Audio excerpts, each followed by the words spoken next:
Welcome, dear soul. You've found a sacred space, a quiet corner of peace amid life's noise.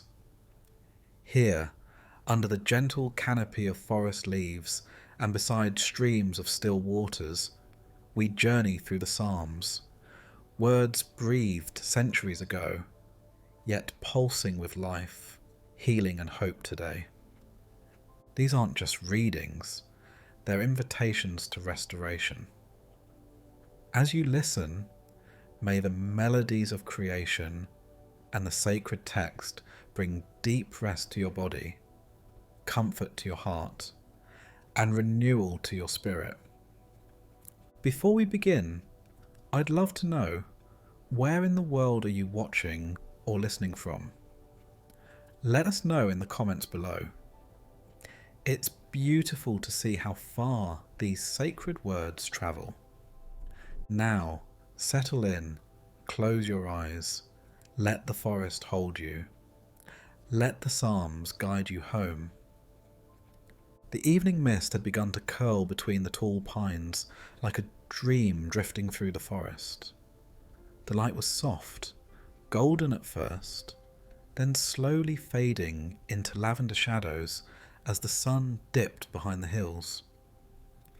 The air was hushed, broken only by the occasional rustle of branches or the distant song of a wood thrush echoing through the trees. A gentle wind carried the scent of pine needles, earth, and moss, a smell that felt ancient, like the pages of an old book filled with stories not yet told.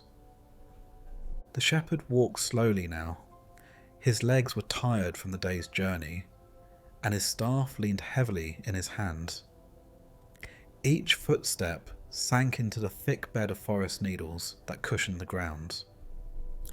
All day he had searched for his wandering sheep, climbing slopes and crossing quiet brooks, calling into the wilderness.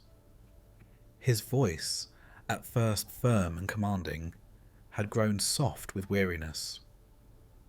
It was only just before dusk that he found the lamb tangled in bramble, crying out faintly, scared but unharmed. He had lifted it to his shoulders and carried it back, whispering comfort the whole way. Now he stood at the edge of a small clearing, surrounded by towering trees that bent gracefully overhead like cathedral arches. Ferns blanketed the forest floor, and moonlight had begun to weave silver through the shadows. There, in the stillness of that sacred place, the shepherd let out a long sigh, not of frustration, not even of relief, but of surrender. He was home, not in a house of stone or walls, but in the quiet, holy presence of peace. The forest was enough. The silence was enough. He lowered himself to the ground beside a smooth boulder and leaned back, setting his staff aside. The lamb nestled beside him, content.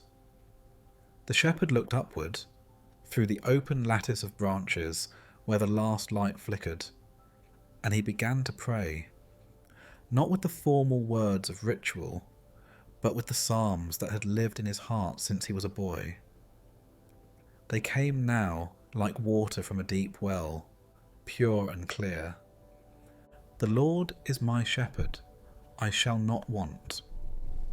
He closed his eyes and repeated it slowly, not as a fact to be recited, but a truth to be absorbed. The words moved through his soul like the wind through the trees, soft, undeniable, and holy. He thought of the times he had lacked, hungered, worried, yet always he had been provided for. Even in the uncertainty of the wilderness, something, someone, had guided him. He makes me lie down in green pastures. His eyes opened again. Around him, the forest floor was lush with growth, green and abundant. Here, he did not need to strive or wander. He was allowed to lie down, to rest, to stop searching for a while. The God who shepherded him had prepared this place, just as the shepherd prepared safe spaces for his sheep. It was not weakness to rest, it was trust. A sacred pause. He leads me beside still waters. He listened, and there it was, the distant sound of a stream gently flowing beyond the next hill, not rushing, not violent, just present, soothing, consistent, like the Spirit of God, always near. The shepherd remembered the many nights he had slept near such streams, letting their sound carry him into dreams. In those places, his thoughts had stilled. His anxieties had ebbed like the tide. God had always led him to water, even when he hadn't realized he was thirsty. He restores my soul. Tears touched the corners of his eyes now. Not of grief, of gratitude. He had thought his soul was strong enough that he could press forward endlessly. But tonight he realized, even the strongest souls need restoring. He had poured himself out for others, for the lambs, for his family, for the land, and now he needed to be filled again. And here, in the hush of the forest and the balm of the Psalms, he was being restored. He leads me in paths of righteousness for his name's sake. He thought of the winding trail he had walked, how many times he had nearly chosen the wrong path. But even then, he had been redirected, nudged back toward good, toward truth. The shepherding of God was not just about survival, it was about integrity, rightness, honour. And it was not for pride, but for God's name, for the character of the one who called him. Even though I walk through the valley of the shadow of death, I will fear no evil. His voice softened, but the words gained strength. He remembered the valleys, those dark places of despair, of loneliness, of danger, the wolves, the loss, the betrayals. He had walked through them all, and though he had trembled, though fear had followed close behind, evil had never overtaken him. God had been with him, always with him. For you are with me, your rod and your staff, they comfort me. He reached for his own staff, the weathered wood, smooth from years of use. It had steadied him, protected him, reminded him of his purpose. And even more so, God's presence had done the same. Through discipline and guidance, through protection and peace, he had never truly walked alone. You prepare a table before me in the presence of my enemies. The shepherd smiled faintly. How strange it seemed to feast while surrounded by those who sought your harm. And yet, he had. Blessings had found him even in the most unlikely places. Peace had covered him like a blanket, even when threats loomed near. God's generosity knew no bounds. He had been fed, clothed, embraced, even when danger was close. You anoint my head with oil, my cup overflows. The anointing, the sacred recognition of worth, purpose, blessing. He had often doubted himself, felt unworthy, unseen. But God had not seen a servant, he had seen a son, and he had poured out oil, not just enough, but in abundance. Love without limits, a cup that could not be contained. Surely goodness and mercy shall follow me all the days of my life. He whispered the words, and felt them sink into his bones, not just occasionally, not in luck or fortune, but every day. Goodness, mercy, not earned, but given. They had pursued him, caught up to him, covered him. even in his wandering, even in his pride. And I shall dwell in the house of the Lord forever. He looked once more at the forest around him, the cathedral of trees, the altar of moss, the choir of birds and insects and wind, and he knew this too was the house of the Lord, not confined by walls or rules or ritual, but infinite, living, wild and holy. He was already dwelling in it, and forever would be only more of this, a journey deeper into the heart of the one who had led him, fed him, saved him. The shepherd leaned back, the lamb pressed close.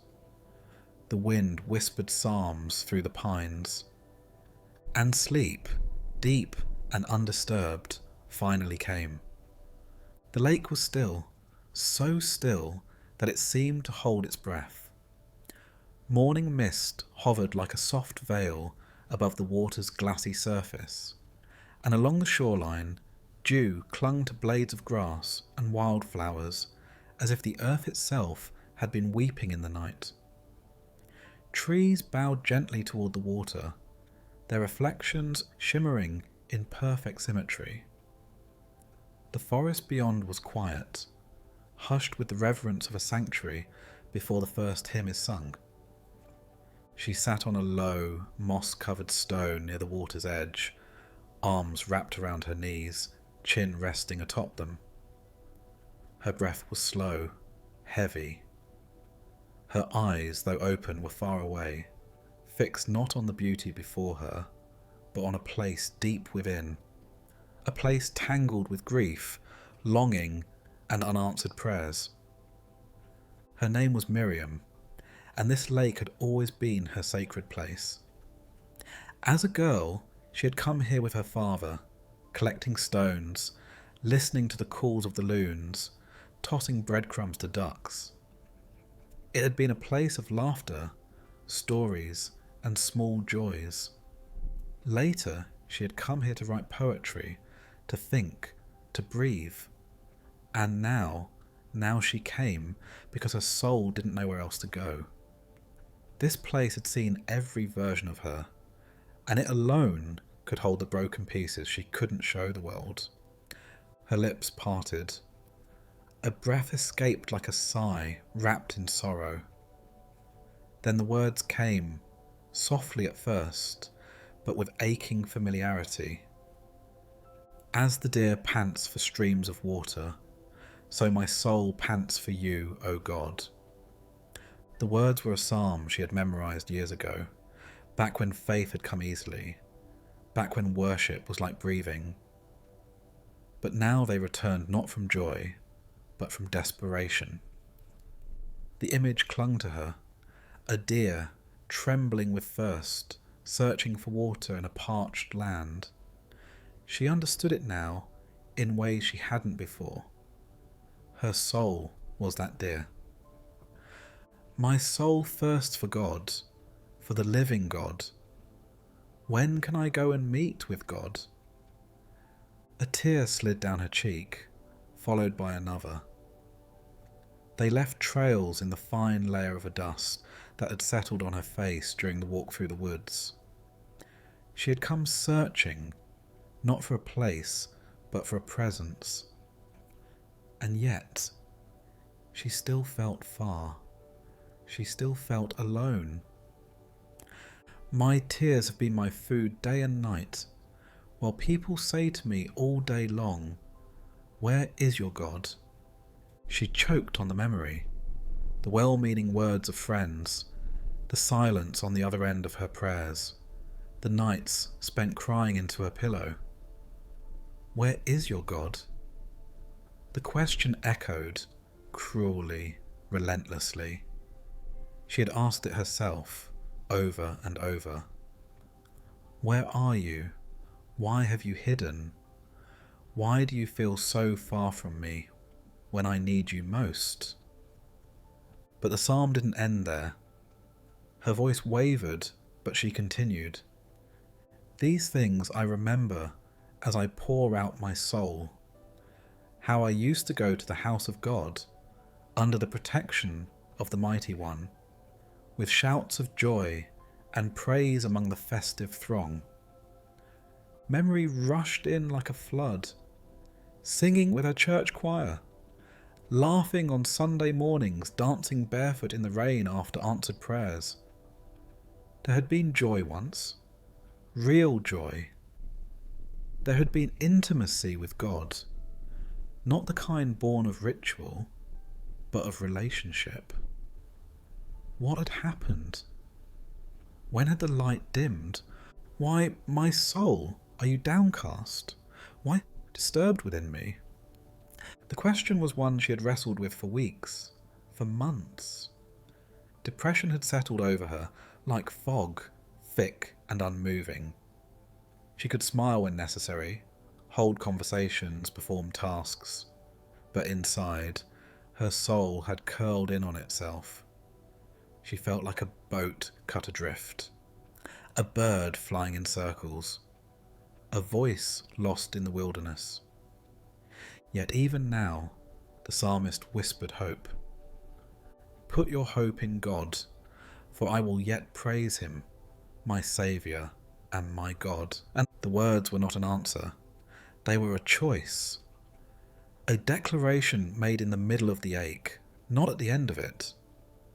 I will yet praise him, not because I feel like it, not because everything is resolved, but because something deep inside refuses to let go.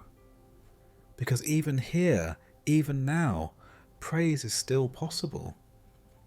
She leaned forward, fingers trailing the water's surface. It was cold, clear and sharp, like the presence she longed for. The lake didn't speak, but it mirrored her longing. It reflected her tears. It held her silence. My soul is downcast within me. Therefore I will remember you from the land of the Jordan, the heights of Hermon, from Mount Mizar. She didn't know where Mount Mizar was, but she knew what it felt like to be far from sacred ground.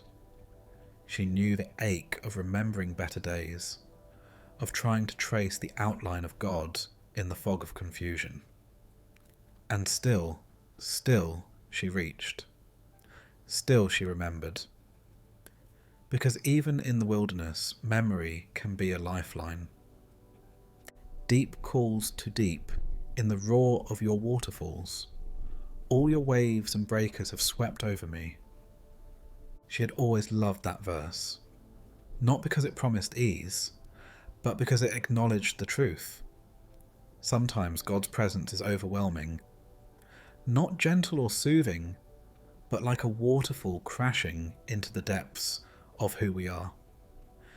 And yet, in that chaos, something eternal calls out, deep calls to deep. God's vastness speaking to the vastness within us. The pain and the presence mingling in a sacred, unexplainable way. By day, the Lord directs his love. At night, his song is with me, a prayer to the God of my life. She lifted her face to the light, thin and golden as it began to break through the mist. Morning had fully arrived. Birds sang. Dragonflies danced above the water. Somewhere, a fox moved quietly between the trees. God had not answered her questions. He hadn't erased her sorrow. But the psalm had done something even deeper. It had given her words when hers had failed.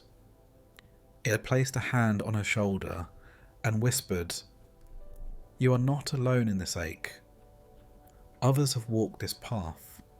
Others have cried these tears. And even when your prayers feel hollow, they are still heard. I say to God, my rock, why have you forgotten me?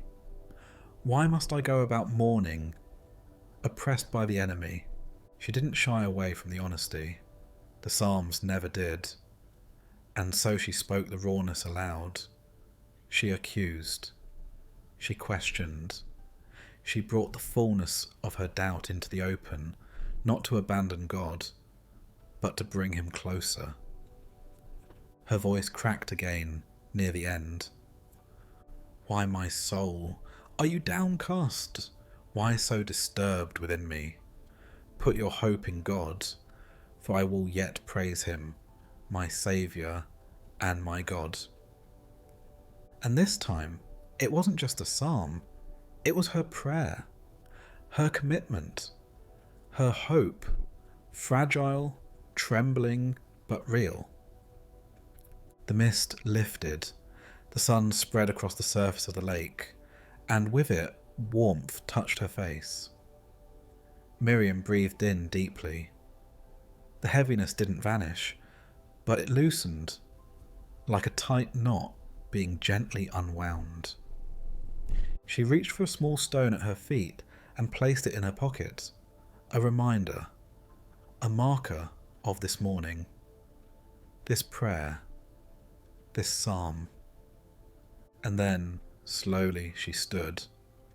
The forest watched in quiet approval, the lake rippled with light, and the song of the wood thrush began again, rising like a hymn from the heart of the earth.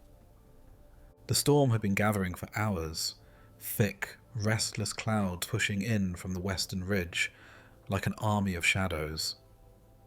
The air was dense, pressing down with the weight of rain not yet released. Insects had gone quiet. Birds had disappeared into the trees. The forest, normally full of subtle music, now held its breath. Elijah had been walking for most of the day, navigating a path only he could see. The old trail markers were long gone, buried beneath decades of moss and fallen branches, but he still remembered the route. He had walked it many times in his youth, back when this forest had been his sanctuary, back when life had felt simpler, clearer. Now years later, older and wearier, he had returned, not for adventure or nostalgia, but for refuge. The first crack of thunder sounded far off, a low growl like a warning deep in the throat of the sky. Elijah paused, glancing upward. The canopy overhead swayed gently, darkening as the clouds thickened. He knew he didn't have long. The storm was coming quickly now, and he needed shelter. He quickened his pace, weaving through ferns and overgrown brambles until he reached the base of an old hill. There, hidden by vines and shaded by towering firs, was the entrance to a shallow cave, more of an alcove carved into stone than a proper cave, but it would serve. It always had. He ducked inside just as the first raindrops began to fall, large, cold drops that hit the leaves with a growing rhythm. Thunder rolled again, closer this time. Then came the wind, wild and unrelenting, bending the trees with invisible hands. The storm had arrived. Elijah sat down on the stone floor of the cave, pulled his pack close, and exhaled deeply. His heartbeat slowed. He was safe. For now, but safety wasn't what he needed most. His eyes scanned the trees outside, watching them sway and shudder beneath the force of wind and rain. It was beautiful in a terrifying way. How quickly nature could transform from peaceful to powerful, how suddenly calm could give way to chaos. His thoughts were the same. Inside his mind, a storm raged louder than the one outside. Memories clashed with fears.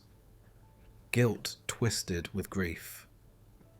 He had spent months hiding from them, pretending to be fine, pretending to hold it all together. But now, here in this cave, with nothing but his breath and the sound of rain, he could feel the truth creeping in again. He was not okay. He hadn't been for a long time. He reached into his pack and pulled out a small battered journal. Inside were scribbled prayers, pieces of scripture, fragments of psalms that had once brought him peace. He opened to a page marked with a folded corner and began to read aloud, his voice barely louder than the wind. Whoever dwells in the shelter of the Most High will rest in the shadow of the Almighty. He stopped. The words echoed against the cave walls and seemed to settle in the space like incense. He read again, slower this time. Whoever dwells in the shelter of the Most High. This cave, this forest, this moment, it was a shelter. Not because of the stone overhead, but because of the presence he was beginning to feel again. The presence he had feared was lost forever. I will say of the Lord, He is my refuge and my fortress, my God, in whom I trust. A flash of lightning lit the world outside for a brief second. Trees glowed white, shadows danced, and then darkness returned. The thunder came moments later, loud and consuming. Elijah didn't flinch. For the first time in days, he felt grounded, steady. Surely he will save you from the fowler's snare and from the deadly pestilence. He thought of the traps he had fallen into. Not literal snares, but the spiritual and emotional ones. Pride, fear, bitterness, regret. They had tightened around him slowly, subtly, until he could barely move. And yet, here was the promise: He will save you. He will cover you with His feathers, and under His wings you will find refuge. The image struck him deeply.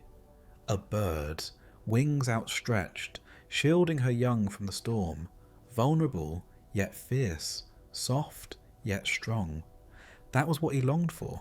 Not perfection, not escape, just shelter, just the sense that someone was holding him through the storm. You will not fear the terror of night, nor the arrow that flies by day. He closed his eyes. Night terrors had been his silent enemy. The anxiety that crept in after dark. The memories that surged when the world grew quiet. The arrows had names: self-doubt, failure, loneliness. They had pierced him over and over. But the psalm whispered, "You will not fear them, not forever." 1,000 may fall at your side, 10,000 at your right hand, but it will not come near you. The storm outside raged on. Rain poured like a waterfall. Trees groaned under the pressure. And yet Elijah sat in peace, wrapped in the words like a blanket. He could feel something shifting inside him, slowly, quietly, like a seed beginning to break open beneath the soil. You will only observe with your eyes and see the punishment of the wicked. Justice. It was a concept he had struggled with. Why did the wicked seem to thrive while the faithful suffered?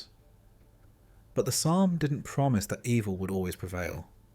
It promised the opposite. Eventually, truth would win, light would shine, the wicked would fall, and righteousness would be restored. If you say, "The Lord is my refuge," and you make the Most High your dwelling. It was a choice, a statement of faith, not something to feel, but something to declare. And so he did, softly but firmly. The Lord is my refuge, the Most High is my dwelling. No harm will overtake you, no disaster will come near your tent. He wasn't naive. He knew life would still be hard, but the promise wasn't the absence of difficulty. It was the presence of protection, of divine companionship. He would not walk alone, he would not face disaster unaided. For he will command his angels concerning you to guard you in all your ways. A flicker of warmth touched his heart. He had felt so forgotten, so unseen. But perhaps, just perhaps, he had been watched over all along, not by luck or coincidence, but by grace, by the very angels of God. They will lift you up in their hands so that you will not strike your foot against a stone. He looked down at his boots, caked in mud from the trail. His journey had been hard. He had stumbled, but he was still standing, still breathing, still seeking, and that, in itself, was a miracle. You will tread on the lion and the cobra. You will trample the great lion and the serpent. The enemies were real, not beasts of the forest, but beasts of the soul. Lies, shame, accusation. But they would not win, not today, not ever, not while the Lord remained his fortress.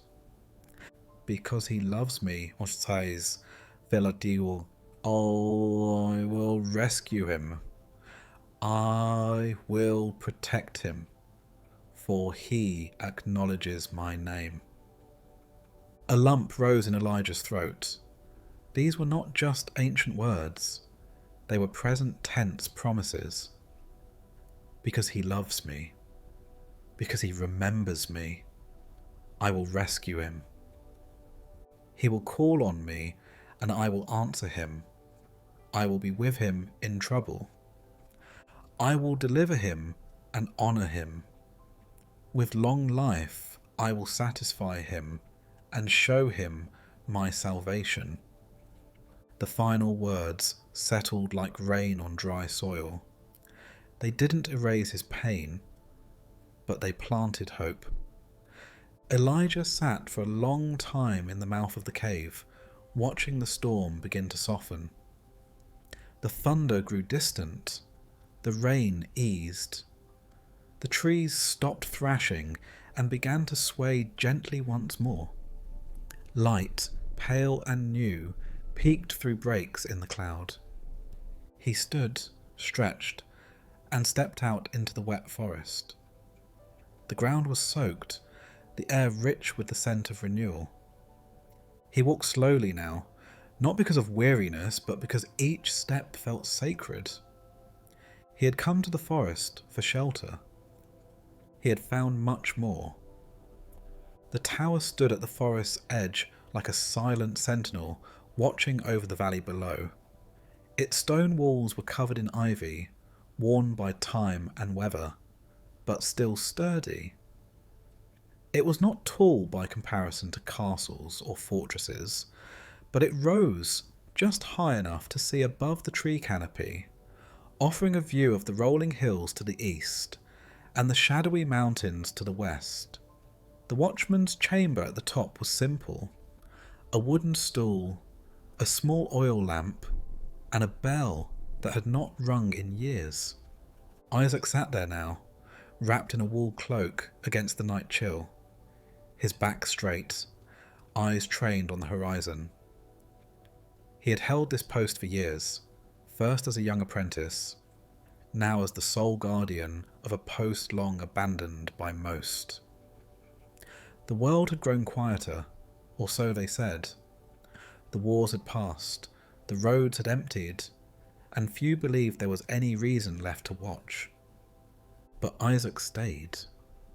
Each night, he ascended the tower just before dusk, lit the lamp, and began his vigil. Sometimes he wondered why. Was it duty? Habit? A quiet defiance against forgetting? Maybe it was simply that he had nowhere else to go. The world had taken much from him: family, homeland, certainty. But up here, at least, he had purpose. He could wait. Tonight the wind carried the scent of pine and damp earth. A fine mist hung low across the fields, catching the moonlight and scattering it like silver dust. The forest below murmured with life, owls calling, leaves rustling, small animals padding through undergrowth. But Isaac's gaze remained fixed eastward, toward the place where light would eventually rise. His fingers trembled slightly as he pulled a small, leather-bound scroll from his pocket.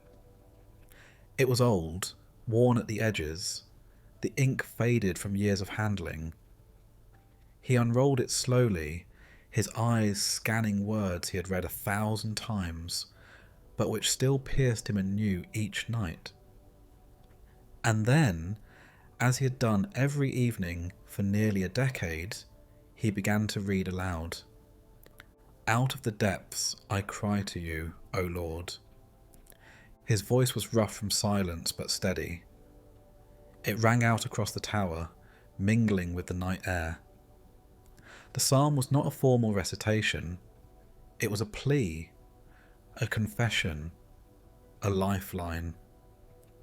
Each word carried the weight of his longing, of his loneliness, of a hope he could not kill.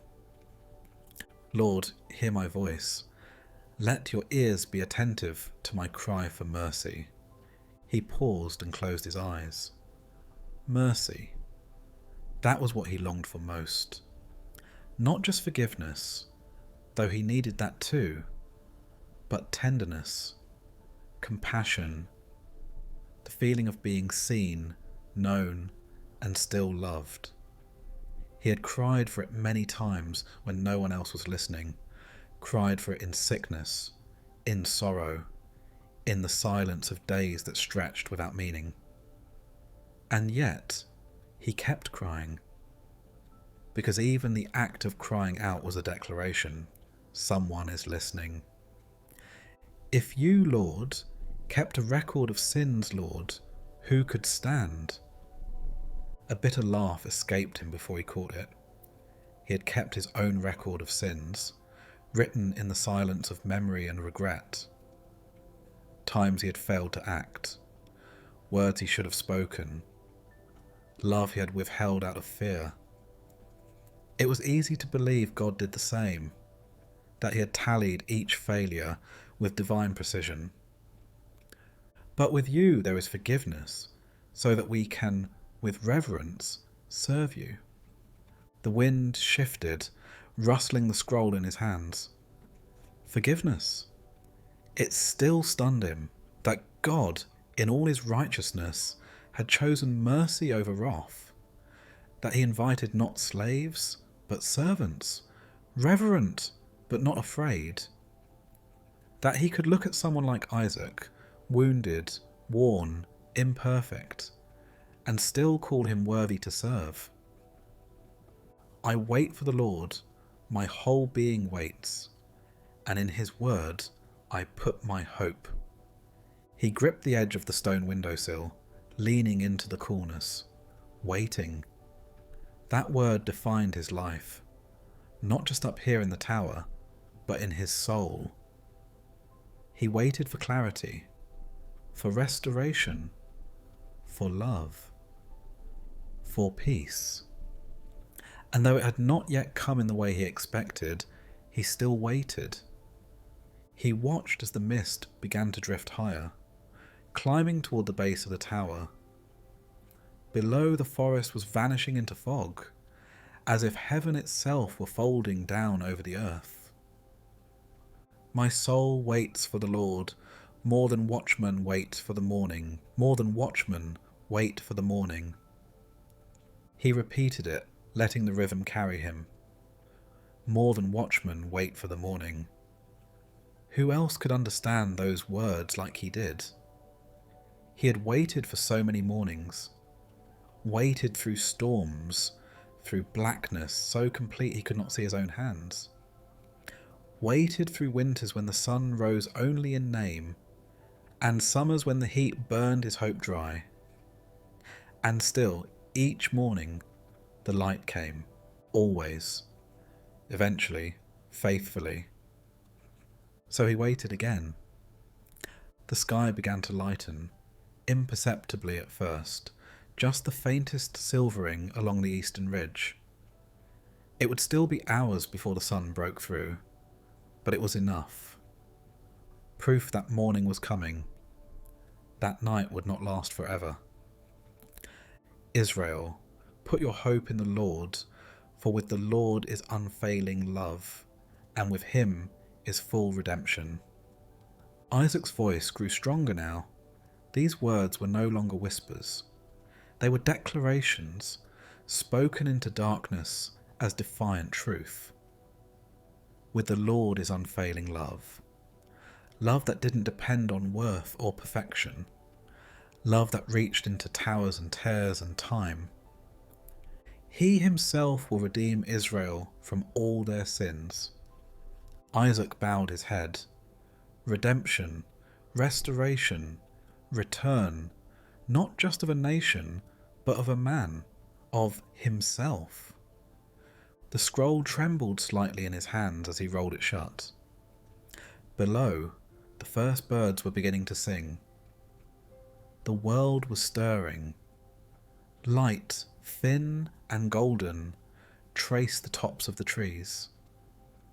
The long night was ending.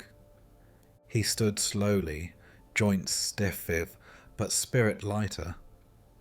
He walked to the small bell and touched it, not to ring it, but simply to remember, to honour the act of waiting. He had cried from the depths, and though the answer was not yet complete, it had begun. In the stillness, in the dawn, in the simple act of being heard, the tower, the scroll, the vigil, they were all sacred, not because they changed the world, but because they kept his heart awake to it. And so he remained a watchman, waiting, hoping, believing, until the fullness of morning came. The forest in early spring was a cathedral of life awakening. Birds called out from high branches, squirrels darted between patches of sunlight, and the breeze carried the faint scent of damp earth and new blossoms. Along a quiet, winding trail near the river's edge stood an ancient oak tree, tall, broad, weathered. Its limbs reached wide like open arms, its roots thick and strong, half buried in moss and thyme. This tree had stood through centuries of storms and droughts, of winters that froze its branches and summers that scorched its bark. Yet still, it flourished, leafed, alive, generous with shade and stillness. Under its branches sat a young woman named Abigail. She was quiet, still, her hands resting in her lap, palms open to the sky. Her breathing was slow, deliberate, her eyes closed. She had walked for over an hour to reach this spot, where she often came when the world grew too loud, too heavy, too fast. Here, by the river and beneath this tree, she remembered who she was, or at least she tried to. The last few weeks had felt like a storm she couldn't escape. The pressure at work, the disconnection in her friendships, the fear creeping in late at night, whispering that maybe she was failing at life. Maybe she was too much or not enough. She had tried to push through it, scheduling, planning, producing, but something inside her remained tired, not the kind of tired that sleep could fix, a deeper kind, a soul-deep weariness. So she came here, to sit beneath the old oak she had first found as a teenager.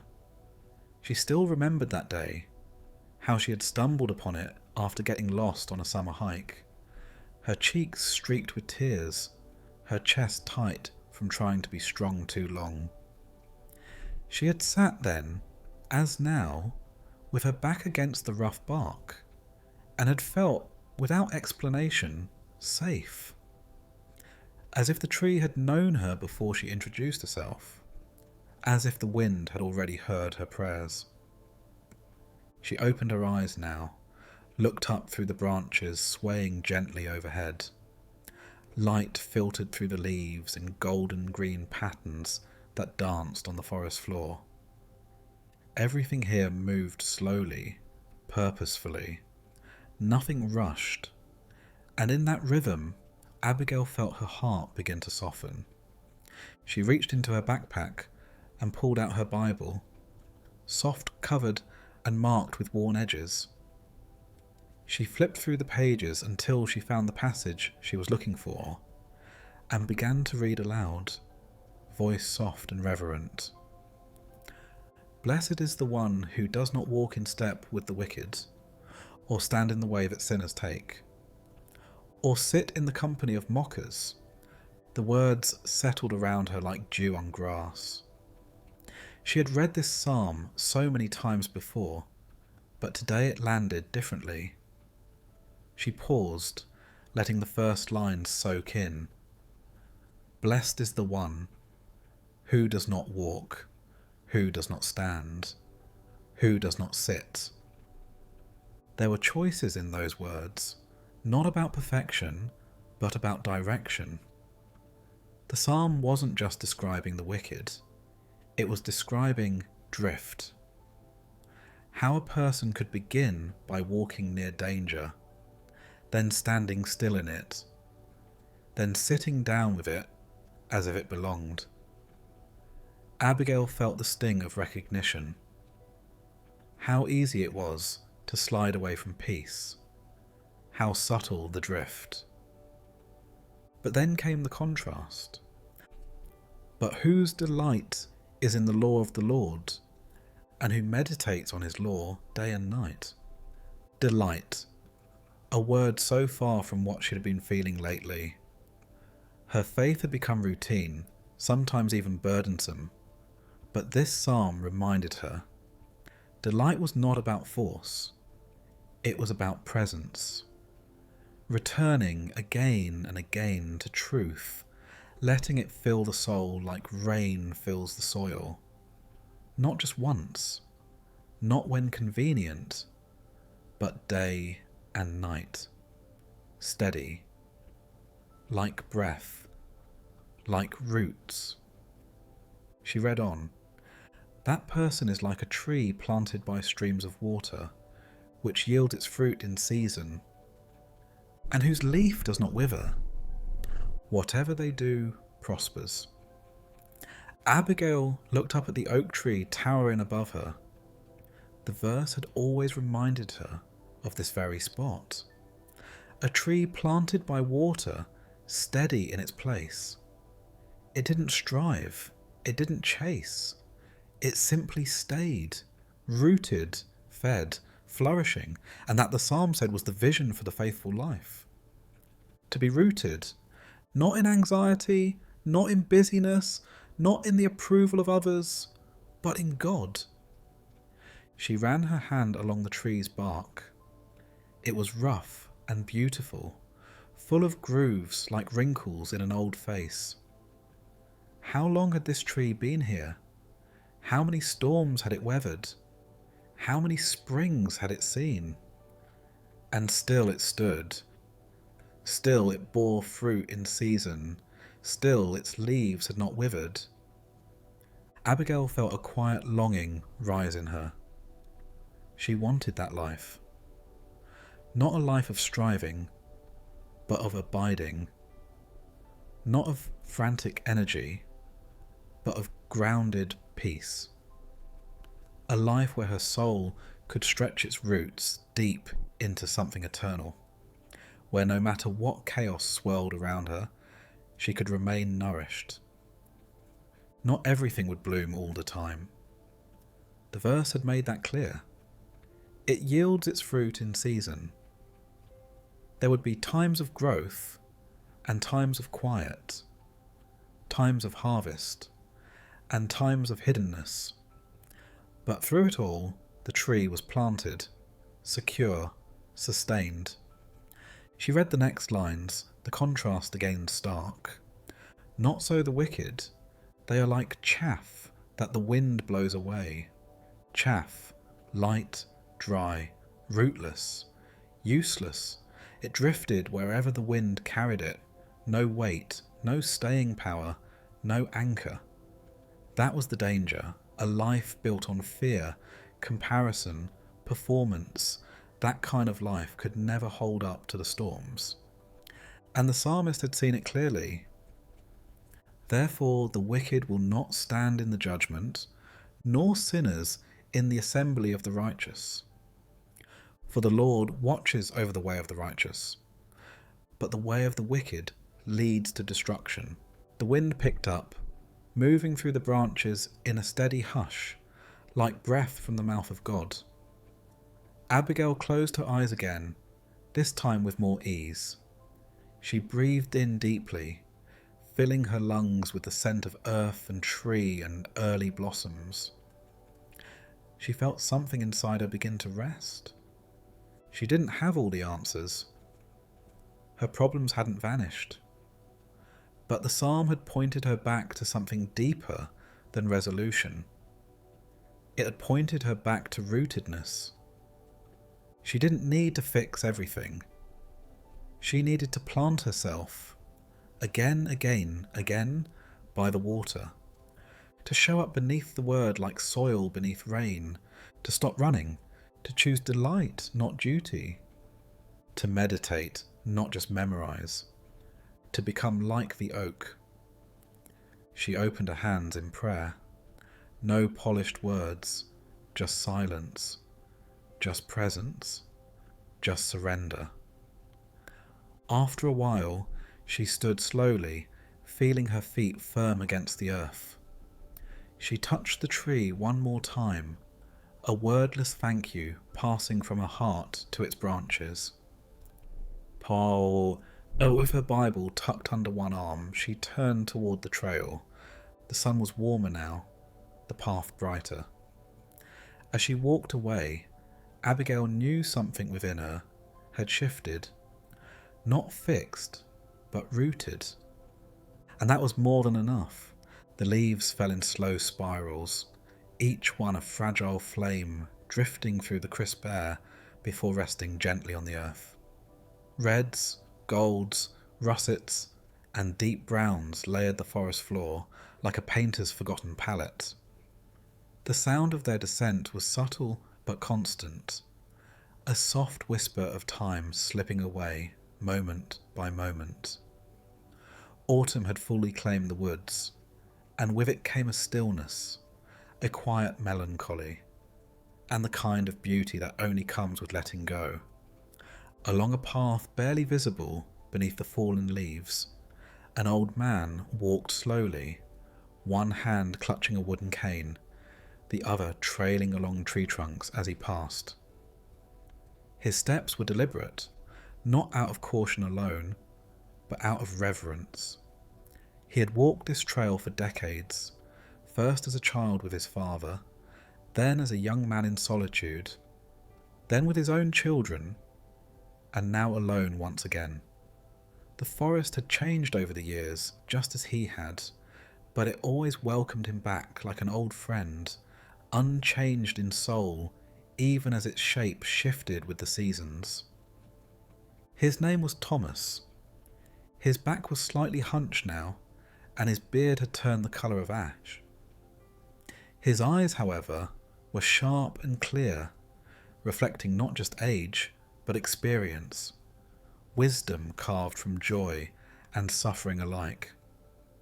His hands, calloused and veined, told stories of labour, of creation, of prayer. He wasn't rushing to get anywhere. This walk was not for exercise or destination. It was for remembrance. He paused near a bend in the trail where a great maple tree stretched its limbs toward the sky. The tree was ancient, nearly as old as the stories Thomas carried. Its roots twisted across the ground like fingers gripping the soil, and its bark bore deep grooves from years of wind, rain and sun. He leaned against it now, catching his breath, closing his eyes as the breeze kissed his weathered face. "I have been young, and now I am old," he whispered to himself, quoting words that had long been stitched into his heart. Psalm 37, his favourite. "I have been young, and now I am old," Yet I have not seen the righteous forsaken, nor their children begging bread. The verse echoed like a song remembered. It wasn't a boast. It wasn't even a guarantee of ease. It was a testimony, a declaration built on a lifetime of watching, waiting, trusting. He sank slowly onto a fallen log nearby, the wood soft with age, but still strong enough to hold him. He looked around, taking in the world he loved, the canopy of fire-coloured leaves, the distant murmur of a brook, the hush that seemed to fall over everything in this golden season of endings. And then he opened his mouth and began to speak, not just to himself, but to the forest, to the wind, perhaps even to God. "Do not fret because of evildoers," he said softly, quoting again from Psalm 37. "Do not be envious of wrongdoers." How often in his youth had he fretted? How many times had he watched injustice flourish and felt the fire of anger burn in his chest? He had seen people cheat, lie, manipulate their way to power, to wealth, to prestige, and he had wondered, where is the justice in this? Where is God? But over the years, slowly, quietly, he had begun to see the deeper rhythms. The wicked bloomed like weeds, fast and vibrant, yes, but their roots were shallow. Their success was short-lived. Storms came, and they fell. Their legacy did not last. And meanwhile, those who walked humbly, who planted seeds of kindness, who chose mercy and patience, they endured, not always visibly, not always with applause, but they endured. Trust in the Lord and do good. Dwell in the land and befriend faithfulness. Thomas smiled faintly. That verse had carried him through some of his darkest years. After his wife had died and the silence of his home grew heavy, he had clung to it. Trust and do good. Not fix everything. Not understand everything. Just trust. Just do good. And be faithful. He had done that quietly, imperfectly, faithfully. He had taught children how to read. He had repaired broken fences. He had prayed with neighbours. He had wept with widows. He had held hands at hospital beds. All small things, but all seeds. Delight yourself in the Lord, and he will give you the desires of your heart. This verse he had misunderstood in his younger years. He had thought it meant that God would fulfill every longing, answer every prayer as asked. But time had taught him otherwise. The real gift was not the granting of desire, it was the reshaping of it. As he delighted in God, his desires had changed. They had deepened. He no longer yearned for things, but for presence. Not for comfort, but for meaning. And in that shift, he had found joy, quiet, lasting. Commit your way to the Lord, trust in him, and he will act. He chuckled softly. There were so many times he had tried to act first, tried to fix, to solve, to force things forward. And each time he had been reminded, gently or painfully, that true power lay in surrender, that God worked best not through might, but through obedience, through quiet courage. He looked down at his hands, folded in his lap. So many years, so many mistakes. And yet, grace had never run out. Never once had he been forsaken. Even in his deepest doubt, God had been present. He spoke again, slower now, savouring the words. Be still before the Lord, and wait patiently for him. That was perhaps the hardest lesson of all. Stillness, patience, to let go of timelines, of agendas, to stop measuring worth by movement. In the stillness, he had learned to hear God's voice again, not in the thunder, but in the whisper. He fell silent, watching a leaf spiral downward, turning in slow circles before landing gently near his boots. Life was like that, he thought. A slow letting go. A beautiful descent. And when the time came, one simply trusted the wind to carry them home. He turned to the final verses he loved. The salvation of the righteous is from the Lord. He is their stronghold in the time of trouble. The Lord helps them and delivers them because they take refuge in him. Stronghold. That was what God had been, not a wall to hide behind, but a steady place to stand. When his heart had broken, when the world had shaken, when everything familiar had been taken, God remained, steady, strong, sure. Sure. The wind picked up slightly, and the canopy above him shimmered like gold on water. A few more leaves detached, spinning gently through the air. Thomas closed his eyes. He didn't need more years to prove what he already knew. He had been young, and now he was old. He had stumbled and risen, doubted and believed, lost and found. But never, not once, had he been alone. The righteous are not those who never fall.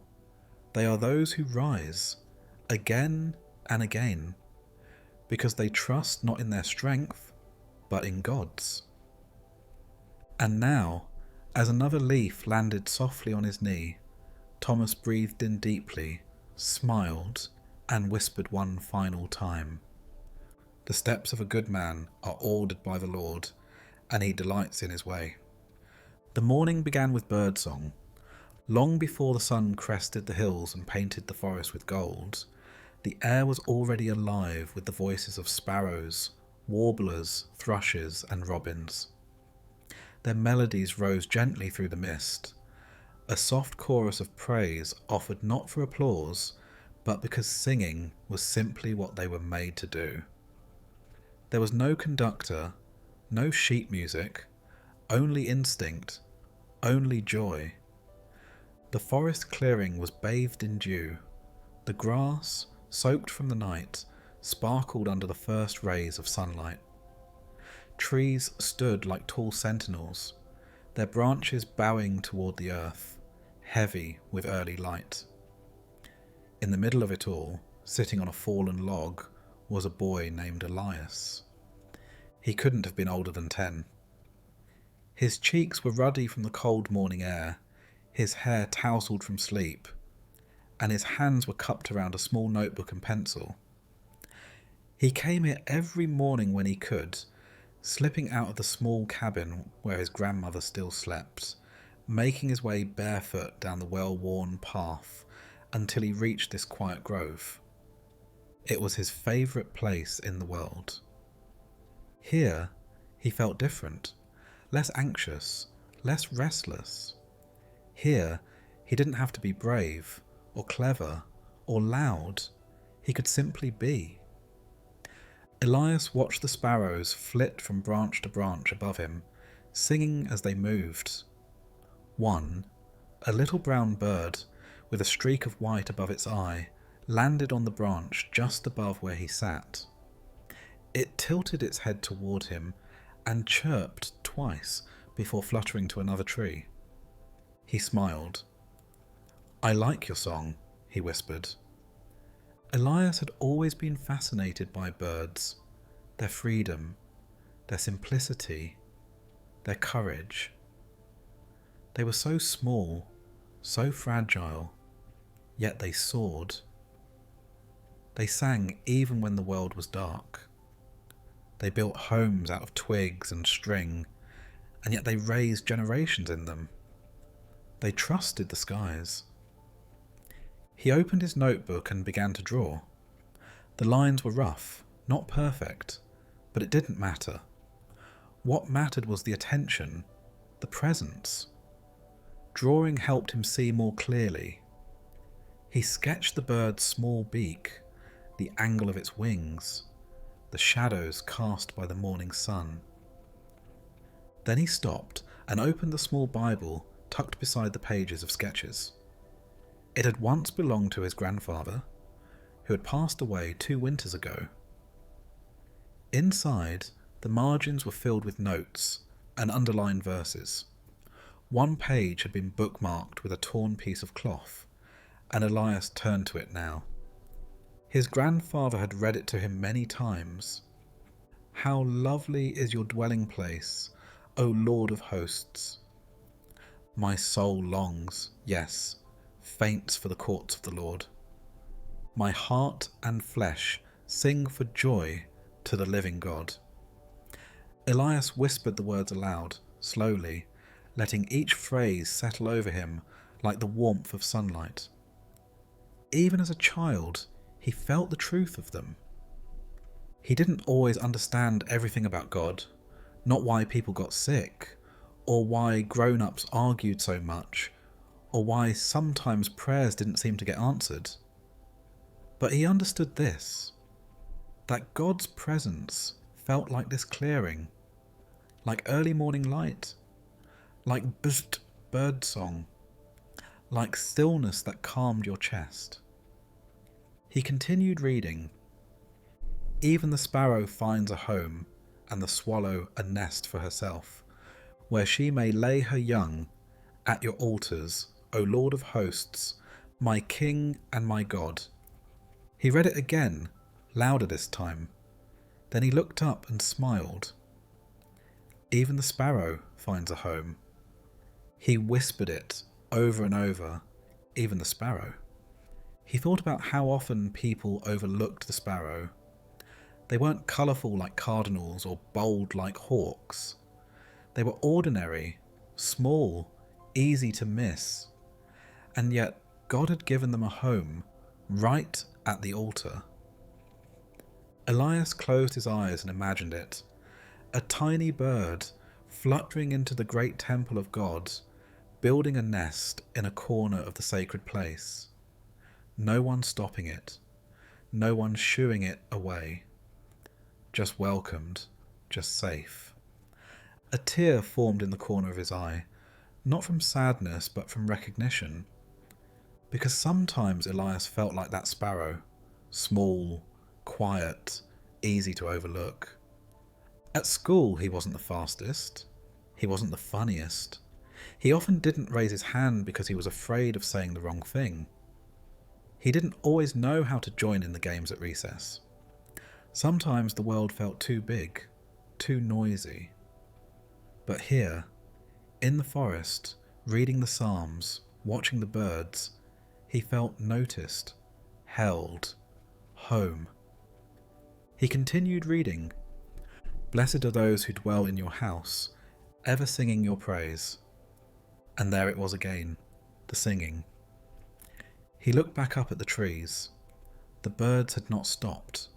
Their songs lifted above him like smoke from a morning fire, gentle, rising, continuous. They didn't worry about who was listening. They didn't compare their melodies. They simply sang, because that was what they were made to do. And somehow, in that singing, Elias found his own voice. He set his notebook down and stood slowly, stretching his arms toward the sky. He took a deep breath, then began to hum, soft at first, then louder. The tune wasn't anything specific, just notes that came from somewhere deep inside him. Then he started to sing. "How lovely is your dwelling place! Even the sparrow finds a home." His voice wavered, then grew stronger. He wasn't a trained singer, but it didn't matter. It was his heart that was singing. And in the sacred hush of the forest, the notes felt like prayers.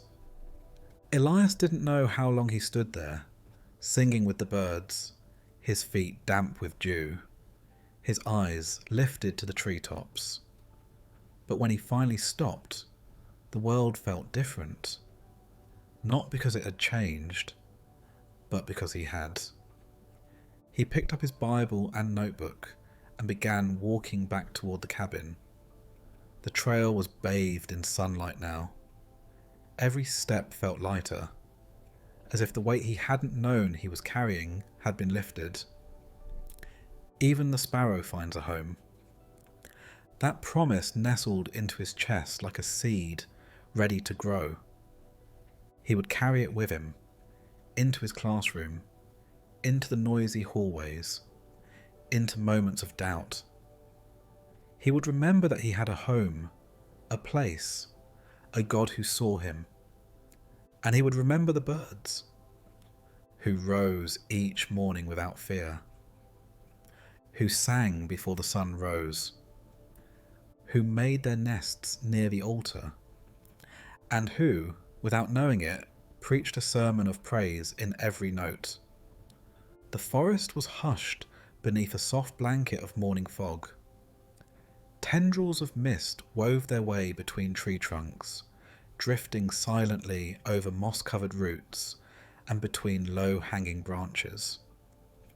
Sunlight filtered through in delicate shafts, not yet strong enough to burn away the veil, casting everything in a quiet, sacred light.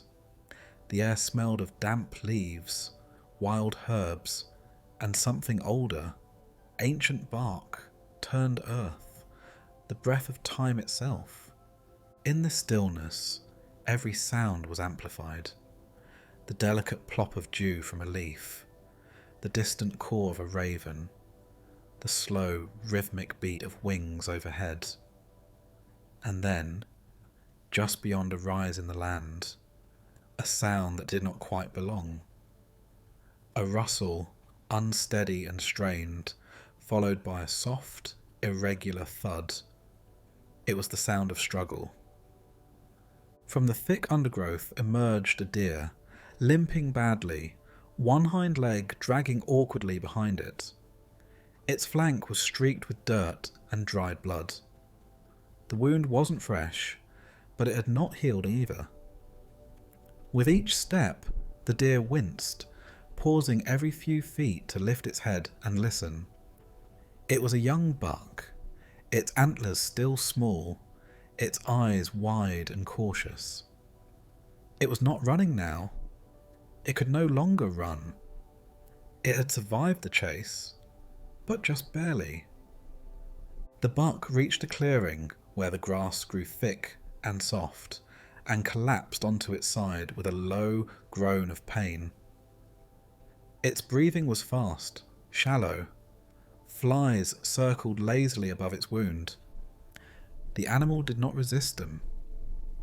It simply lay there, trembling, eyes open to the sky. A few yards away, hidden behind the ferns, a man watched. His name was Jonah. He had been wandering the forest since before dawn, not in search of game, but of clarity. His life had unravelled over the past year, slowly at first, little threads of stress and sorrow pulling loose, then all at once. He had lost his job, his marriage had collapsed, and his sense of purpose had vanished like smoke. He had come to the woods not to escape, but to survive, to be somewhere where silence could speak louder than advice. And now, here he was, face to face with pain not his own. He did not move for a long time. He simply watched the deer, watched the rise and fall of its chest, the way its muscles twitched in response to pain. He saw its vulnerability, its quiet surrender, and something within him broke open, because the deer was him, wounded, isolated, silent, still breathing, but unsure for how long. Jonah stood slowly, careful not to startle the animal, and walked to the edge of the clearing. He crouched down, his heart pounding, tears suddenly stinging his eyes. He hadn't cried in months, not at the divorce, not at the unemployment, not even at the long, sleepless nights when hopelessness had settled like iron in his chest. But now, in the presence of this wounded creature, the dam gave way. He knelt in the grass and let the tears fall, one after another, like rain returning to parched earth. "He heals the broken-hearted," he whispered, barely able to speak, "and binds up their wounds." The words came from somewhere deep inside him. Psalm 147. He had memorized it as a child, sitting on hard wooden pews beside his grandmother. At the time, it had felt like just another verse, recited by habit. But now, here in the forest, beside a wounded deer, and with his soul in fragments, it became a lifeline. He whispered again, voice shaking, "He heals the broken-hearted." He looked at the deer. Its eyes met his, not with fear, but recognition. As if in that quiet gaze, two beings acknowledged one another's pain. Jonah did not move closer. He knew better than to reach for the wounded too quickly. Healing required presence, not pressure. He sat in silence, letting the psalm continue in his heart. He determines the number of the stars, and calls them each by name. Great is our Lord, and mighty in power. His understanding has no limit. No limit. Jonah closed his eyes. How long had he felt misunderstood, misread, judged for emotions too heavy to name? How many times had people offered cliches instead of comfort? But this verse offered something else. Divine understanding. Limitless compassion. A God who knew the stars and knew him. He opened his eyes again. The deer had not moved, but its breathing had slowed slightly. The fog had begun to lift, and sunlight now bathed the clearing in gold. The forest too seemed to be exhaling. "The Lord sustains the humble," Jonah continued, now reading from the small Bible he carried in his coat pocket, "but casts the wicked to the ground." He didn't see himself as wicked, but he had certainly cast himself down. In his self-loathing, in his guilt, in his inner vows that he was beyond repair. But here the psalm said, God sustains the humble, not the perfect, not the powerful, the humble. Those who kneel low to the ground, not in defeat, but in surrender. He reached into his satchel and pulled out a flask of water. He uncapped it and, staying low, poured a small pool of it into a shallow depression in the grass, then backed away. Minutes passed. The deer didn't move, but eventually it lifted its head, slowly, carefully, and it drank. Tears returned to Jonah's eyes. There was healing in this, not just for the deer, for him too. Jonah read the last lines aloud, voice steady now. He spreads the snow like wool, and scatters the frost like ashes. He hurls down his hail like pebbles. Who can withstand his icy blast? He sends his word and melts them. He stirs up his breezes and the waters flow. His voice trembled again. He had felt that icy blast, the cold silence of unanswered prayers, of broken promises. But this was the breeze. This was the thaw. The first touch of warmth after a long spiritual winter. The deer slowly stood.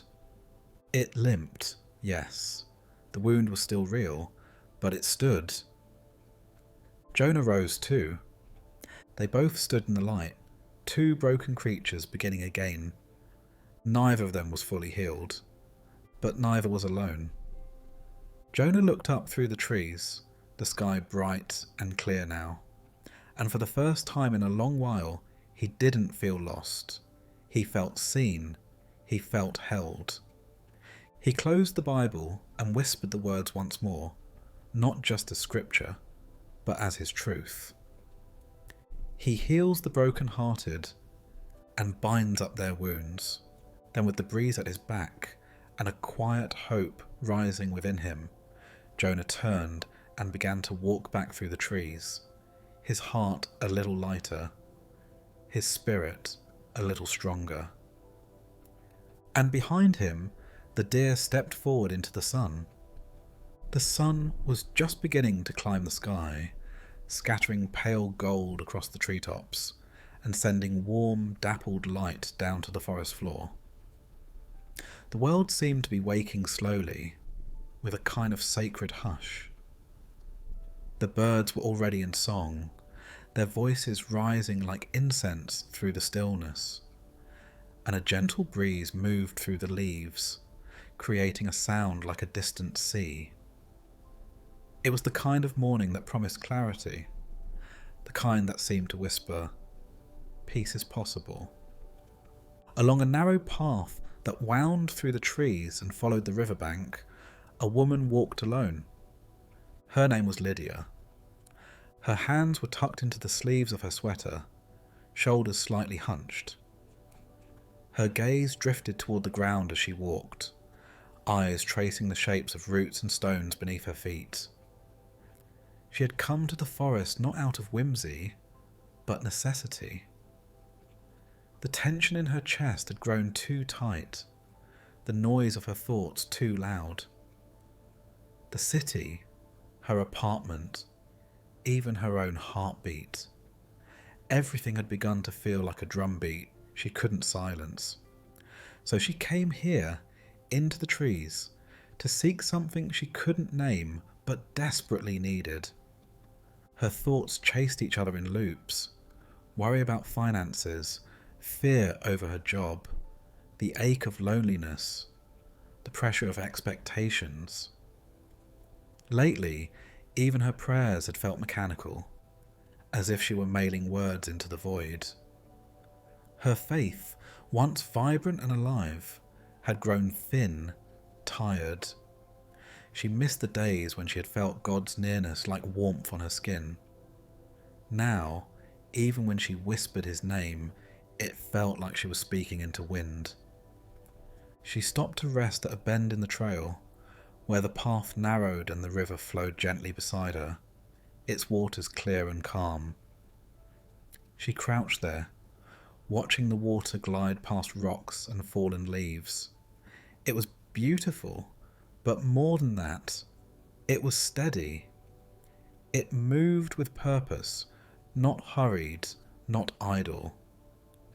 Lydia wished her soul felt like that, calm, moving forward, grounded in something deeper than the surface. She sat on a large flat stone near the riverbank and pulled out a worn journal and a small pocket Bible. The cover was faded from years of sunlight and touch. She opened it slowly, flipping to a passage she had once memorized, a psalm that had lived in her bones even before she understood it. "I sought the Lord, and he answered me, and delivered me from all my fears." She whispered the words aloud, her voice barely louder than the water beside her. I sought the Lord, the seeking. That part she understood well. She had been seeking God not just in prayer, but in every moment, in the kindness of strangers, in the silence before sleep, in the hope that maybe he still saw her, still loved her, still cared. But the second part of the verse, "He answered me," that felt harder to believe. She stared at the words, willing them to reach past her doubts. Maybe the answer hadn't come the way she expected. Maybe the deliverance wasn't from every circumstance, but from something deeper. from the fear that ruled her heart like a tyrant. She kept reading, "Those who look to him are radiant, and their faces shall never be ashamed." She had not felt radiant in a long time. Shame had coloured her reflection, telling her lies about who she was and who she wasn't. But here, the psalmist spoke not of perfect people, but seekers, those who looked to God. Not those who had it all figured out, but those who lifted their eyes from the dust and dared to believe. Lydia closed her eyes and tilted her face toward the sunlight that streamed through the trees. The warmth touched her forehead, her cheeks. She imagined it like God's gaze, gentle, steady, healing. This poor man cried and the Lord heard him and saved him out of all his troubles. She wasn't a man, but she understood the poverty of spirit, the crying out. How many times had she wept into her pillow, whispering prayers she didn't have the strength to voice aloud? How many times had she sat in her car with her hands gripping the steering wheel, begging God to just speak, just show her he was near? And maybe he had. In moments like this, in breath and beauty and quiet reminders thus that she was not forgotten. The angel of the Lord encamps around those who fear him and delivers them.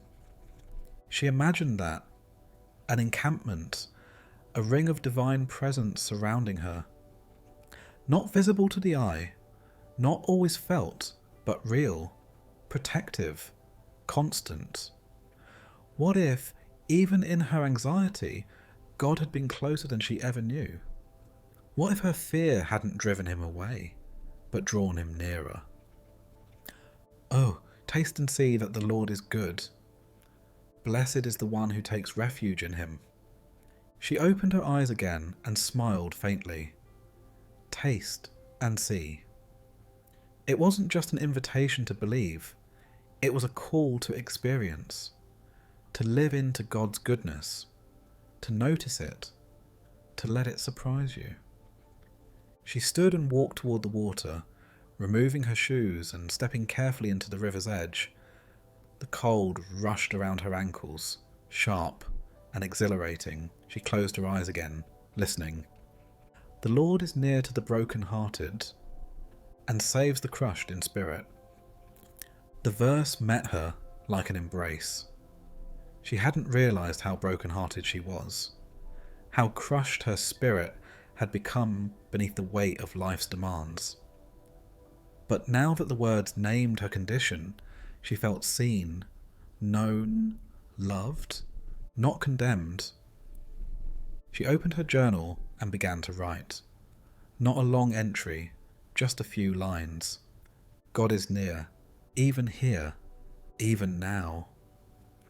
Tears slipped down her cheeks again, but this time they were not from despair.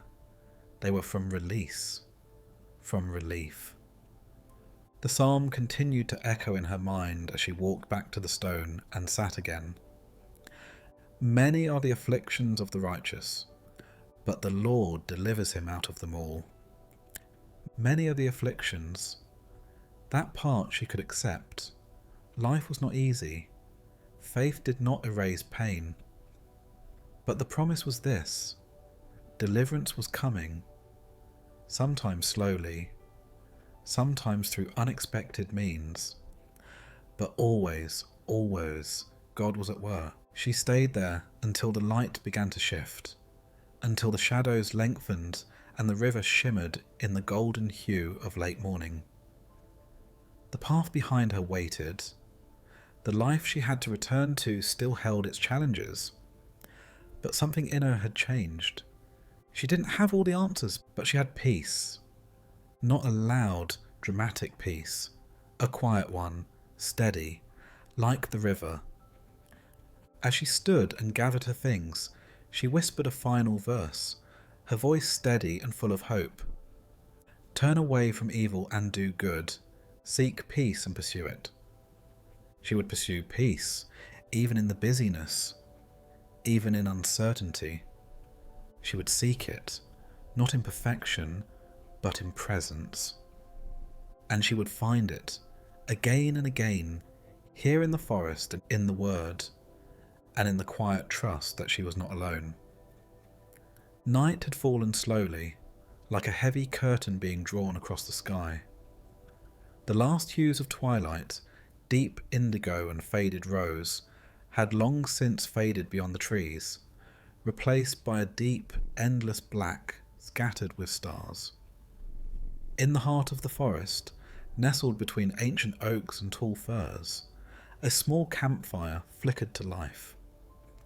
Its flames crackled softly, casting warm light onto the circle of stones around it, and sending tiny embers upward like fireflies into the cool evening air. A man sat near the fire, legs folded beneath him, hands outstretched toward the flames. He wore a coat that had seen many seasons, boots caked with dried mud, and a scarf that smelled faintly of pine and smoke. His name was Caleb. He had come here alone, not for adventure or survival, but because he needed a place where he could fall apart without fear of being seen. This forest, this clearing, this fire, it was his sanctuary. He had built fires here in happier times, cooked meals under these stars, laughed with friends around this very ring of stones. But tonight, the laughter was gone. The warmth of company was gone. All that remained was the weight of his own thoughts, and the one hope that maybe, just maybe, God still listened to prayers whispered beneath the trees. The firelight danced on his face, revealing a man in his 30s, with tired eyes and a jaw clenched tight against the emotion rising in his throat. For weeks now, he had carried a pain too heavy to share. Mistakes made, relationships broken, words said in anger that could not be taken back. He had reached the end of himself. He reached into his coat pocket and pulled out a folded piece of paper. The corners were bent from being handled too often. It was a psalm, Psalm 51, written out by hand. He unfolded it slowly, as if the act itself was sacred. The flames crackled louder for a moment as a log split in two, and the wind shifted through the trees above. Caleb took a deep breath, steadying himself, and began to read. "Have mercy on me, O God, according to your unfailing love. According to your great compassion, blot out my transgressions." The words were not just a prayer, they were a confession, a release. His voice was raw, but he didn't stop. "Wash away all my iniquity and cleanse me from my sin. For I know my transgressions, and my sin is always before me." He paused, staring into the fire. How many times had he tried to forget? Tried to convince himself that it wasn't that bad? But the truth always returned in the quiet moments, like a shadow, like a wound that refused to close. He had hurt people, he had hurt himself, and no excuse, no distraction could change that. "Against you, you only, have I sinned, and done what is evil in your sight." Caleb lowered the paper and let the verse hang in the air. He had never fully understood those words before. He had sinned against others, yes, but in doing so, he had betrayed the very goodness he claimed to believe in. He had wounded the heart of the God who had only ever shown him love. "So you are right in your verdict, and justified when you judge." He closed his eyes, and the memories came like waves. Arguments, silence, regret, the sharp sting of guilt. He wanted to rewind time, to unsay, undo unbreak.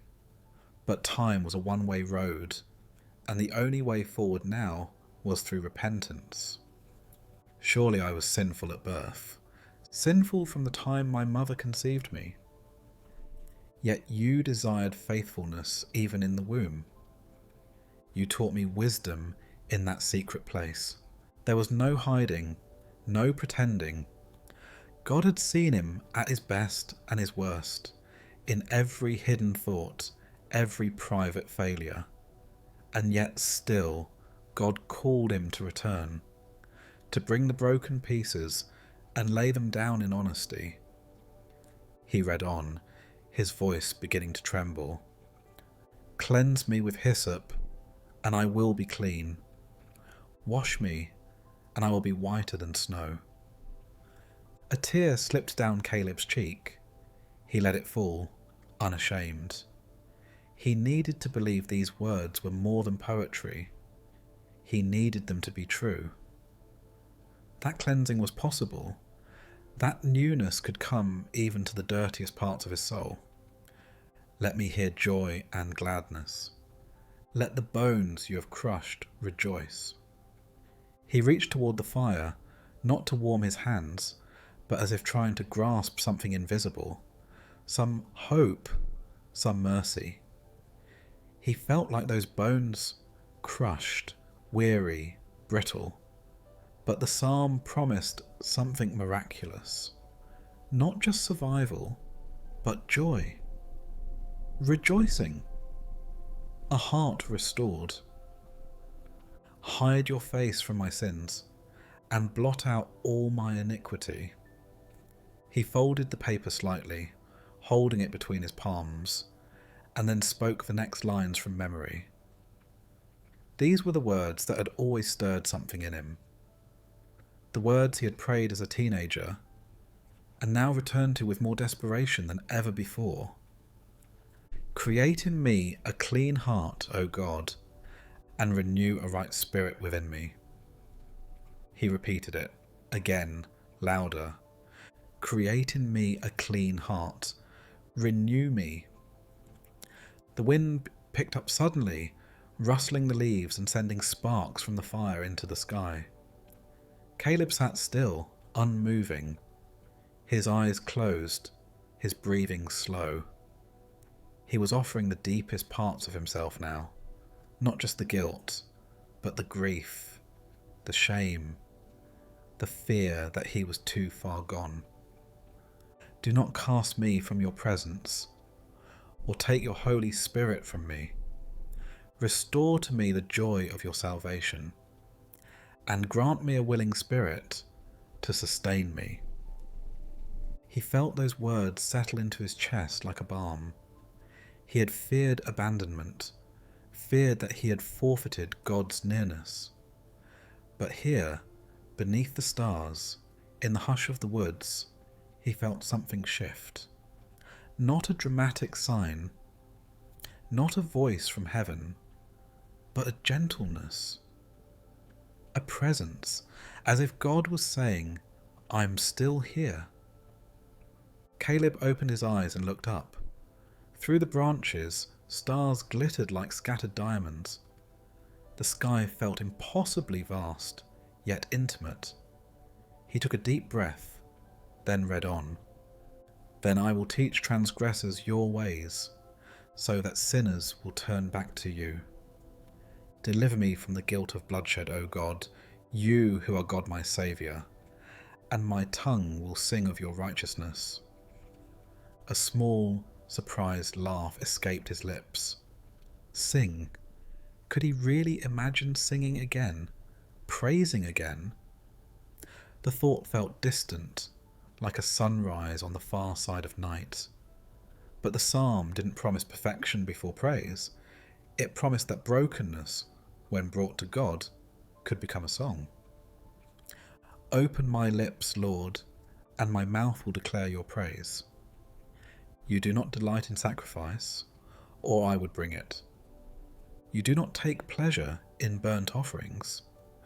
My sacrifice, O God, is a broken spirit.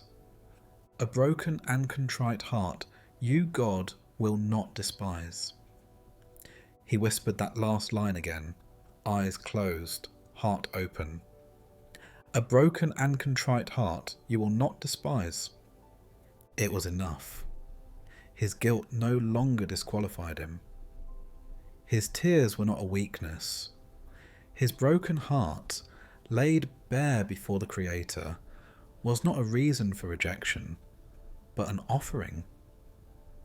He stayed by the fire long into the night, listening to the wind, the crackle of embers, and the silence that no longer felt empty. He didn't need answers. He didn't need resolution. He needed this moment of nearness, this glimmer of hope, that mercy still flowed like a stream through the forest. Eventually, he lay back on the earth, the stars wheeling slowly above him. He watched them until his eyelids grew heavy, and before he drifted into sleep, he whispered one more time, "Create in me a clean heart, O God, and renew a right spirit within me."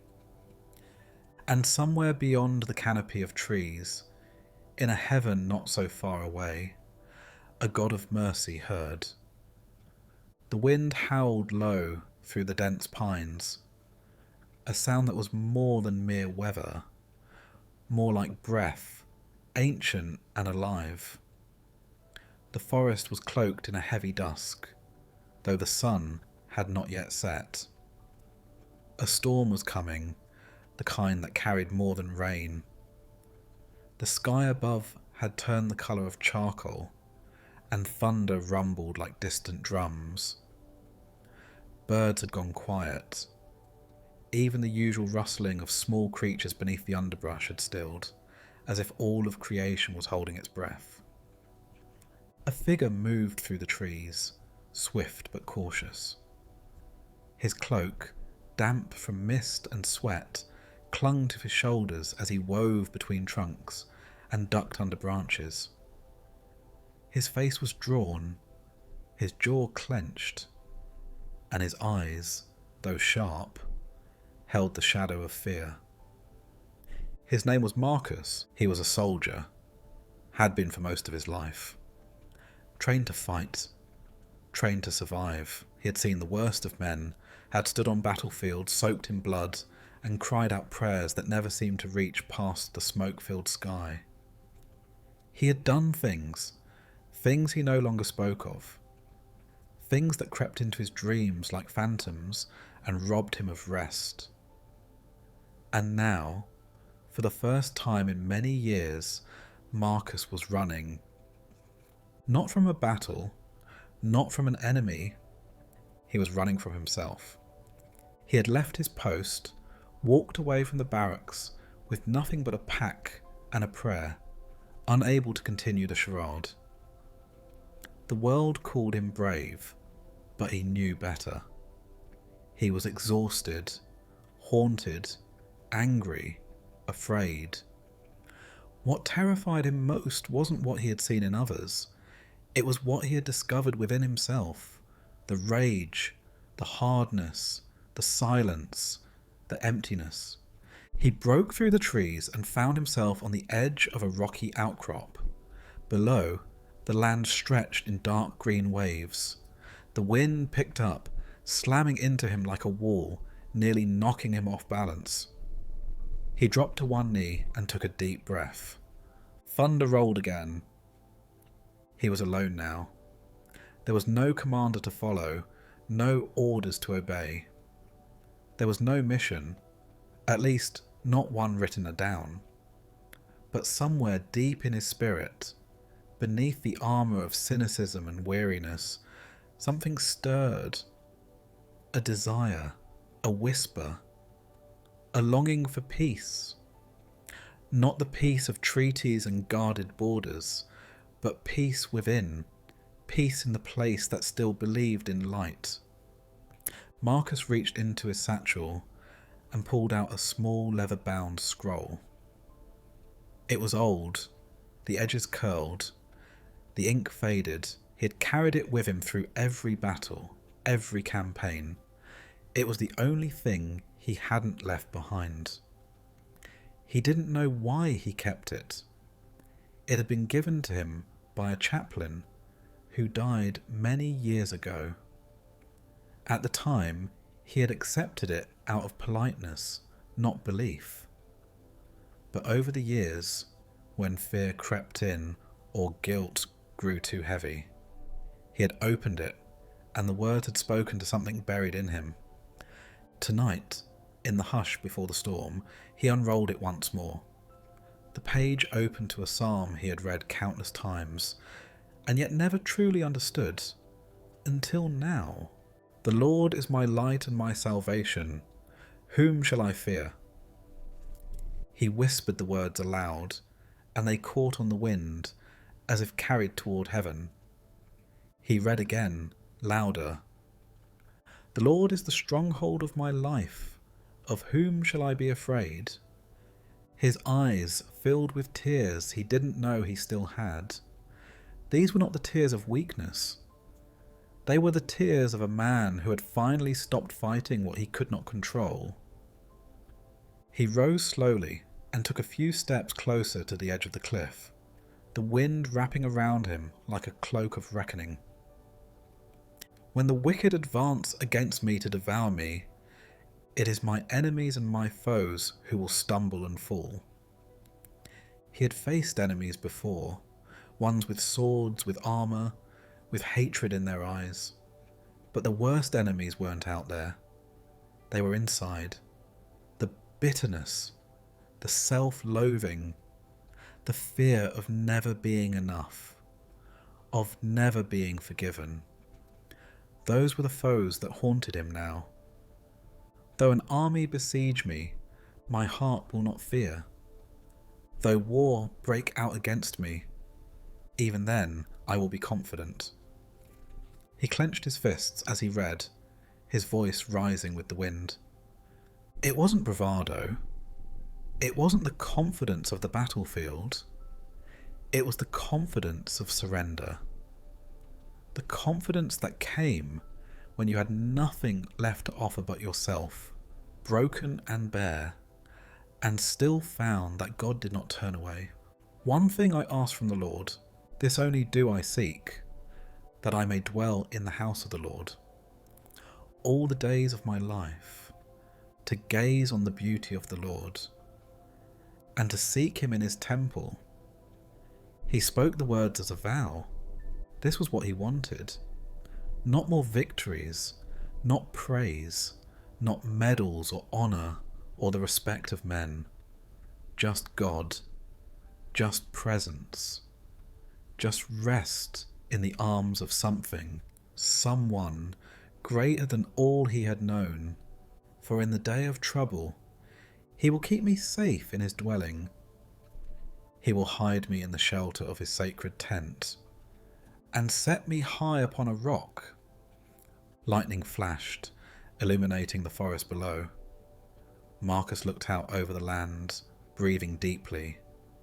He felt small, but not lost. Vulnerable, but not abandoned. Then my head will be exalted. Above the enemies who surround me, at his sacred tent, I will sacrifice with shouts of joy. I will sing and make music to the Lord. He had not sung in years, not truly. His voice had grown quiet under the weight of grief and guilt. But here, in the storm, in the solitude, he felt it rising again, a fragile song of hope. Hear my voice when I call, Lord. Be merciful to me and answer me. My heart says of you, seek his face. Your face, Lord, I will seek. Tears poured freely now. He dropped to his knees, hands lifted, voice cracking. Do not hide your face from me. Do not turn your servant away in anger. You have been my helper. Do not reject me or forsake me, God my Saviour. And then, softly, so softly it felt like a whisper in his soul, he heard it. not with his ears, but with something deeper, a reassurance, not in words, but in presence. I will not forsake you. He wept, and then he continued, though my father and mother forsake me, the Lord will receive me. Teach me your way, Lord. Lead me in a straight path, because of my oppressors. He thought of all the crooked paths he had taken, all the compromises, all the times he had wandered far from what he knew to be right. But here, on the edge of the wild, he was ready to walk straight again. Do not turn me over to the desire of my foes, for false witnesses rise up against me, spouting malicious accusations. His greatest accuser had always been himself, but tonight he chose to silence those voices, not because he had earned forgiveness, but because God had offered it. And then the final verse. He stood again, faced the storm, and spoke the words that had carried him through battles of flesh and spirit alike. I remain confident of this. I will see the goodness of the Lord in the land of the living. Wait for the Lord. Be strong and take heart, and wait for the Lord. He closed the scroll and pressed it to his chest. The wind howled louder, but he no longer feared it. The storm was not his enemy. It was the voice of God clearing the air, preparing the soil.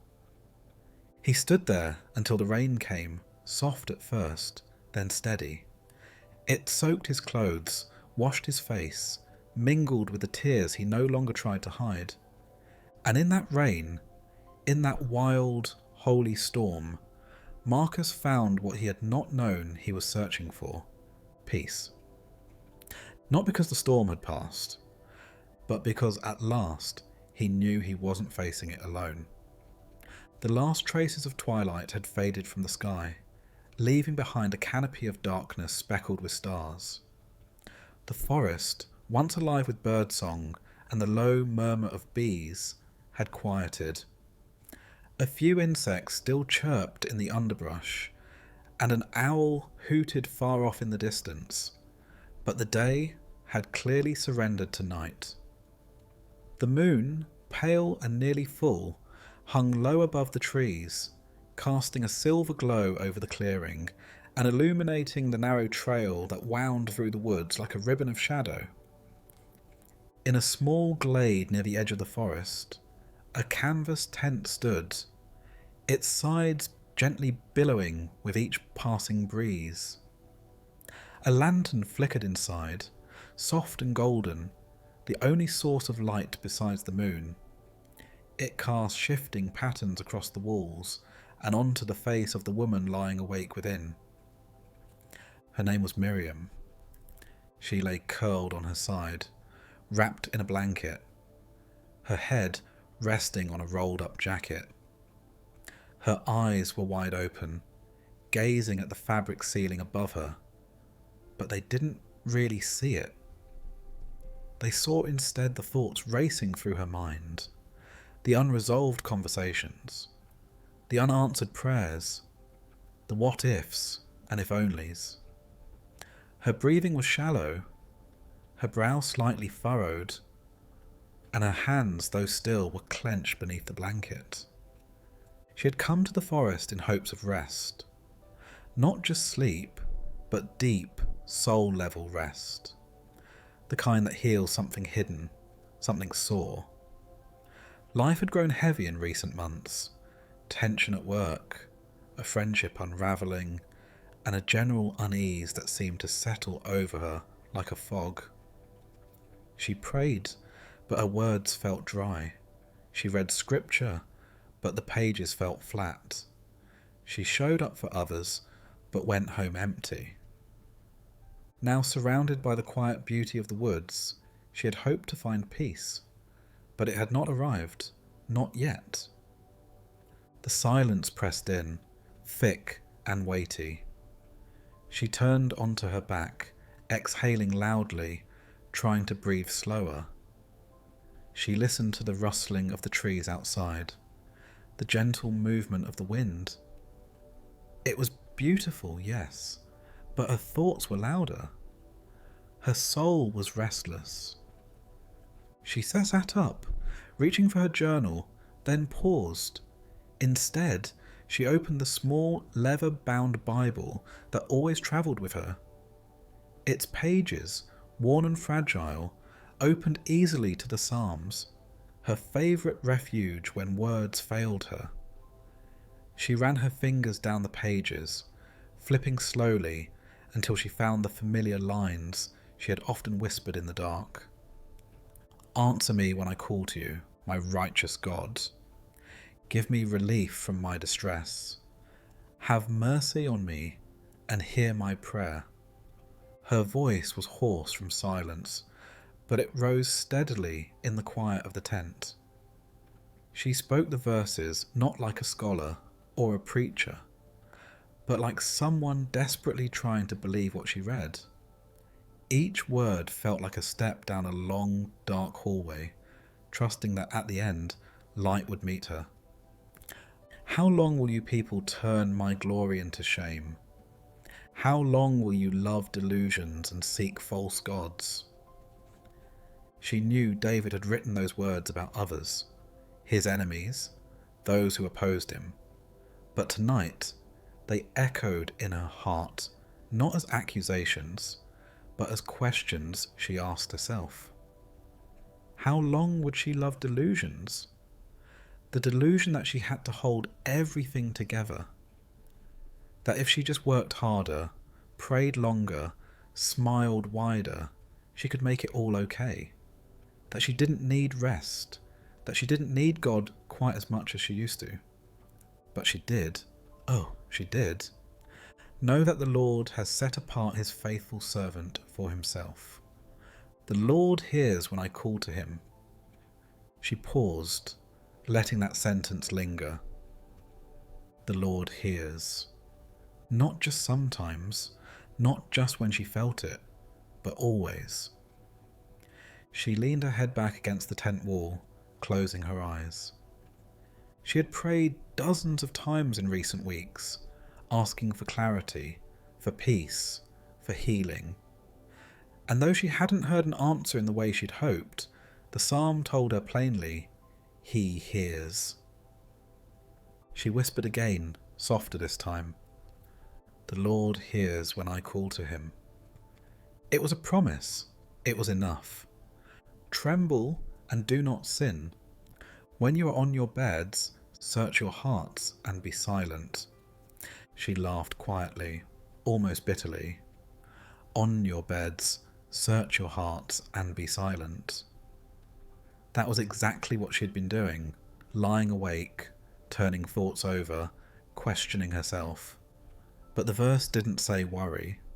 It said search. And then be silent. There was a difference. Worry was chaotic. Searching was intentional. Silence was surrender. She set the Bible down beside her and laid back again, breathing deeper now. She didn't have to solve it all. Not tonight. Offer the sacrifices of the righteous and trust in the Lord. Trust. That was the true sacrifice, wasn't it? Not doing, not fixing, but trusting. Many, Lord, are asking, who will bring us prosperity? Let the light of your face shine on us. Fill my heart with joy. When their grain and new wine abound. Joy. Not based on grain or wine or success or relationships, but on the light of his face. She turned onto her side, curling into the blanket, her body slowly beginning to unwind. She read the final verse aloud, almost as a lullaby. In peace I will lie down and sleep, for you alone, Lord, make me dwell in safety. Tears stung her eyes, not from sorrow, but from the softness of that promise. In peace. Not because everything was resolved, not because she had earned it, but because he gave it. He made her dwell in safety, here in the forest, here in the silence, here even in her unrest. Safety was not a place, it was a presence. She closed her eyes, allowing her breathing to match the rhythm of the trees outside, the soft sway of wind against canvas, the steady hum of earth. She did not need to have it all figured out. She did not need to hold it all together. She simply needed to rest. And so, for the first time in many nights, she did. Not because the questions were gone, but because the shepherd was near. And in his nearness, she found peace. Real, deep, healing peace. The kind that makes sleep not just possible, but holy. And the wind whispered through the trees, "Rest, beloved, you are safe." The morning sunlight poured down like liquid gold, streaming through the towering cedars that stood along the ridge of the forest, ancient and unmoving. Their bark was deep and furrowed, their trunks straight as pillars. They rose into the heavens as though reaching for something unseen, unmoved by the storms of years, centuries, maybe longer. Moss crept up their bases like time itself, and their scent, deep, earthy, resinous, perfumed the air with a quiet strength. These were not young trees. These were elders. At the centre of a clearing, nestled between those ancient sentinels, a wooden bench sat beneath a wide cedar bough. It had been built years ago by hands long returned to dust, crafted with care and reverence, placed intentionally facing the east where the light came in first. The bench bore the wear of weather and years, softened corners, faded grain, and initials carved long ago into the armrest. And today it bore the weight of an old man who had come once again to listen. Elder Simeon had lived in the nearby village for as long as most people could remember. Some said he was a teacher. Others claimed he was a healer. But those who knew him best would say he was simply a man who paid attention to people, to pain, to the whispering voice of God in the everyday. His hair was white and thin, his frame frail but upright, and his eyes held a glint of life that defied his age. Each week, on the Sabbath morning, Simeon walked the trail that led to this cedar grove, not to perform, not to preach, but to remember, to reflect, and to praise. He moved slowly now, one hand on the curved handle of his cane, the other holding a worn, leather-bound book of Psalms. Every footstep was deliberate, reverent. The air was crisp, and smelled of cedar oil and damp earth. Overhead, the trees whispered in the breeze like an ancient choir. There was no rush here. Time moved differently beneath the cedars. When he reached the bench, he sighed softly, not with exhaustion, but with gratitude. He lowered himself onto the wooden seat and let the light warm his skin. For a while, he said nothing. He just breathed. Eventually, he opened his book and turned the pages gently until his finger came to rest on a passage marked with a faded ribbon. "It is good to praise the Lord and make music to your name, O Most High, proclaiming your love in the morning and your faithfulness at night." His voice, though quiet, was clear and unwavering.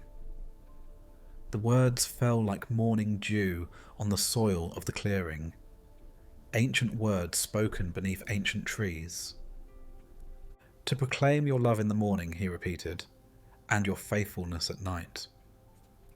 He closed his eyes, letting the rhythm of the verse settle into his bones. He had lived long enough to understand the depth of those lines.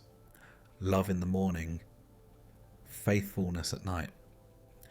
Each day was a cycle, and God's presence met him in both. The bright beginnings and the quiet endings. He looked up at the trees around him. Some of these cedars had been standing long before he was born.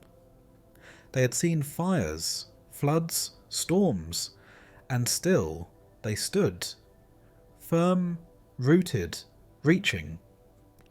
He thought of the psalmist's words further on. The righteous will flourish like a palm tree. They will grow like a cedar of Lebanon. Planted in the house of the Lord, they will flourish in the courts of our God. He smiled. To grow like a cedar, that was no small thing. Not to grow quickly, not to blossom overnight, but to grow deep, to grow strong, slowly, steadily. That was the kind of life Simeon had come to love. A faithful life, an anchored life. He leaned his head back, letting the branches above fill his vision. These trees, he said aloud, as if to an unseen companion. They don't hurry. They don't strive. They simply remain where they've been planted. And somehow, in their stillness, they worship. He flipped to the next verse. They will still bear fruit in old age.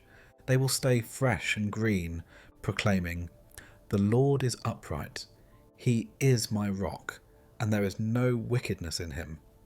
He chuckled softly at that, bear fruit in old age.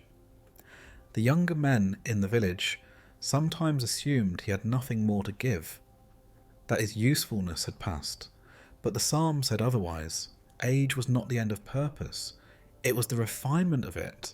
The fruit of old age was not ambition or speed, it was wisdom, presence, peace, and a quiet, steady faith. He thought of all he had seen in his years, wars and weddings, loss and laughter, famine and feasting. Through it all, he had found God to be constant, not always predictable, not always explainable, but always good. He rested the psalm book on his lap and lifted his hands slowly, palms upward. "Thank you," he whispered, "for keeping me, for planting me." His voice cracked, but he didn't try to stop it. The tears came gently, not of grief, but of wonder. "Thank you for the seasons," he continued, "for spring when hope is new, for summer when joy is full, for autumn when things fall away, and even for winter when I've had to wait."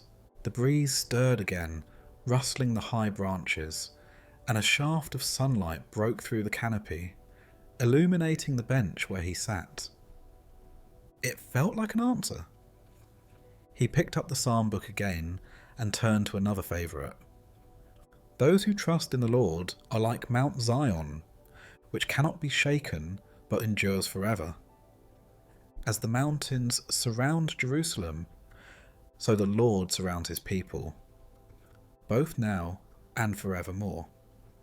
He let the words wash over him, as familiar as a lullaby. He had clung to them in darker days, when his wife had passed, when his son had left the faith, when his own health had begun to fade. And yet, through every shaking, he had not been destroyed, because the Lord had surrounded him, just like these cedars. He looked around again, at the mighty trunks and the canopy above, and he thought, this is what it means to be planted in the courts of God. It's not about temples made by human hands. It's about being rooted in his presence, wherever you are. It's about standing tall, not because you're strong, but because you're held. He reached into his coat pocket and pulled out a small loaf of bread and a piece of cheese, his usual Sabbath meal beneath the trees. He ate slowly, gratefully, each bite a kind of communion. He had no need for a chalice or altar here. The forest was enough. After the meal he sang. The song had no title. It was a quiet melody, rising from deep within, a combination of psalm and prayer, thanksgiving and trust. His voice was low and gentle, blending with the rustling leaves above. When the song ended, he sat in silence once more. The light had shifted. Shadows were longer now, the sun beginning its slow descent. Simeon stood, using his cane for balance. He brushed crumbs from his coat and looked once more at the trees. "Thank you," he said again, voice full and steady, "for planting me." He walked slowly back down the trail, his figure small against the backdrop of towering cedars. And the forest remained behind him, silent, reverent, filled with the lingering echo of praise. The righteous will flourish like a cedar, rooted, steady, still bearing fruit, even in old age, especially then. The night sky had never looked so vast. Above the forest, a black velvet canopy stretched endlessly in all directions, studded with stars so brilliant they seemed close enough to touch. Some shimmered faintly, like tiny candles, while others blazed with steady silvery light. The Milky Way arched overhead, a river of distant suns and celestial dust flowing through the cosmos. No clouds veiled the view. No artificial light dulled the glory. This was pure night, untamed, ancient, alive. In the middle of a wide, grassy clearing nestled between hills and old pines, a young girl lay on her back atop a thick wool blanket. Her hands were folded beneath her head, and her legs were crossed at the ankles. She wore a sweater too big for her, and socks pulled halfway up her calves. But she didn't feel the cold. The wonder had warmed her. Her name was Eliana, and she had come here with her grandfather, though he had fallen asleep beside the fire long ago, curled beneath another blanket, his soft snoring rising and falling in rhythm with the breeze. She, however, could not sleep, not tonight, not under this sky. It was the first time she had seen the stars like this. In the city where she lived with her mother, the stars were mostly hidden. You could see a few if you looked hard, maybe 5 or 10 on a clear night. But here, out in the wild, there were thousands, millions, a whole galaxy of stories. Eliana blinked slowly, then sat up halfway, propping herself on her elbows. She reached for her little journal, tucked beneath the edge of her blanket, and flipped it open. The pages were already full of observations, drawings of birds she had seen earlier in the day, pressed wildflowers, and lists of questions she wanted to ask her grandfather in the morning. But now she turned to a clean page and simply wrote, "The stars are loud." That's how it felt. Not in sound, but in presence. They said something big, something old, something she didn't quite understand but deeply wanted to. She glanced over at the dying campfire and the shadowy shape of her grandfather beneath his blanket. Then, reaching into her backpack, she pulled out a small, leather-bound Bible. It had been a gift from him on her last birthday, with her name engraved on the inside. To Eliana, with wonder and faith. Love, Papa. She flipped through the pages slowly, not really knowing where to begin. Then she remembered something her grandfather had said during one of their long walks through the trees earlier that afternoon. If you ever want to understand just how big God is, he'd told her, read Psalm 8, beneath the stars. So she turned there. Her fingers found the passage quickly, and her eyes settled on the first verse. She began to whisper it aloud, almost like a spell. Lord, our Lord, how majestic is your name in all the earth. You have set your glory in the heavens. She paused, looking up again. Your glory in the heavens. It was true. The sky declared it. There was no other word for it. Majestic. Glorious. It was as if the stars were tiny windows into a greater light. A light too powerful to be seen directly. She could feel it in her bones, the presence of something more. She kept reading. Through the praise of children and infants, you have established a stronghold against your enemies, to silence the foe and the avenger. She smiled faintly. The praise of children. That meant her. That meant she wasn't too young to matter in the eyes of God. That even her small, whispered words of awe beneath these stars were part of the strength that held back darkness. Her voice grew stronger as she continued. When I consider your heavens, the work of your fingers, the moon and the stars which you have set in place. She read that line twice. The work of your fingers. She pictured God painting the night sky, dotting it with stars, placing each one with intention and care. The same fingers that had carved rivers, shaped mountains, stirred oceans, and now held the very heart inside her chest. She looked up again.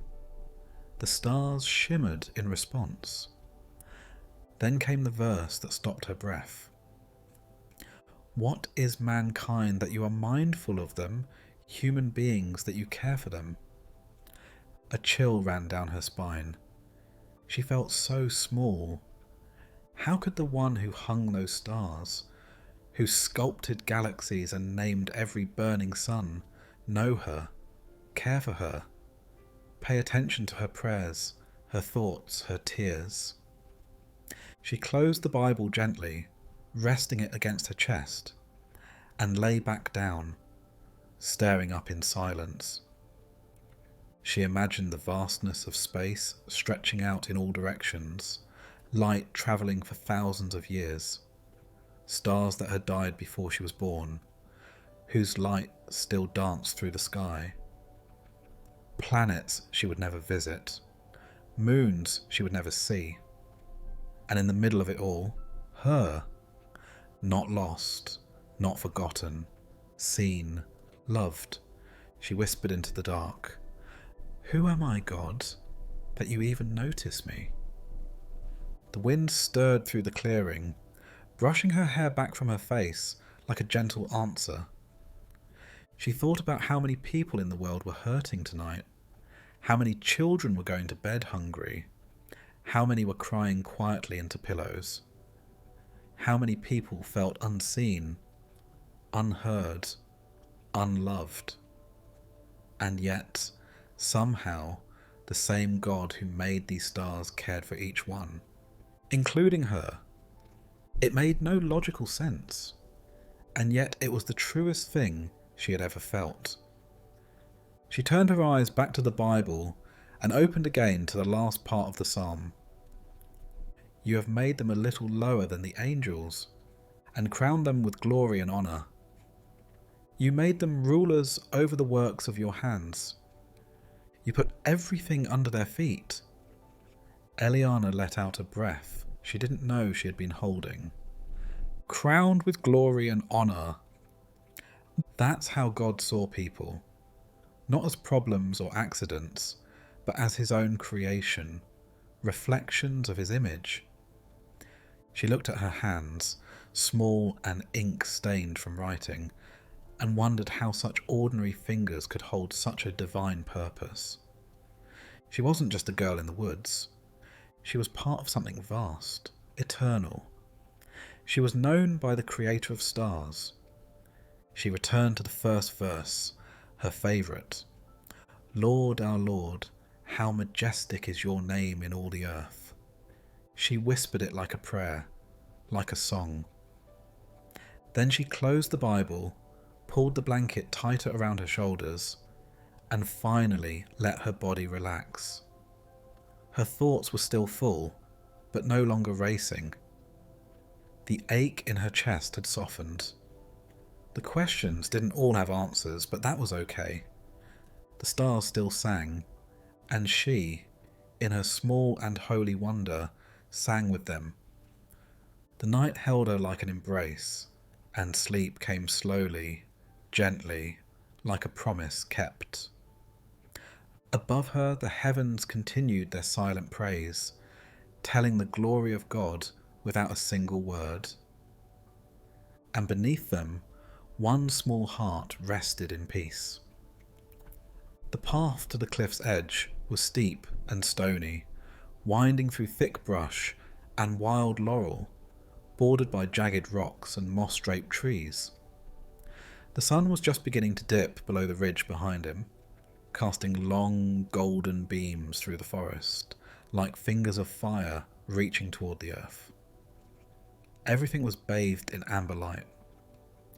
The scent of pine sap, warm rock, and damp soil filled the air, grounding him in the present, even as the weight of the past threatened to pull him under. Daniel climbed in silence. Each step felt deliberate, sacred even.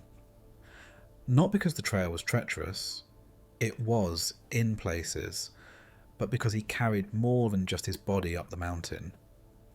He carried grief, questions, guilt, hopes that had died slowly, like a campfire smothered by morning rain.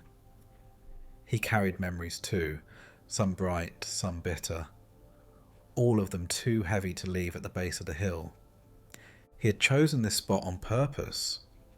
He remembered it from his youth, a sheer overlook high above the valley floor, where the wind seemed to speak and the world felt briefly understandable. Back then, he had come to the cliff seeking clarity, trying to decide where to go, who to become.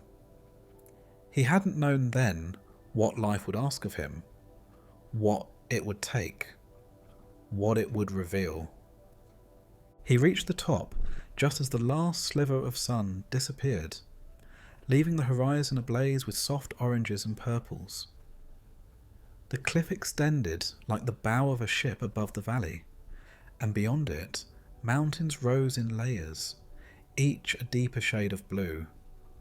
The river below gleamed like silver thread stitched through a patchwork of trees and meadows. The wind greeted him instantly, cool, clean, insistent. Daniel walked to the very edge, where a boulder jutted out, flat and wide, like a throne carved by the hand of time.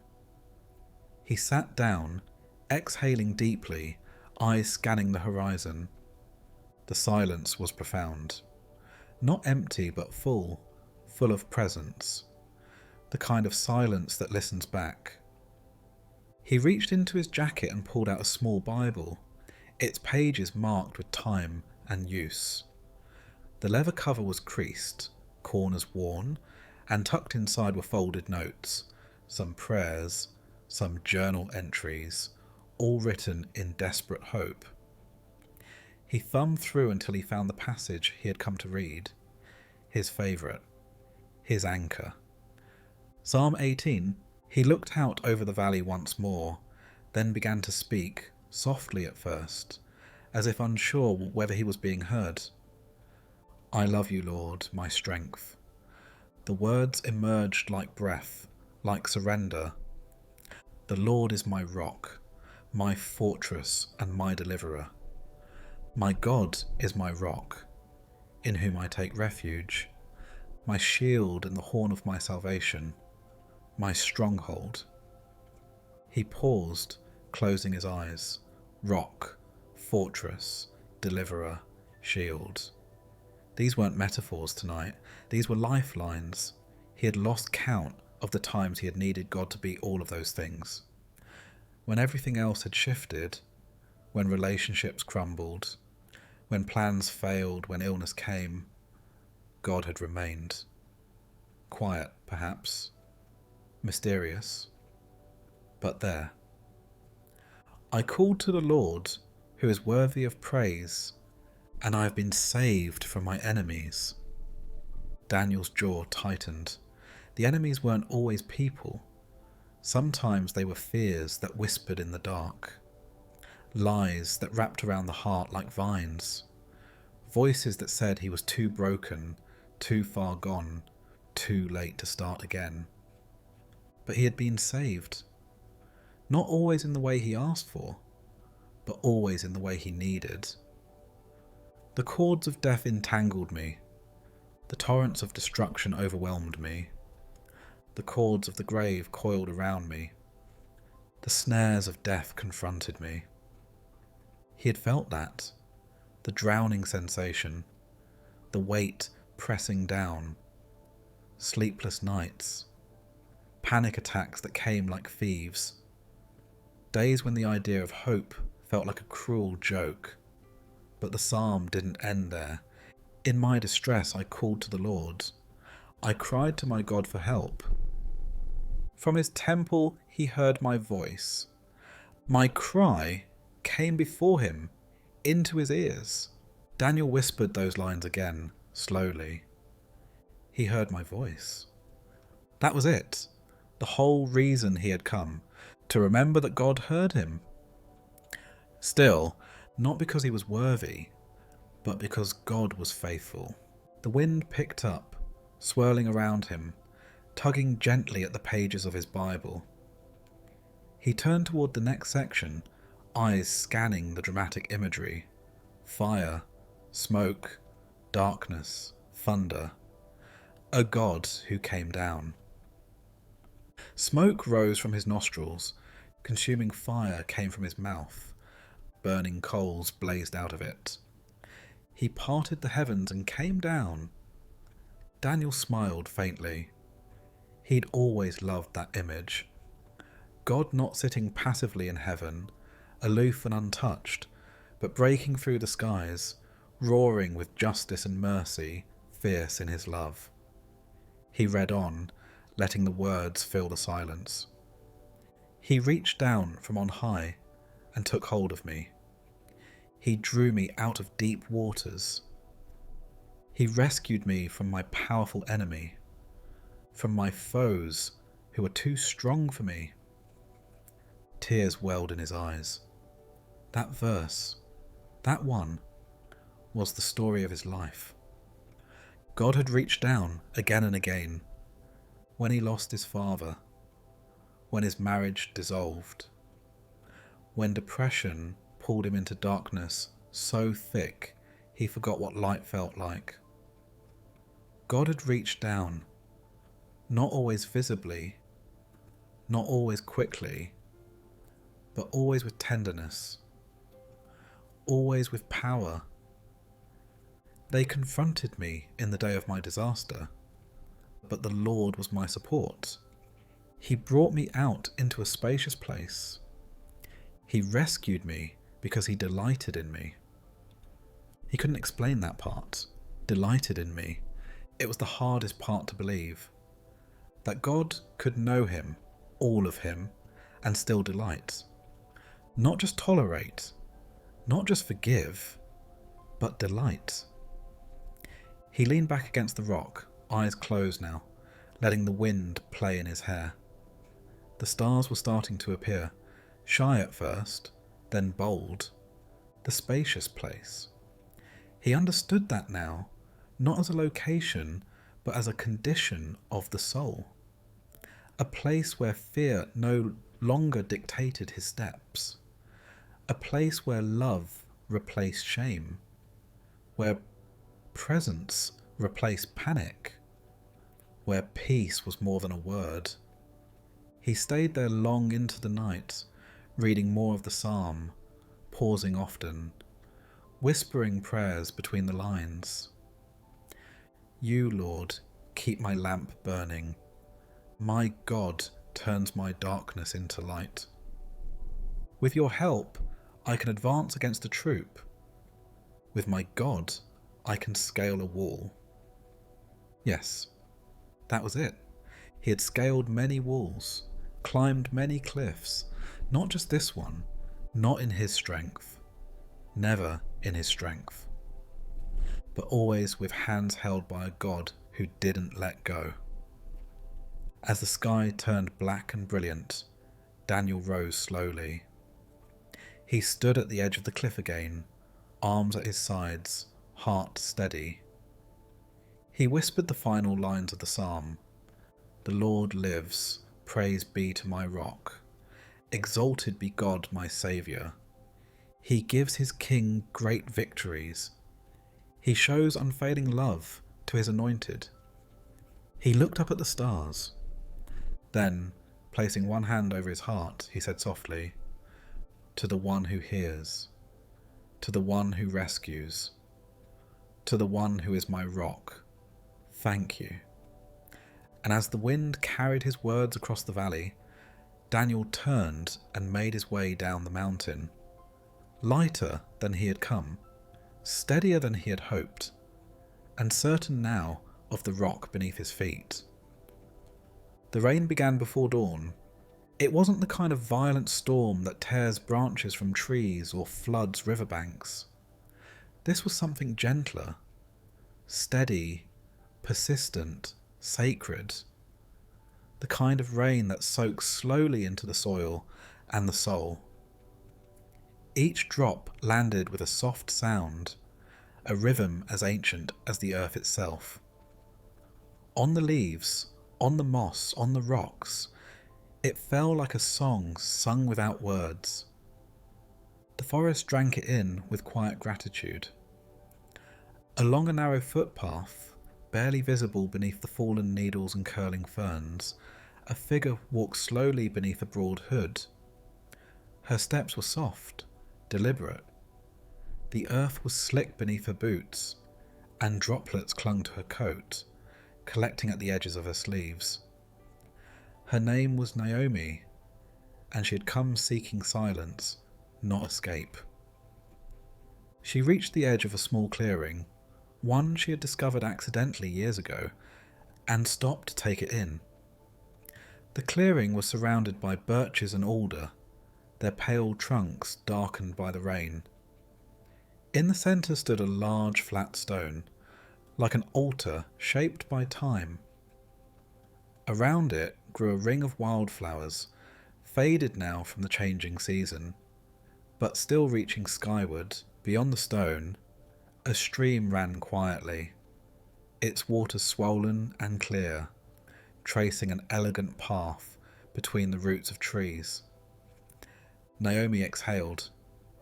She had been holding her breath all week, it seemed, through meetings, through rushed conversations, through the quiet arguments that lived beneath polite words. Her mind had been crowded for too long, her soul dry, even as her days were full. She longed for stillness, not just of the body, but of the spirit. And here, at last, it began to settle in. She stepped forward and sat gently on the stone. Rain continued to fall around her, soft as breath. Her coat protected her from the chill, but the cold didn't matter. She welcomed it. It made her feel awake. She reached into her bag and pulled out her journal, but instead of writing, she simply held it in her lap. For now, there was nothing to say, only something to hear. She closed her eyes. The sound of the stream reached her first, constant, soothing, pure. Then the rustling of the trees, their leaves sighing beneath the rain. Then the rhythm of her own breath, slow and deep. And somewhere within that quiet orchestra, a verse rose to her memory, unbidden. O God, you are my God. Earnestly I seek you. My soul thirsts for you. My body longs for you. in a dry and weary land where there is no water. Her lips moved with the words, though her voice was barely above a whisper. She opened her eyes and looked toward the stream. My soul thirsts for you. It was a truth deeper than anything she could explain. She hadn't realized how parched she was, not physically, but spiritually. Not until the psalm found her again. It always did, eventually. She opened her Bible to Psalm 63 and let the rain dampen its corners. The pages curled slightly, but she didn't mind. This book wasn't meant to stay pristine. It was meant to be lived in, cried over, carried. She read slowly. I have seen you in the sanctuary, and beheld your power and your glory. Because your love is better than life, my lips will glorify you. She paused. Better than life. She had read that line dozens of times, but today it stopped her. What could be better than life? Than breath and touch and song? Yet something within her knew the answer. God's love, when truly felt, truly known, was not just an idea. It was a presence. It was the hand that held her in despair, the whisper that called her back when she wandered, the peace that descended even when nothing made sense. I will praise you as long as I live, and in your name I will lift up my hands. My soul will be satisfied as with the richest of foods. With singing lips my mouth will praise you. Naomi lifted her eyes toward the sky. Rain touched her cheeks like anointing oil, running slowly down to her chin. Her hands, gloveless now, rested open on her knees. Satisfied, she longed for that kind of satisfaction. Not from achievement, not from validation or success or even understanding, but from presence. To be so filled with God's nearness that nothing else could dominate her peace. She read on. On my bed, I remember you. I think of you through the watches of the night. Because you are my help, I sing in the shadow of your wings. The watches of the night.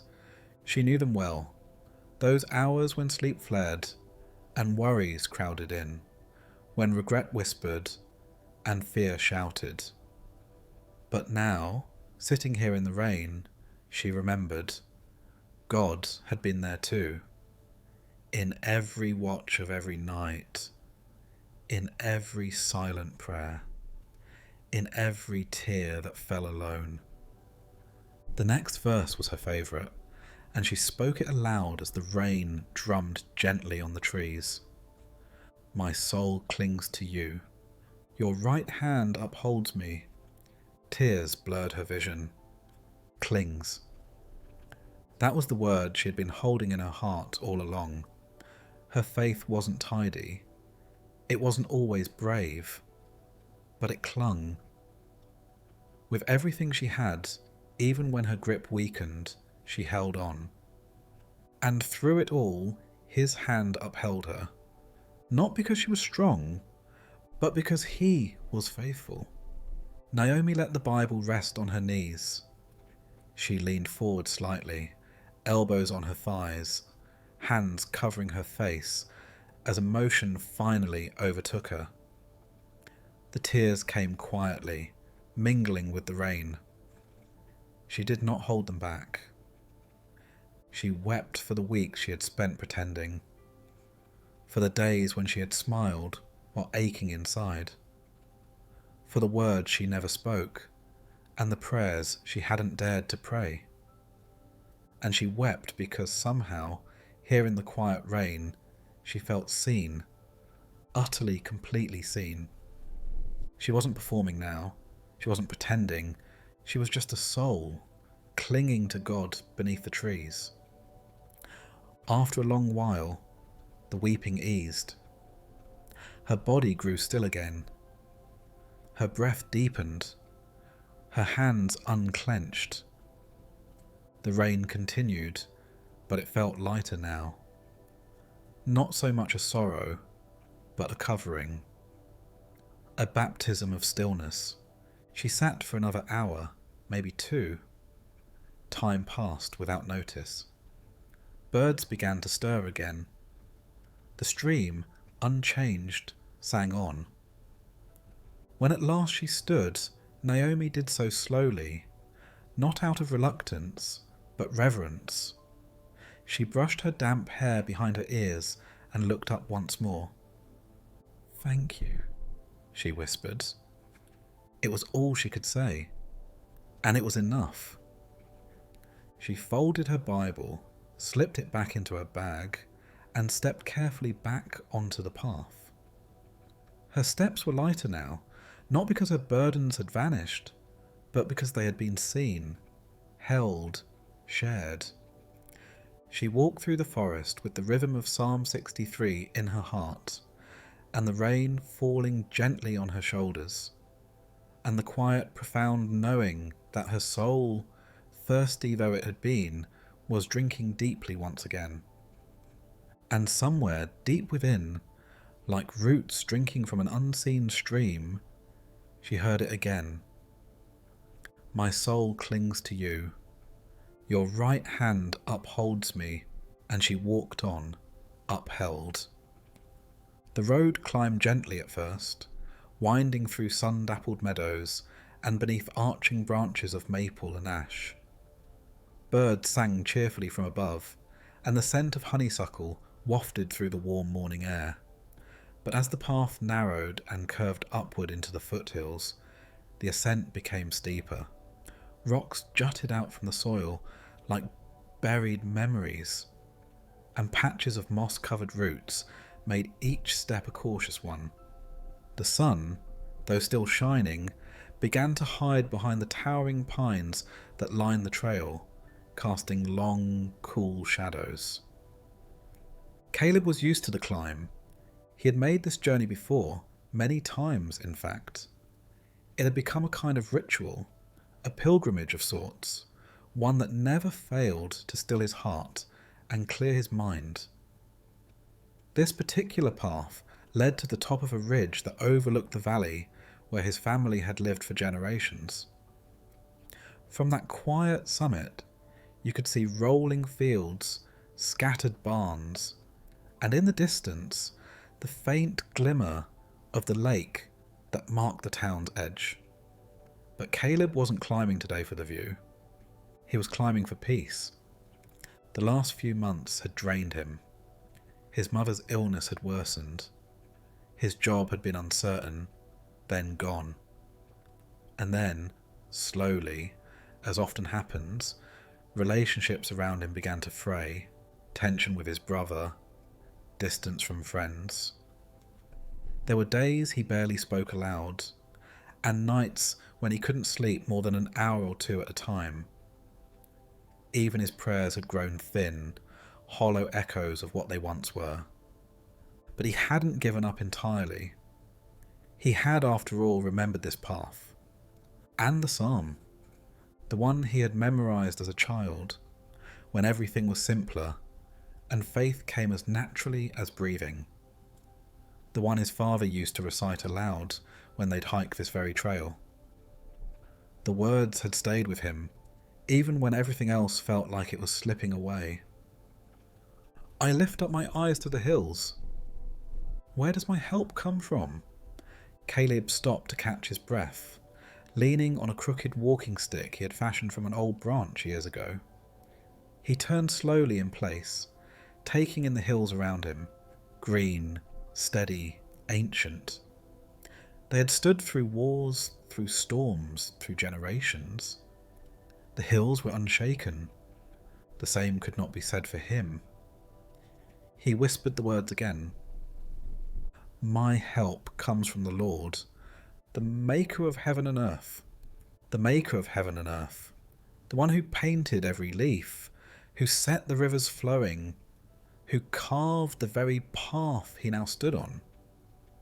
The idea was both comforting and daunting. How could someone so vast, so powerful, care about one man's small life? And yet the psalm said help did come, that he watched, that he kept. Caleb resumed walking, more slowly now. The trail turned sharply to the right, and with each step the sky opened a bit more above him. A hawk glided overhead, its wings outstretched like praise. The wind shifted, cooler now, brushing against his face like a benediction. He will not let your foot slip. He who watches over you will not slumber. That part always struck him, because he had slipped, he had failed, he had doubted, he had lost his grip on so many things. His optimism, his courage, even his will to pray. But the psalm didn't promise that he wouldn't slip. It said God wouldn't let him fall beyond reach, that there was always a hand beneath him, always awareness, always protection. He passed an outcropping of wildflowers growing defiantly between stones, bright orange lilies and pale blue asters. Life where it shouldn't thrive, beauty in unexpected places. He smiled. Indeed, he who watches over Israel will neither slumber nor sleep. God didn't grow tired, not of him, not of hearing his prayers, not of holding up the whole aching world. Caleb reached the ridge at last. The trail opened wide, and the wind greeted him with arms full of light.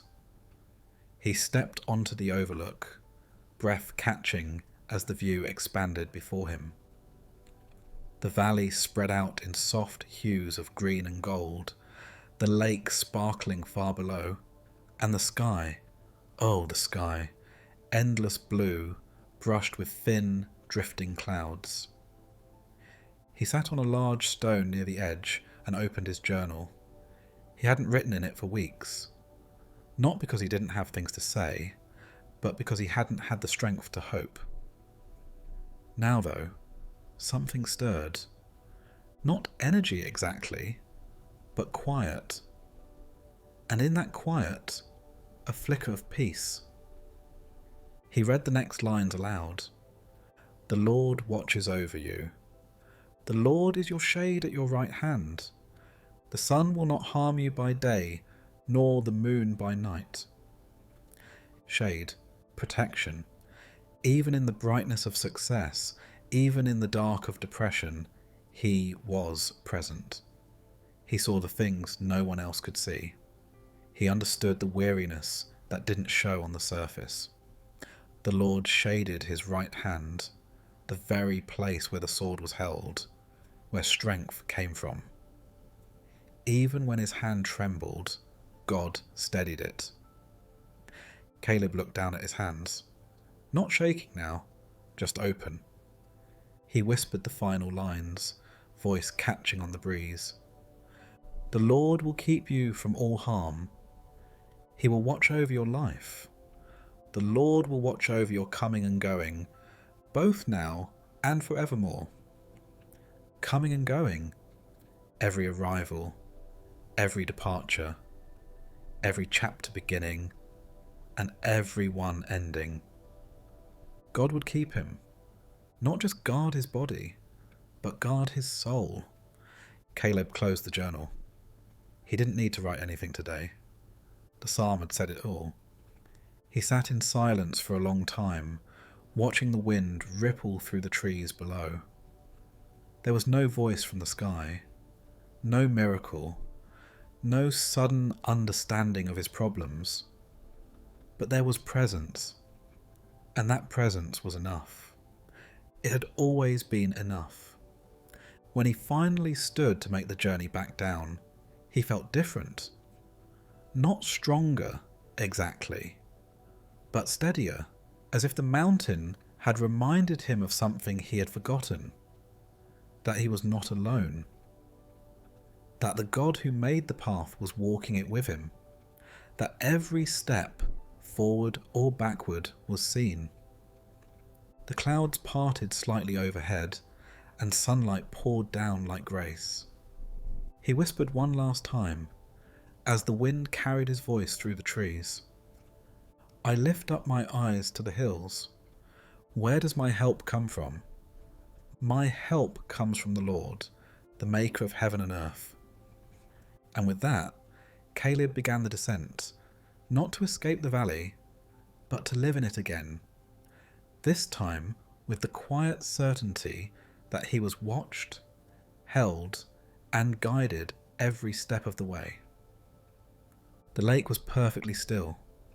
A mirror of heaven stretched out before him, holding the reflection of trees, clouds, and the soft blue blush of early morning. Mist hovered like breath over the surface, curling and dancing as the first rays of sun began to slip between the peaks of the eastern hills. The world had not yet stirred.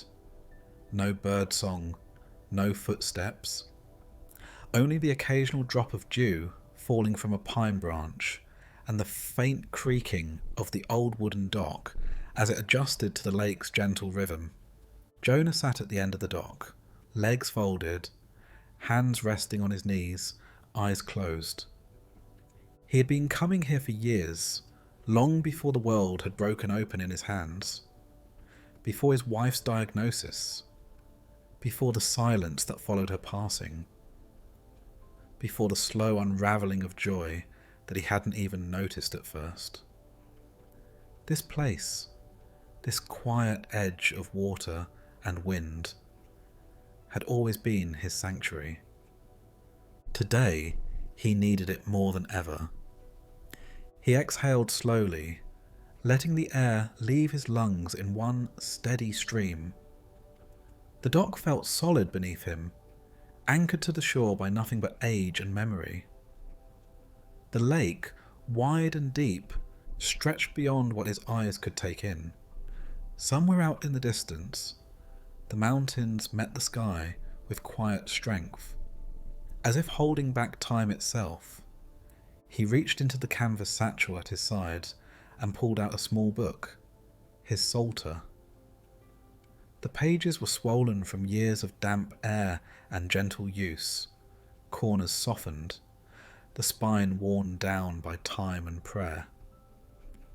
He opened to one of his favourite psalms, one he had read countless times, but which now held new weight, new breath, new ache. He didn't begin reading right away.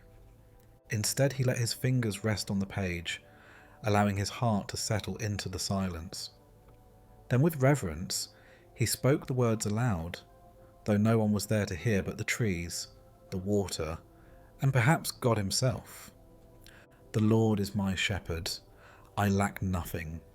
He paused, not because he doubted the words, but because he wanted to believe them again, deeply, truly, I lack nothing. Not because life had given him everything, but because God had never left. He read again. He makes me lie down in green pastures. He leads me beside quiet waters. He refreshes my soul. He looked out over the water, quiet waters. This lake had always spoken that line to him, even before he understood it, even before he knew he needed refreshing. The stillness of it reminded him that peace wasn't something he had to create. It was something he had to receive. God led, not pushed, not demanded, led. Jonah's throat tightened as he read the next line. He guides me along the right paths, for his name's sake. He had not always walked the right path. There were seasons of pride, of selfishness, of distraction. But God had remained, and the path, no matter how winding, had somehow always led him back here, to stillness, to grace, to love. He read on, voice stronger now, but tender. Even though I walk through the darkest valley, I will fear no evil, for you are with me. Your rod and your staff, they comfort me. The darkest valley. Jonah didn't need to imagine it. He had walked it. The months of pain, watching her slip away day by day. The nights he lay awake, counting the seconds between her breaths. The final hour, when her hand in his grew still. He had wept in that valley, screamed, prayed without words, and yet, through it all, God had been there. Not always speaking, but always present. He remembered a night after the funeral, sitting right here on this dock, staring at the same moon that watched over them now. He hadn't spoken a word. He had simply sat, and he had felt, in a way deeper than thought, that he was not alone. Your rod and your staff, they comfort me. He didn't always understand that comfort. It wasn't soft. It wasn't always sweet. Sometimes it was stern. Sometimes it meant being held in place when he wanted to run.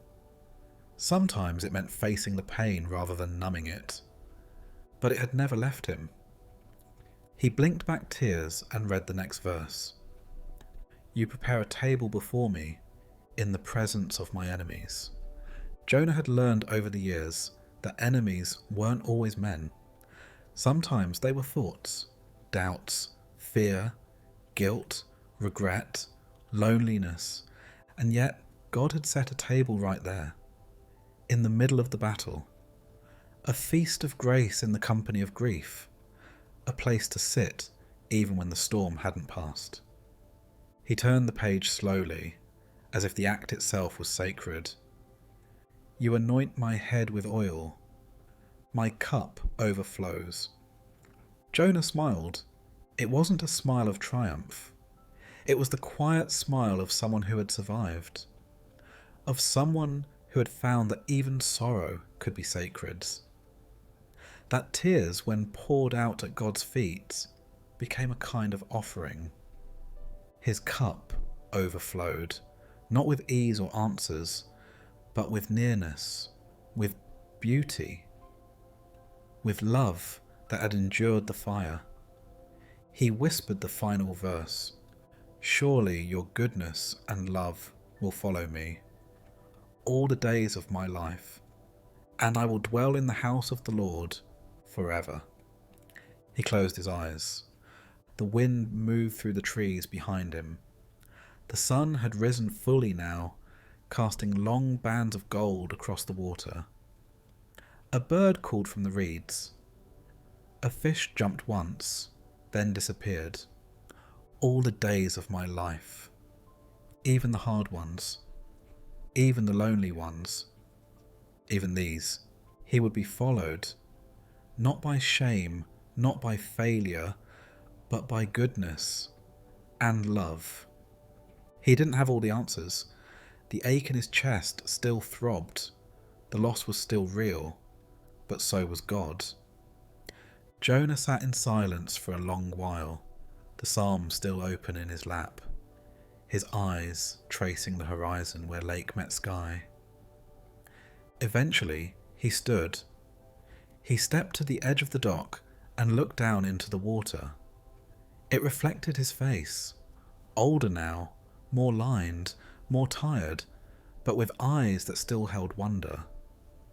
He reached into his pocket and pulled out a small stone he had found earlier, smooth and cool. He held it tightly for a moment, then whispered, for all that's behind me, and all that lies ahead, thank you. He tossed the stone into the water. It landed with a quiet splash, sending ripples out in every direction. Then without haste, Jonah turned and walked back down the dock. Each step a prayer, each breath a quiet hymn. The Lord was his shepherd, and in that he had enough. The wind stirred the wheat fields gently, bending the tall golden stalks in waves that rolled across the hills like a sea of light. The sun, still early in its ascent, cast a warm glow over the countryside, illuminating the distant farmhouse and the winding dirt path that led from the edge of the field to the horizon. Morning birds sang from the trees, and the air was thick with the scent of new growth, of dust warmed by the sun, and of something else, something sacred. Along the path walked Ruth, her shawl wrapped tight around her shoulders, a woven basket in one arm. Her steps were slow but sure, steady as the sun's rise. She wore a dress faded by time and work, and her sandals were coated with the dust of many miles. But there was strength in her gait and quiet in her spirit. She had always loved mornings, especially mornings like this, still and glowing, the day yet unwritten. But today was different. Today marked exactly 1 year since the moment her world changed forever. 1 year since she had stood at the edge of a grave, her heart split in silence. 1 year since her husband's life slipped away like breath on the wind, leaving behind a home half filled and wholly broken. 1 year since grief had first taken her hand and refused to let go. She reached the low stone wall that bordered the field and sat down on its sun-warmed edge. Before her, the wheat rippled in silence. Her basket rested at her feet, filled with apples and bread and a small clay jar of olive oil. A gift, an offering. She had come to this place not just to remember, but to rebuild, to speak with God, not through polished words, but through presence, through being here and listening. From her pocket, she pulled out a folded scrap of paper, worn soft with handling. On it were scribbled verses from a psalm she had first read weeks after her loss, verses that had haunted and healed her in turns. Her trembling fingers opened it again, and her voice, quiet at first, began to speak the words aloud. Those who sow with tears will reap with songs of joy. The words landed in the air like seeds, small but full of promise. She let them hang there, her eyes gazing across the valley, her heart full of questions. She had sown many tears, countless. At night, beneath the covers, when no one could hear. In the kitchen, while cooking for one. In church, during songs she once sang with ease. At the market, passing families, seeing in them the life she had almost had. She had sown in silence, in aching, in patience, in faith. "Will I reap?" she asked, not accusingly, but earnestly. "Will these tears return to me as joy?" The wind rustled the wheat. She read on. "The one who goes out weeping, carrying seed to sow, will return with songs of joy, carrying sheaves with him." Ruth blinked against sudden tears. The one who goes out weeping? Yes, that was her. She had left her house many mornings with tears still drying on her cheeks. But she had gone. She had continued. She had worked and prayed and helped neighbours. She had baked bread for a widow 2 houses over. She had read stories to her sister's children. She had taken care of the fields when no one else had time. She had lived, carrying seed to sow. Even in her sorrow, she had planted kindness, little offerings, small acts of love. Now she wondered, could those seeds grow into joy? Could grief plant gardens too? A gust of wind blew her shawl loose. She gathered it again, pressing it to her chest. Ruth had often pictured the psalmist, whoever he was, writing this with a heart like hers. Perhaps he, too, had lost someone. Perhaps he had walked fields just like these, crying into the earth, watering the soil with tears he hadn't meant to shed. And perhaps, with time, something had grown. Joy. Not a joy that erased the loss, but a joy that could sit beside it, not either or, both and. Joy that could bloom from the same soil where sorrow was sown. She reached into her basket and pulled out the apple, red, warm from the sun, still bearing the blush of the tree. She bit into it and tasted the sweetness, surprised by how much it satisfied. For a moment, she simply sat and chewed, watching the breeze play in the wheat. Her breathing slowed.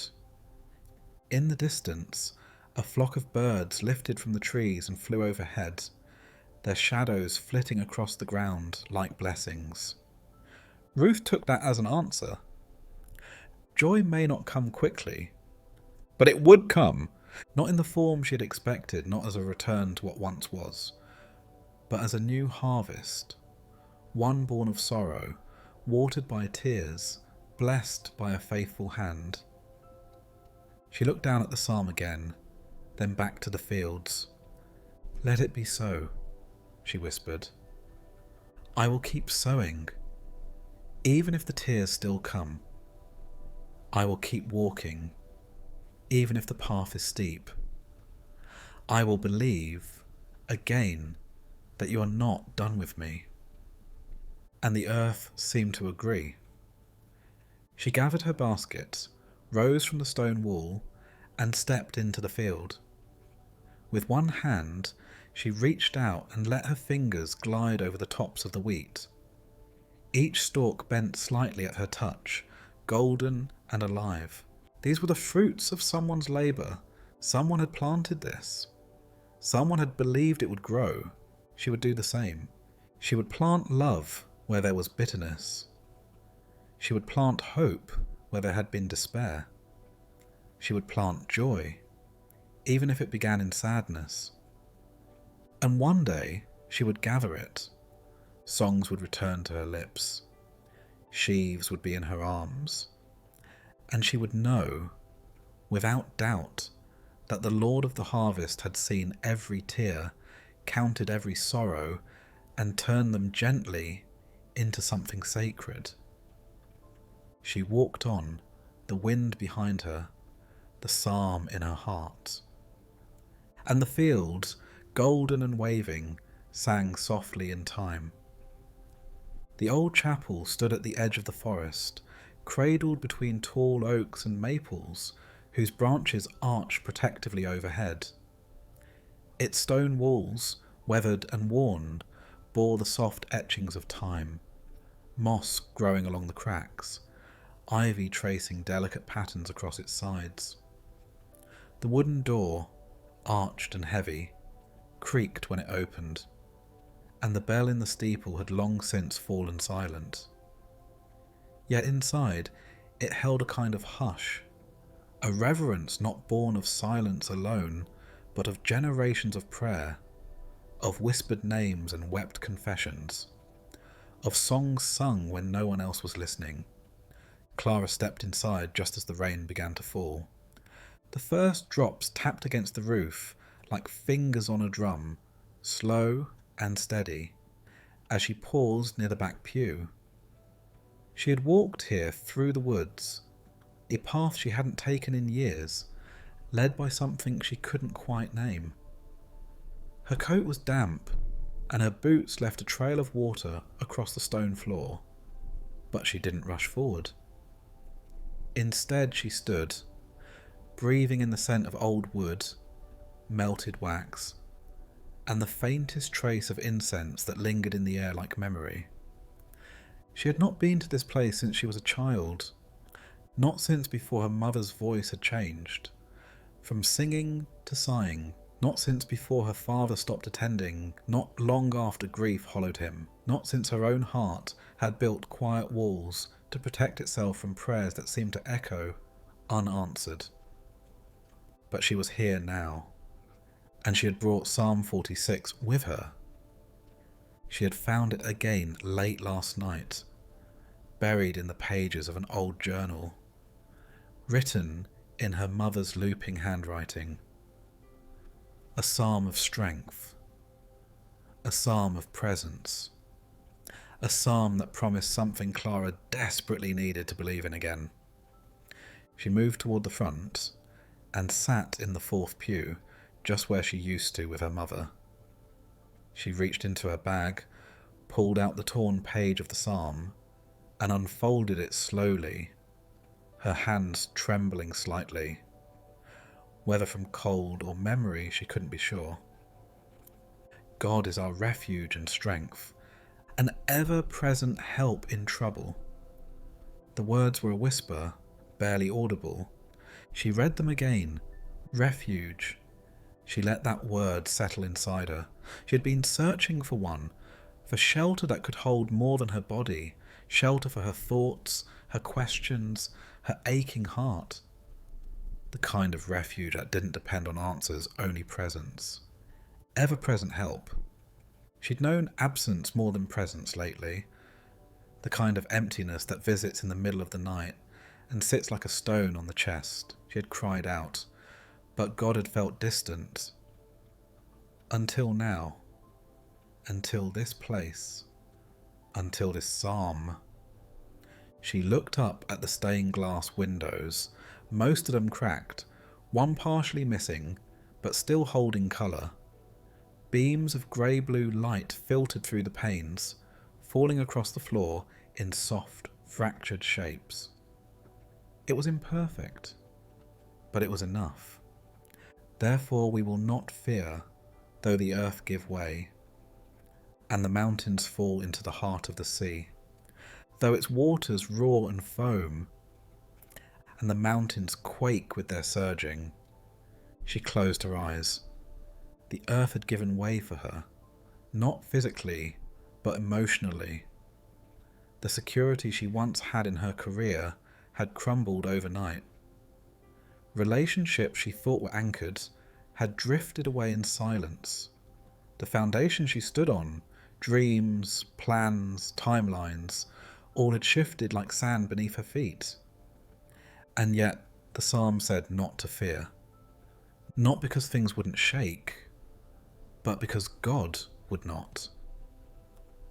There is a river whose streams make glad the city of God, the holy place where the Most High dwells. God is within her. She will not fall. God will help her at break of day. She opened her eyes and read those lines again, her heart catching at the phrase, God is within her. She will not fall. Was that for her? She wanted to believe it.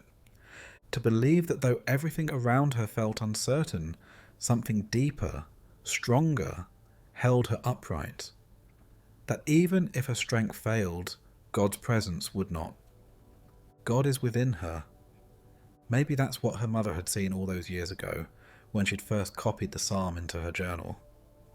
Maybe she had known that her daughter would need those words someday, when her own voice felt too small, her own prayers too broken.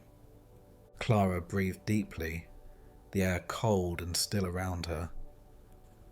The next verse came almost as a song. Nations are in uproar, kingdoms fall. He lifts his voice, the earth melts. She thought about the world, loud, divided, hurting.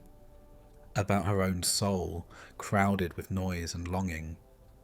But God's voice could still melt it all, not with wrath, but with warmth, with clarity, with a whisper that made everything else quiet. She read on, the Lord Almighty is with us. The God of Jacob is our fortress. Her fortress, not a place built by hands, not something she had to strive for or earn. a fortress that moved with her, surrounded her. She remembered a night not long ago, curled on the bathroom floor, heart racing, hands shaking. No words had come, just one broken plea. Be near. And somehow he had been. In the slowing of her breath, in the gentle reminder to rest, in the quiet strength to get up again. She hadn't realised it then, but reading the psalm now, she knew. He was with her. He had always been. Her voice grew stronger as she read the next lines. Come and see what the Lord has done, the desolations he has brought on the earth. He makes wars cease to the ends of the earth. He breaks the bow and shatters the spear. He burns the shields with fire. A stilling came over her. There had been battles within her, wars of thought and doubt and memory, regret that showed up like a soldier with no name, demanding surrender.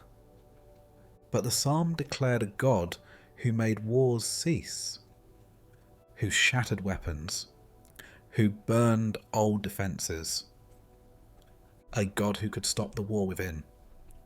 And then came the words that rang like a bell in her chest. Be still and know that I am God. She whispered them again. Be still and know.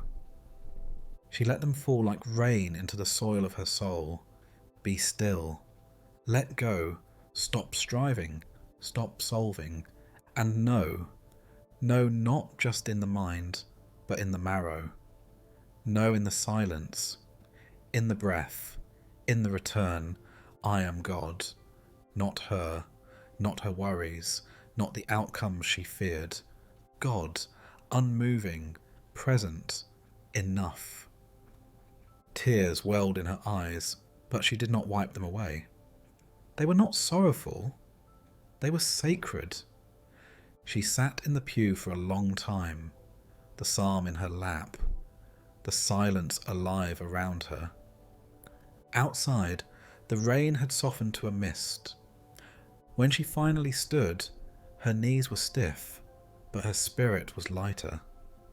She stepped toward the door, paused, then turned and whispered, Thank you for being here, for still being God, even when I forget. She stepped out into the soft morning light, the trees dripping, the path gleaming, and she walked back down the trail, not with all the answers, but with peace. The kind of peace that doesn't erase the storm, but steadies the soul in the middle of it. Be still and know. And so she was. And so she did.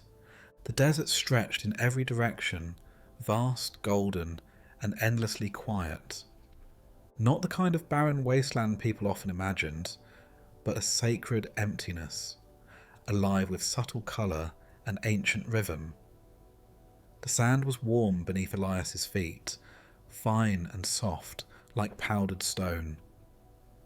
Wind-swept patterns traced the ground in intricate waves, as though the spirit himself had painted them overnight. The air was dry and still, the kind of stillness that didn't feel lifeless, but expectant, like a breath being held. Elias had walked all morning, following no path but the one laid inside his heart. He wasn't lost. He was seeking. He didn't know what exactly, clarity perhaps, or forgiveness. Peace, if that was possible. He had brought nothing with him but a small flask of water, his worn sandals, and the book of Psalms tucked beneath his robe. Everything else had been stripped away months ago. Status, certainty, the illusion of control. Now he was here. And here, there were no distractions. No voices but his own. And perhaps God's.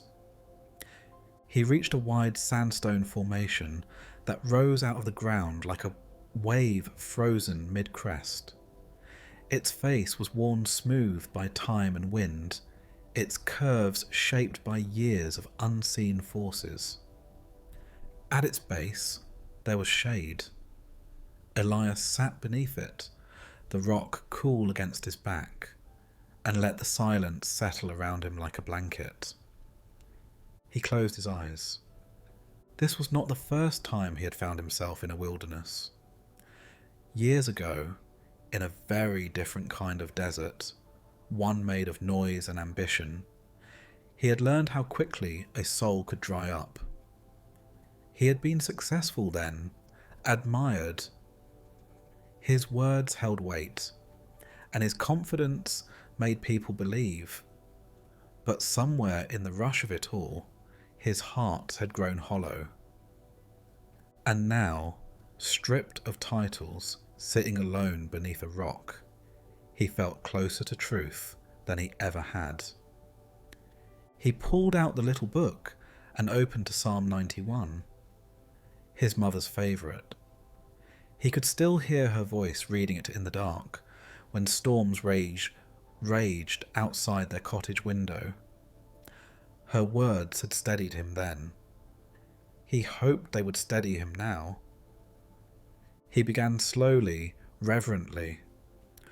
Whoever dwells in the shelter of the Most High will rest in the shadow of the Almighty. He paused.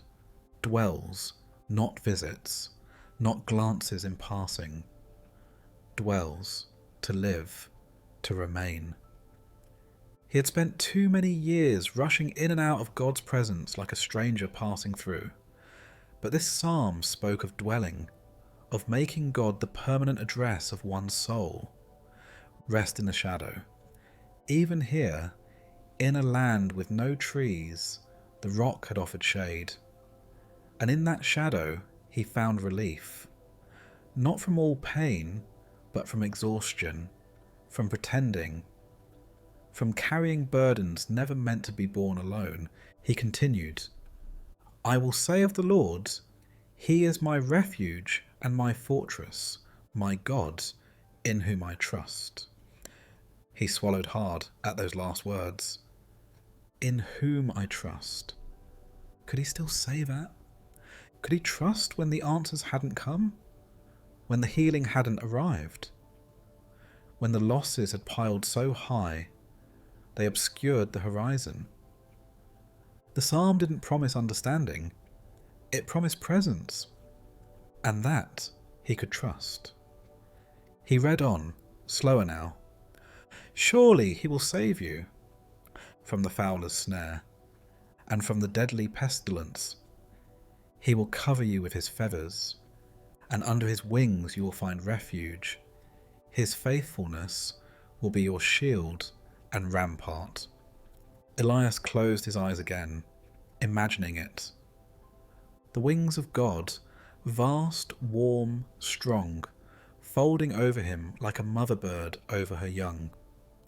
He had always loved that image, that God didn't just defend from a distance, but shielded with tenderness, covered, not because he deserved it, but because love was like that. He opened his eyes and whispered the next verse.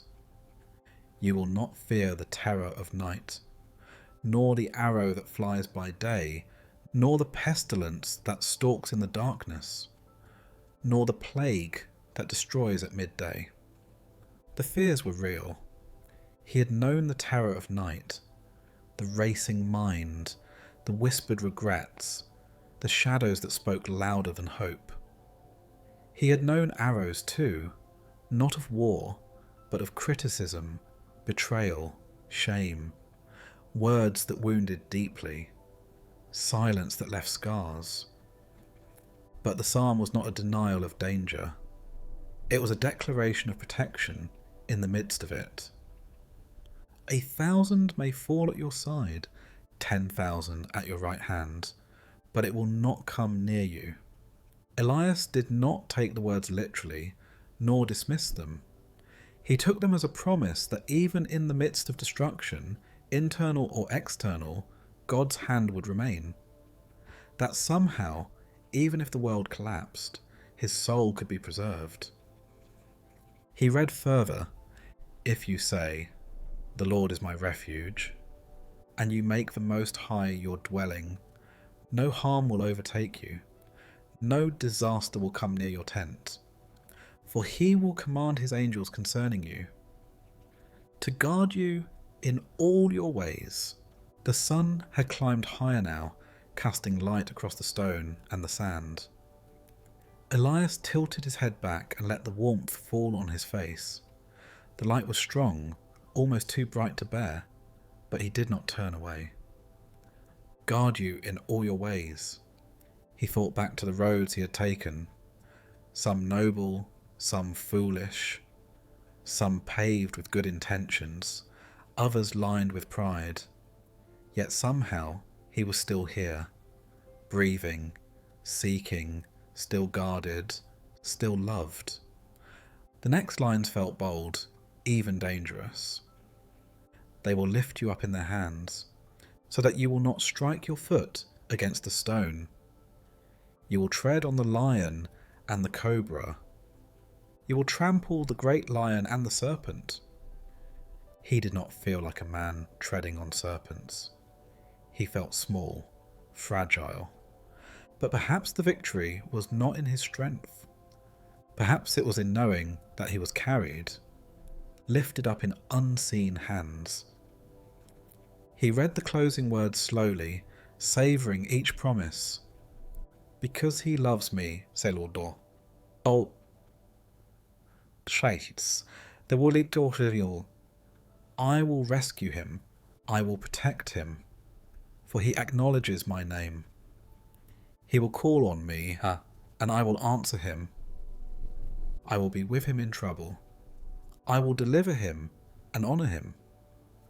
With long life I will satisfy him and show him my salvation." Elias rested the book on his lap and let the words echo. "I will be with him in trouble, not deliver from it, not prevent it. Be with him in it." That was what made all the difference. The desert had not changed.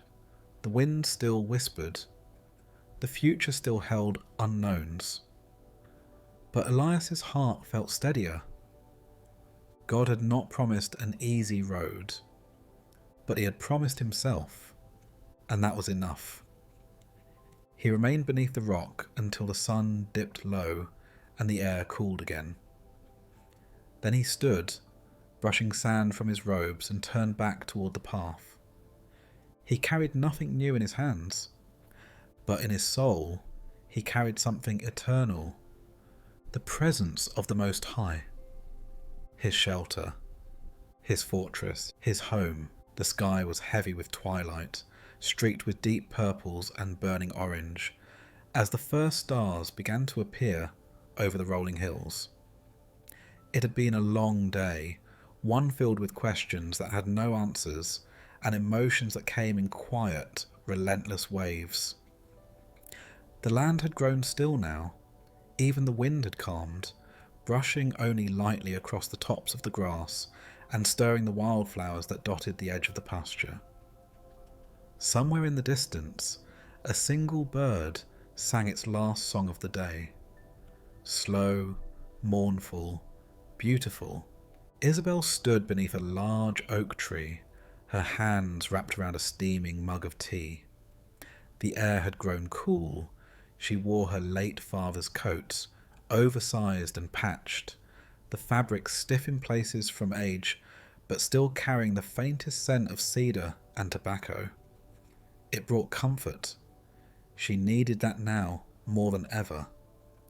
The past weeks had unravelled her in quiet ways. The kind of unravelling that didn't make loud declarations but came in the form of slow silences, phone calls not returned, mail left unopened, prayers whispered and unanswered. Life had not collapsed in a dramatic moment. It had simply faded.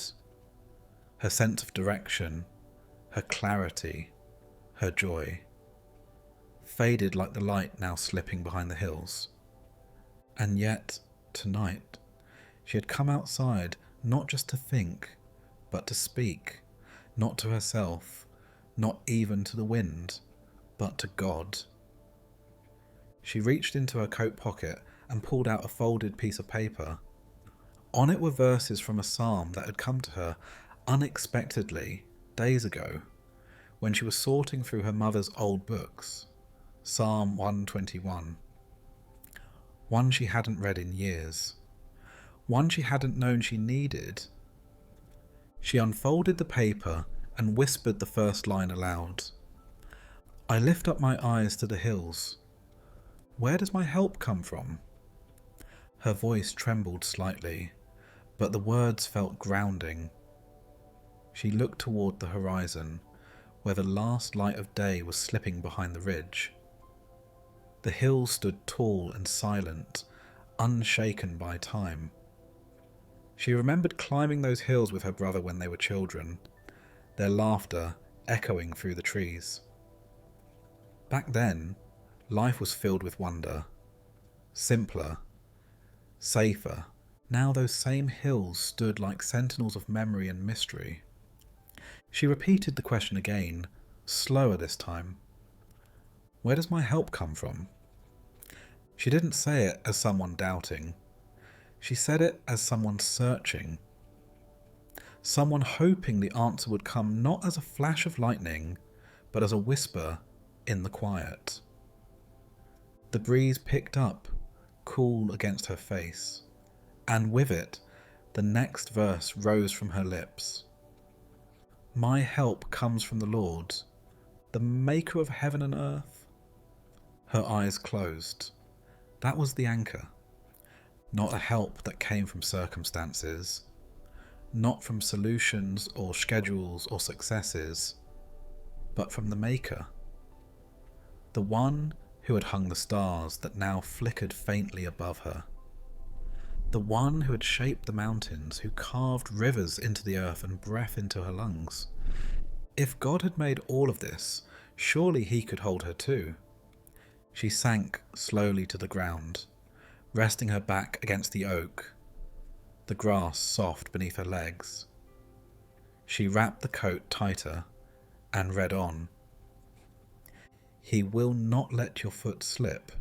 He who watches over you will not slumber. That verse clung to her heart like a promise. She had slipped, oh, how many times, into doubt, into weariness, into sadness that wouldn't lift. And yet here she was, still breathing, still seeking, still held. Not because she was strong, but because the one who watched over her never slept. The next line made her eyes sting with tears. Indeed, he who watches over Israel will neither slumber nor sleep. She imagined it, God awake in the hours when she couldn't sleep, when she lay in bed staring at the ceiling, heart racing, mind spinning, when no one else knew the battles she was fighting in silence. He did. He was there. Eyes never closed, heart never distant. She looked up at the stars now, more visible with each passing minute. They sparkled like tiny beacons of faith, reminders that even in darkness, beauty endured. She continued, voice steadier. The Lord watches over you. The Lord is your shade at your right hand. The sun will not harm you by day, nor the moon by night.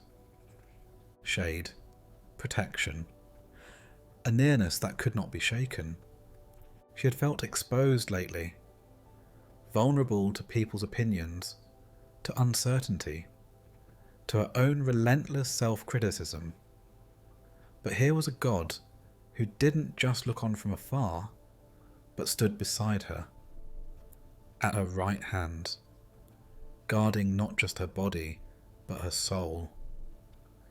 She closed her eyes again, whispering, "The Lord will keep you from all harm. He will watch over your life." That was the prayer beneath all the others. Not just to be rescued from difficulty, but to be kept, watched over, known, to be seen not just in the polished moments but in the crumbling ones. She had tried to keep herself for so long, tried to hold it all together, to be strong, to smile when she wanted to cry. But she wasn't asked to be her own keeper. God had claimed that role, willingly. She read the final verse aloud, letting it rest in the air like a lullaby. The Lord will watch over your coming and going, both now and forevermore. A sob rose gently in her chest, not of sorrow, but of release. My coming and going, every step, the ones that led her to mistakes, the ones that led her back home, the ones taken in joy, the ones dragged in pain. He had watched over all of them, and he wasn't leaving.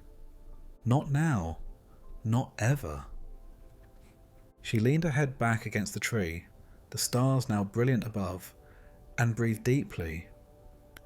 The psalm was finished, but the story wasn't. Tomorrow would come, and with it, more unknowns. But tonight she wasn't alone. She wasn't forgotten. She was watched, kept, loved. The wind whispered through the branches like a song, and beneath it, Isabel let the tears fall, quietly, freely, faithfully, not as a sign of weakness, but of surrender. Because now she knew her help came from the Lord, the Maker, the Keeper, the one who would never sleep. And beneath his gaze, she found rest. The sheep grazed quietly across the hillside, their white wool glowing in the amber light of late afternoon. A gentle breeze rolled over the grass, swaying the wild flowers that dotted the slope in patches of gold and violet.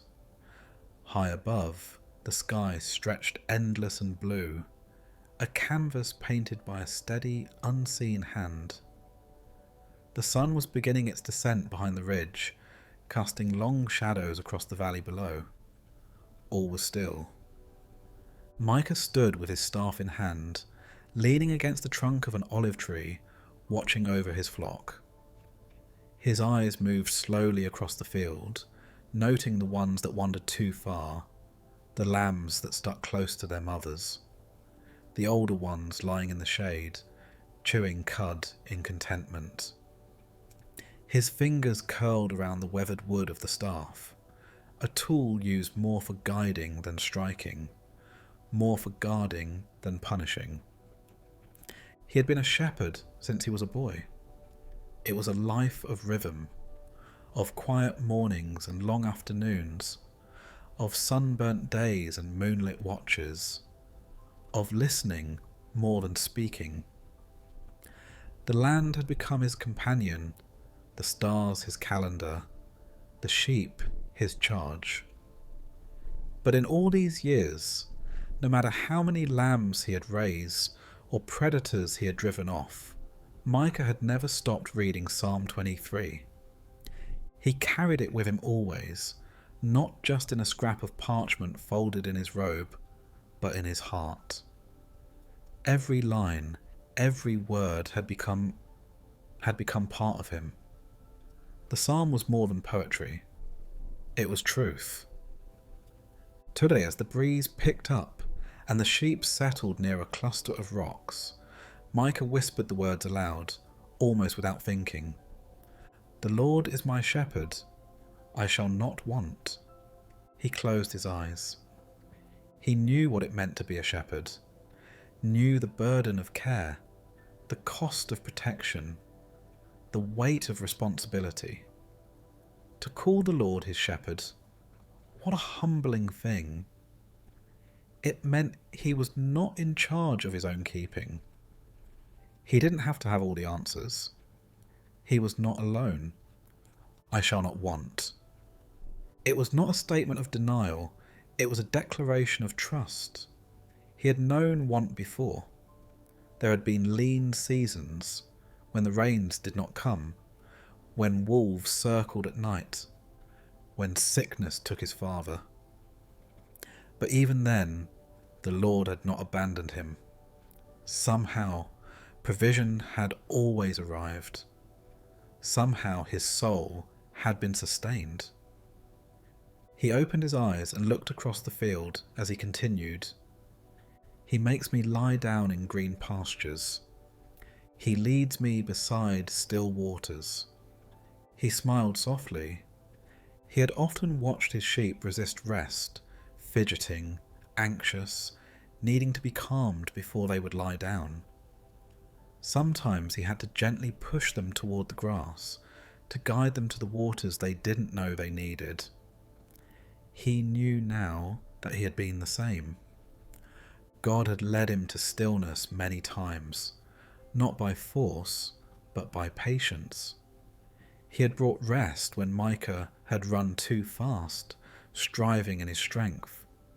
He had brought peace when fear had clouded reason.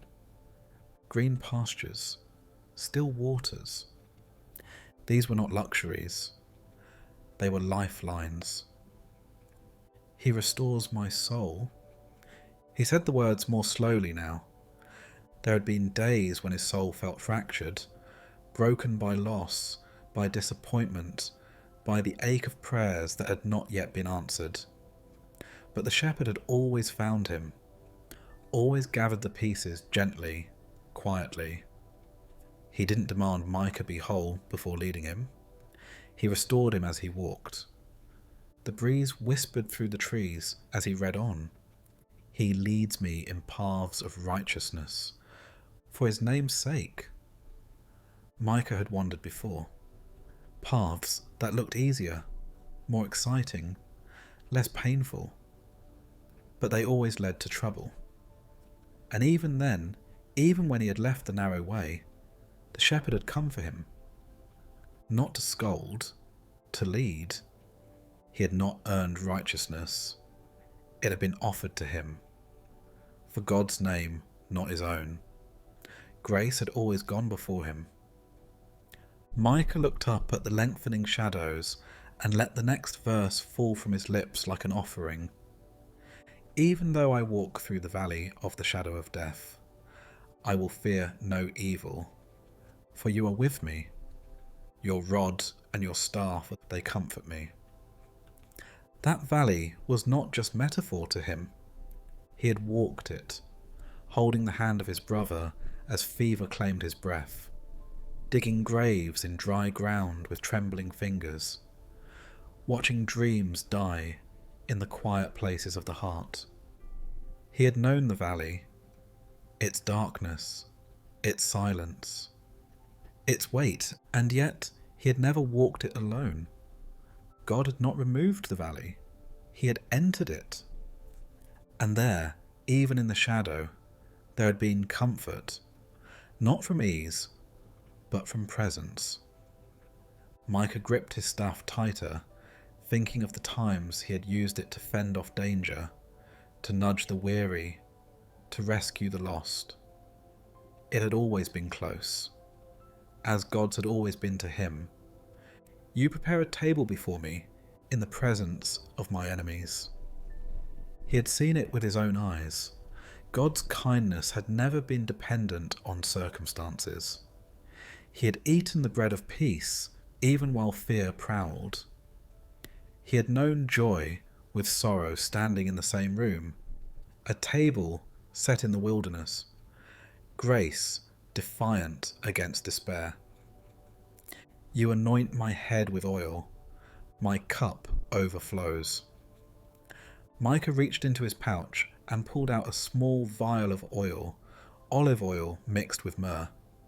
He kept it not for healing wounds, but as a reminder of blessing. Anointing was not for kings alone. It was for the weary, the burdened, the overlooked. He poured a drop onto his fingers and rubbed it over his forehead, whispering, "Thank you, shepherd." Not because his life was perfect, but because his cup, even cracked, still overflowed with mercy. And then, with voice steady and eyes lifted, he spoke the final words. Surely goodness and mercy shall follow me all the days of my life, and I will dwell in the house of the Lord forever. He let the silence hold them, like an echo wrapped in eternity. All the days, the good ones, the hard ones, the ones he wanted to relive, and the ones he tried to forget. Goodness would follow him. Mercy would follow him. God would not let him go. Micah stood slowly, brushing dust from his robes. The sheep stirred at the sound of his movement, some lifting their heads, others slowly following as he walked toward them. He did not know what tomorrow would bring, but he knew who led him. He knew whose voice would call in the morning, whose hands would guide his steps, whose presence would remain when the road grew dim.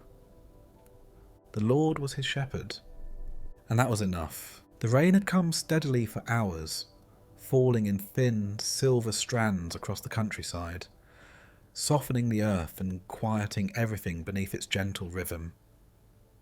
It was the kind of rain that didn't bring storms or fear, but an invitation to slow down, to breathe, to listen. The trees glistened, their leaves heavy and dripping. Streams swelled and ran faster over their beds, and the scent of wet earth and pine filled the air with the fragrance of life being made new. Ezra stood just inside the weathered door of a stone chapel nestled at the edge of the village. The building was ancient, older than memory, and had been abandoned for decades. Yet something about it drew him.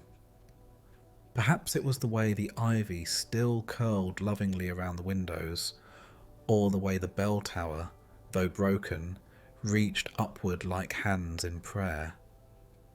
Maybe it was the silence inside, the sacred stillness that hung like mist, undisturbed by time. He had found it by accident, or so it seemed. In truth, Ezra had been wandering, not far in distance, but far in spirit. His life had been full of motion lately, new city, new job, new responsibilities, but empty of rest. He was surrounded by people, yet often lonelier than he'd ever been.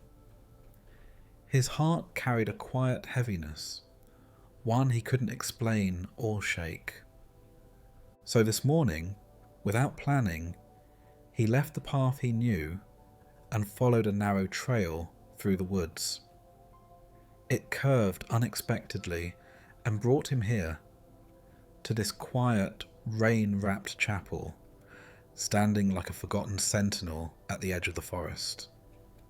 He stepped inside, his boots echoing on the stone floor.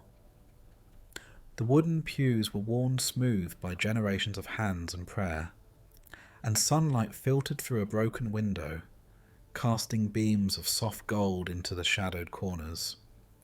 Ezra walked to the front, to the altar that hadn't held a candle in decades, and sat on the lowest step. He pulled from his coat a small battered Bible, the one he had carried through college, through the wilderness years, through heartbreak and hope. The spine was cracked, the pages loose. It had become a companion, a witness. He opened it now to Psalm 24. And as he read the first words, something shifted in the air around him.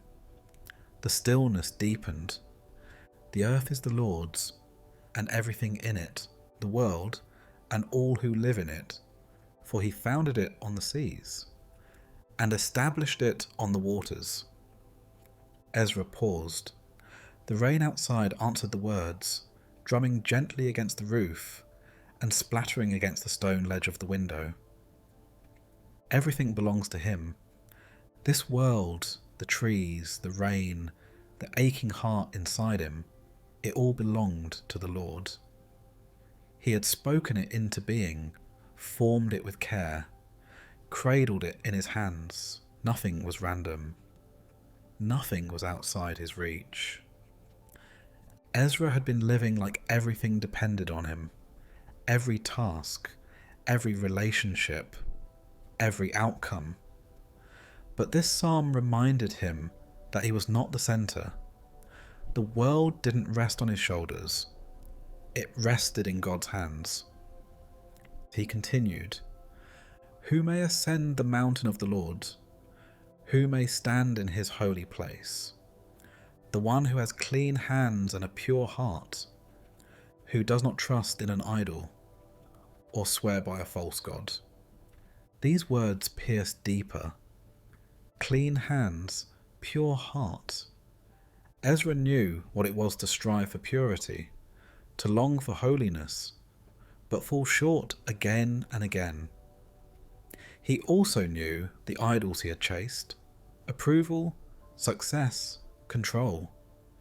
He had bowed before them too many times, believing they could give him what only God could: security, identity, peace. But the psalm didn't accuse, it invited. It asked a question and gave the answer. The holy place was not barred by perfection. It was opened by surrender.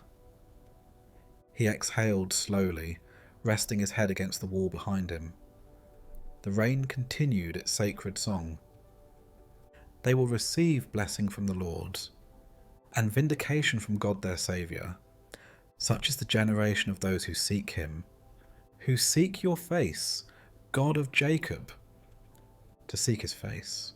That was the longing behind all the others. Beneath every desire, every failure, every hope, Ezra had been searching for God's face, for the kindness in his eyes, for the steadiness of his presence. Not answers, not outcomes, just God. He let the silence hold him for a moment, then read the final verses aloud, slowly, as if each word were a key unlocking a door within his soul. "Lift up your heads, you gates. Be lifted up, you ancient doors, that the King of glory may come in." Who is this King of glory? The Lord strong and mighty, the Lord mighty in battle. Lift up your heads, you gates. Lift them up, you ancient doors, that the King of glory may come in. Who is he, this King of glory? The Lord Almighty. He is the King of glory. Ezra closed his eyes. Lift up your heads. He thought of the parts of himself that had been bowed low, the weariness, the disappointment, the buried doubts. The gates of his heart had been closed for too long, sealed by fear, worn down by striving. But now, the words called him to open again, not in his strength, but in surrender, to make room for the King of glory, strong, mighty, not distant or indifferent. A King who did not only rule from a throne, but who walked into battle with his people, who entered dry places and made them rivers, who entered weary hearts and made them homes. Ezra whispered the words again, softer now, letting them echo through the hollow chapel and his heart. Lift up your heads, that the King of glory may come in. Tears blurred his vision, not of sadness, but of release. He didn't have to carry it all anymore. He didn't have to be the strong one. He didn't have to guard the gates of his soul so tightly.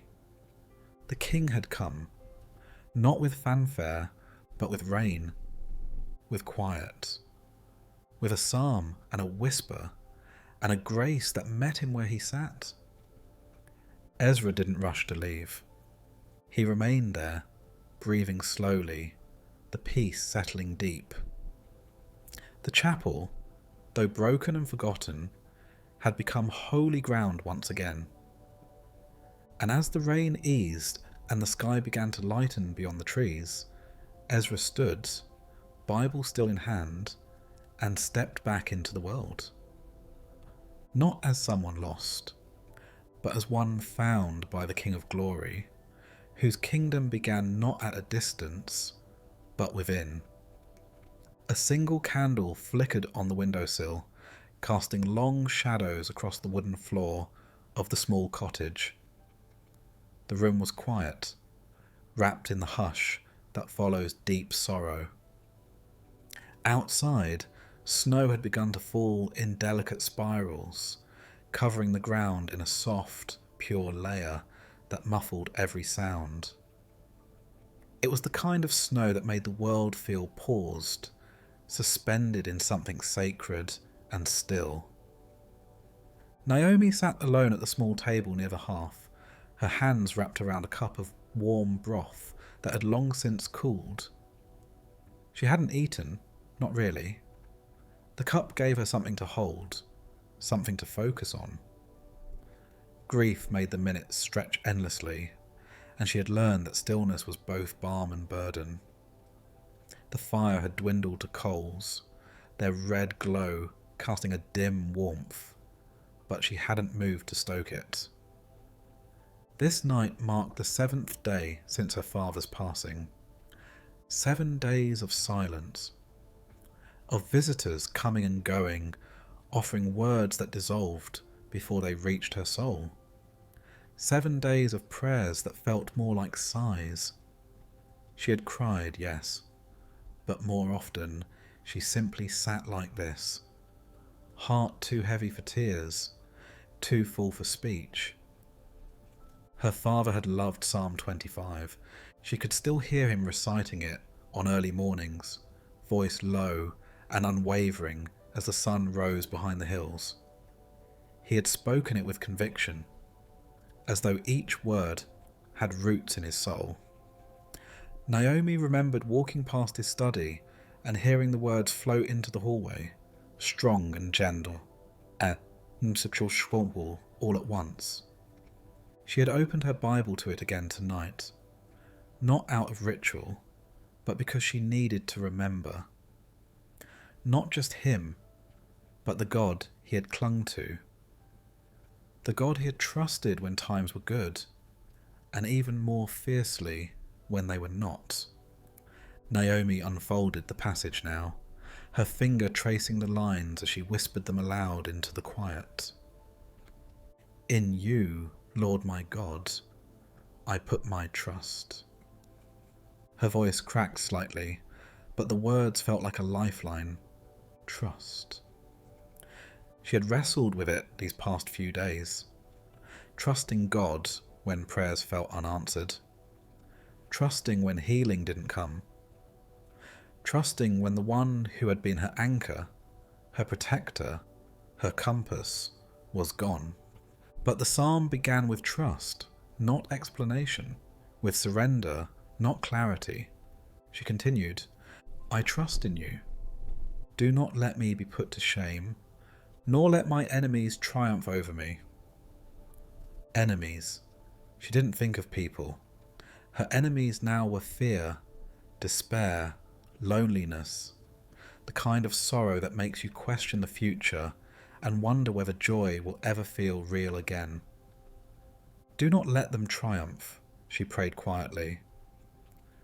No one who hopes in you will ever be put to shame, but shame will come on those who are treacherous without cause. Hope. Even the whisper of it felt bold, daring. But Naomi wanted to believe it, wanted to cling to the truth that hope in God was not misplaced, even when everything around her seemed to fall apart. She turned her eyes back to the candle. Its flame danced, small but steady. She read on. Show me your ways, Lord. Teach me your paths. Guide me in your truth, and teach me, for you are God, my Saviour, and my hope is in you all day long. Her lips moved slowly, shaping the words as if she were praying them for the first time. Show me, teach me, guide me. That was her plea. In this new, unfamiliar season of loss, she needed God's direction more than ever. She needed to be taught again how to live, how to breathe, how to trust. Her father had walked those same paths of sorrow. He had lost his wife when Naomi was only 7.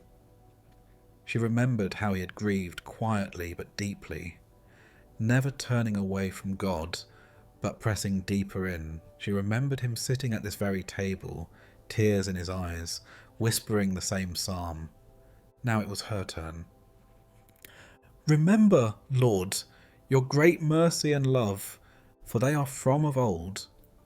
Do not remember the sins of my youth, and my rebellious ways. According to your love, remember me, for you, Lord, are good." She let the words settle. According to your love, remember me. Not according to her failures, not according to the grief that clung so closely, but according to his love. She needed that reminder that she was remembered, seen, held, not because she deserved it, but because God was good. She took a slow breath and read the next verse, her voice steadier now. "Good and upright is the Lord. Therefore he instructs sinners in his ways. He guides the humble in what is right, and teaches them his way." The humble, grief had humbled her. It had stripped her of illusion, of control. It had brought her to this quiet place, where all she had left was her need. And maybe that was the doorway to guidance. All the ways of the Lord are loving and faithful, toward those who keep the demands of his covenant. She thought about her father again. He had walked in God's ways not perfectly, but faithfully. He had lived by quiet obedience, not because life was easy, but because he knew God was trustworthy. She closed her eyes and leaned back in the chair, letting the words from the psalm wash over her like a balm. "For the sake of your name, Lord, forgive my iniquity, though it is great. Who then are those who fear the Lord? He will instruct them in the ways they should choose." Forgiveness, instruction, choice. She was at a crossroads now, not just in life, but in spirit. She could choose bitterness, despair, isolation, or she could choose trust. One didn't erase the pain of the other, but trust offered something sorrow never could: hope. They will spend their days in prosperity, and their descendants will inherit the land. The Lord confides in those who fear him. He makes his covenant known to them. Confides. That word caught her breath. God confided in those who feared him, not with fear of punishment, but with reverence, with awe, with surrender. She imagined God leaning close, whispering truth into the silence. She wanted to be that kind of listener again. "My eyes are ever on the Lord, for only he will release my feet from the snare." That was it. That was what she needed. Not escape from grief, but release from its trap, from the lie that this sorrow defined her, that her story ended here. She read the final verses in a whisper. "Turn to me and be gracious to me, for I am lonely and afflicted. Relieve the troubles of my heart, and free me from my anguish." Yes, yes, Lord, those were her own words now. "Look on my affliction and my distress, and take away all my sins. See how numerous are my enemies, and how fiercely they hate me. Guard my life and rescue me. Do not let me be put to shame, for I take refuge in you. May integrity and uprightness protect me, because my hope, Lord, is in you." She lingered on the final line. "Deliver Israel, O God, from all their troubles." And with that, Naomi closed the Bible and placed it gently on the table. The candle still burned, the snow still fell. But something inside her had shifted. The ache remained, But the silence was different now. It held presence. It held the echo of the psalm, a voice that was not her own. She sat in the quiet a little longer, breathing slow, her fingers wrapped again around the cup of broth. She would drink it.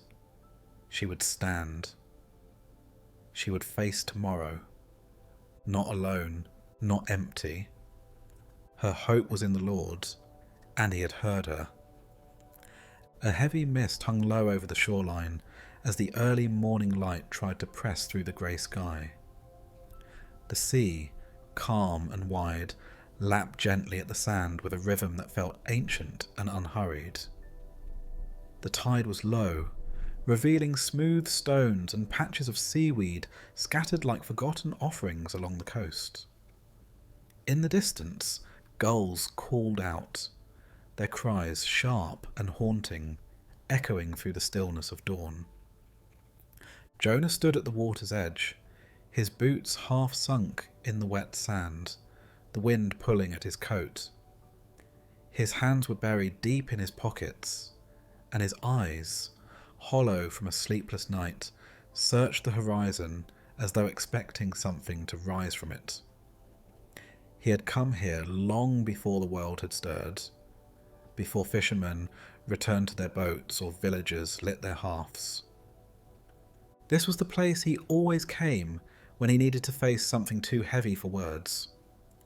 It was the kind of quiet only the sea could give, where sound became a murmur and time felt slowed. In his coat was a folded parchment, damp now from the salt-laden air. It held the verses of Psalm 26, words he had once recited as a boy, standing beside his mother in the synagogue, her hand resting lightly on his shoulder. He hadn't read it in years. Not until last night, when he stumbled across it while paging through the scriptures, desperate for something to hold on to. He unfolded the parchment now, smoothing it against the breeze, and began to read aloud, not loudly, but with intention. The kind of voice used in confession, in hunger. Vindicate me, Lord, for I have led a blameless life.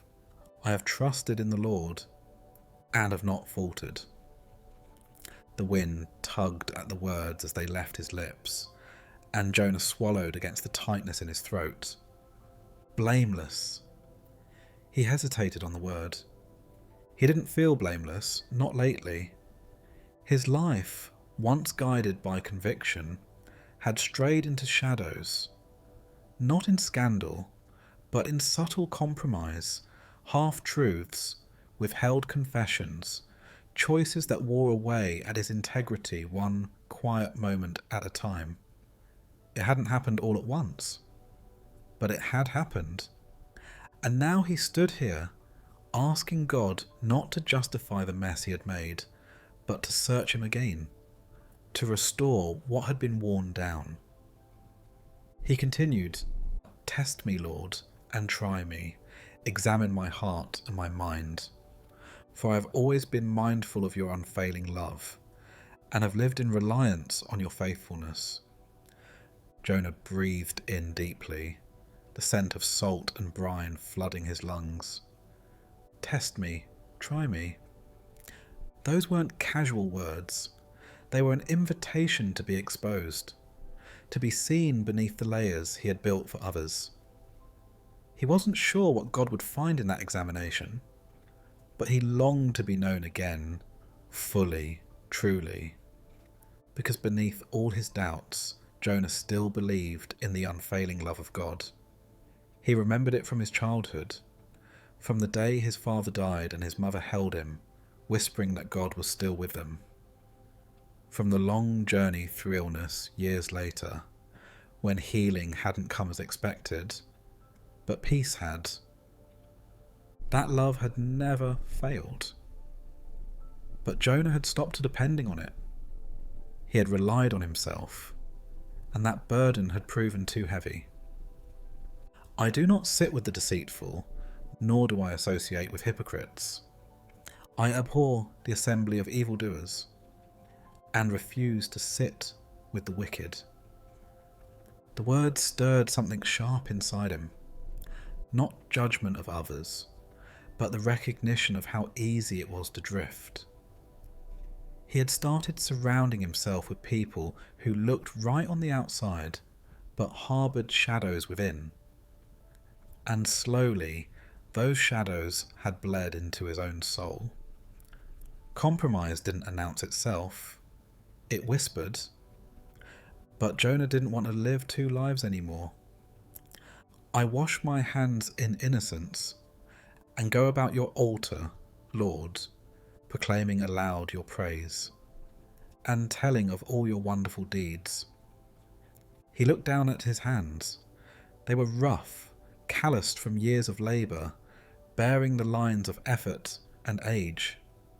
Could he wash them in innocence again? He remembered what the priest would do, washing before entering the presence of the Lord, a physical sign of inward humility.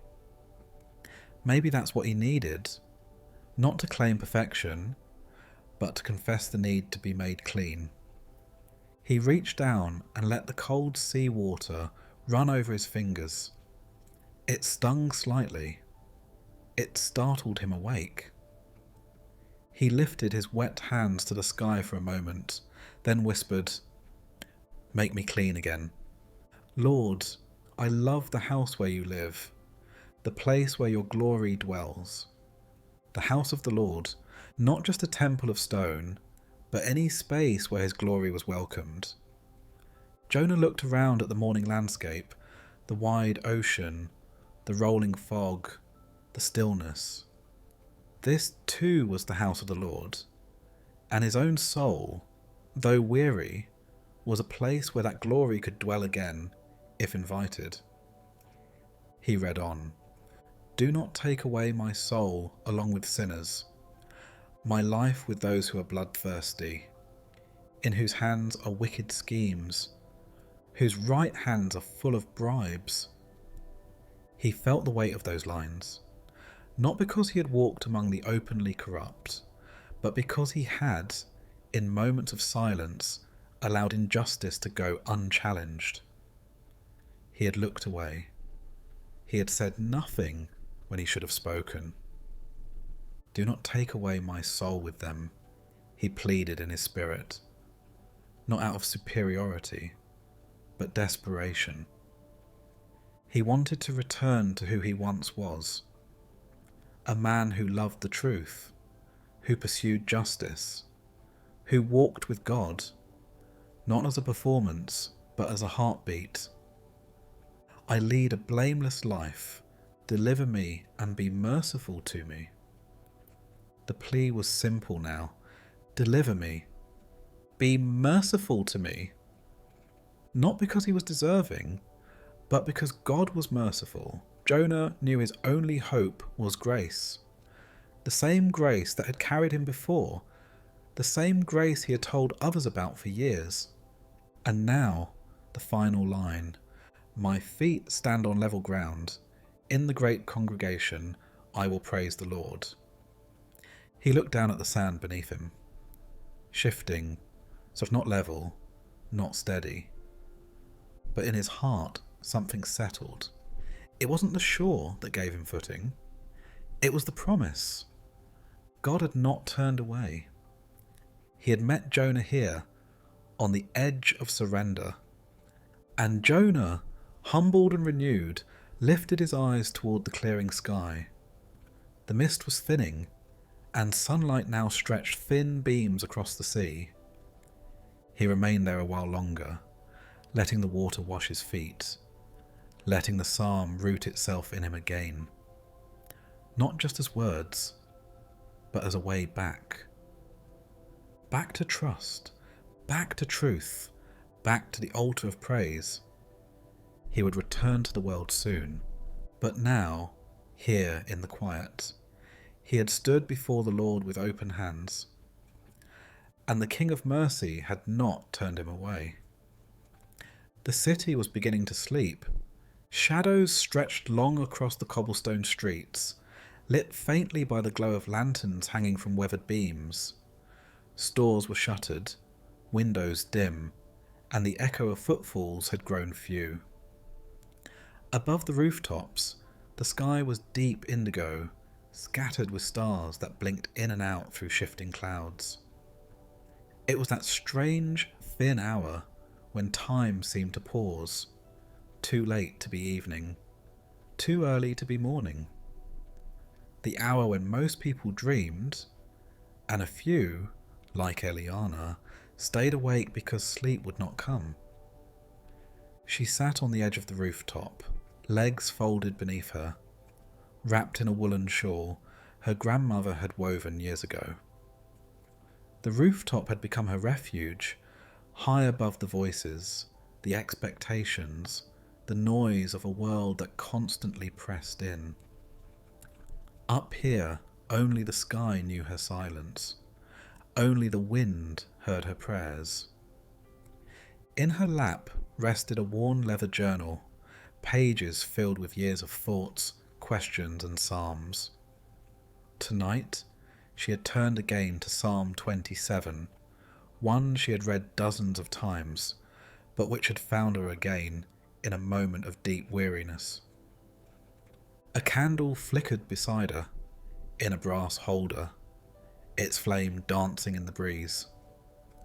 She opened the journal to where she had written out the psalm in her own hand, line by line, with margin notes and small drawings in the corners. She placed her fingers gently on the page, closed her eyes, and began to whisper the words into the darkness. The Lord is my light and my salvation. Whom shall I fear? The wind stirred her hair. She needed that light. Not a brightness that erased all pain, but a steady presence that gave her courage to face it. She had lived beneath shadows for too long. Shadows of doubt, grief, and uncertainty. But light didn't need to shout to overcome darkness. It only needed to be present. The Lord is the stronghold of my life. Of whom shall I be afraid? Stronghold? She tasted the word like a promise. She had always pictured strongholds as great stone towers, fortified and unreachable. But in recent months, she had begun to see it differently. A stronghold wasn't always made of walls and gates. Sometimes it was made of quiet trust, of the decision to believe God was near, even when he felt silent. She had feared many things, failing, being forgotten, being alone. But here, on this rooftop, with the psalm in her hands, the fear began to shift. Not vanish, but yield. When the wicked advance against me, to devour me, it is my enemies and my foes, who will stumble and fall. Eliana wasn't surrounded by armies or violent enemies, but she knew the enemies of the soul, the ones that whispered lies in the night. Insecurity, shame, the unrelenting sense that she wasn't enough. But here, the psalm reminded her, those enemies did not get the last word. They would stumble, they would fall, not by her strength, but because God had drawn near. Though an army besiege me, my heart will not fear. Though war break out against me, even then I will be confident. The candle flickered again. There had been days when her inner world felt like a battlefield, an army of doubts pressing in from every side. But she read these lines again, slower this time.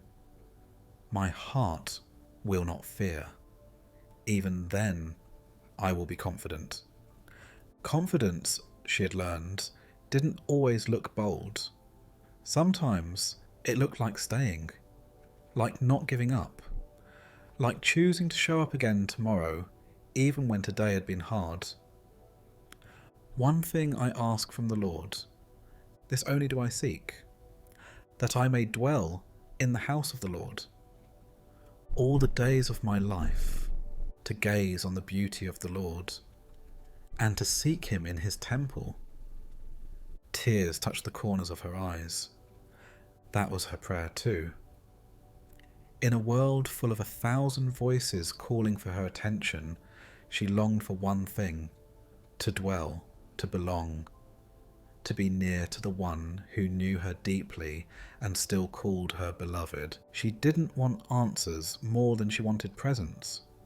She didn't want escape more than she wanted God. For in the day of trouble, he will keep me safe in his dwelling.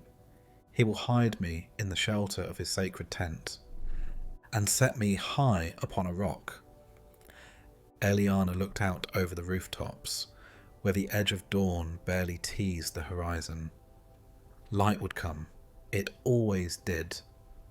But until it did, the psalm reminded her that she was not without shelter, that in her day of trouble, which this season had surely been, God had not abandoned her.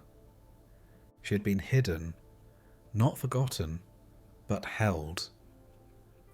Then my head will be exalted above the enemies who surround me. At his sacred tent, I will sacrifice with shouts of joy. I will sing and make music to the Lord. She didn't feel like singing tonight, but she knew that joy was not always a song sung in celebration. Sometimes it was a song of survival, a song that said, I'm still here.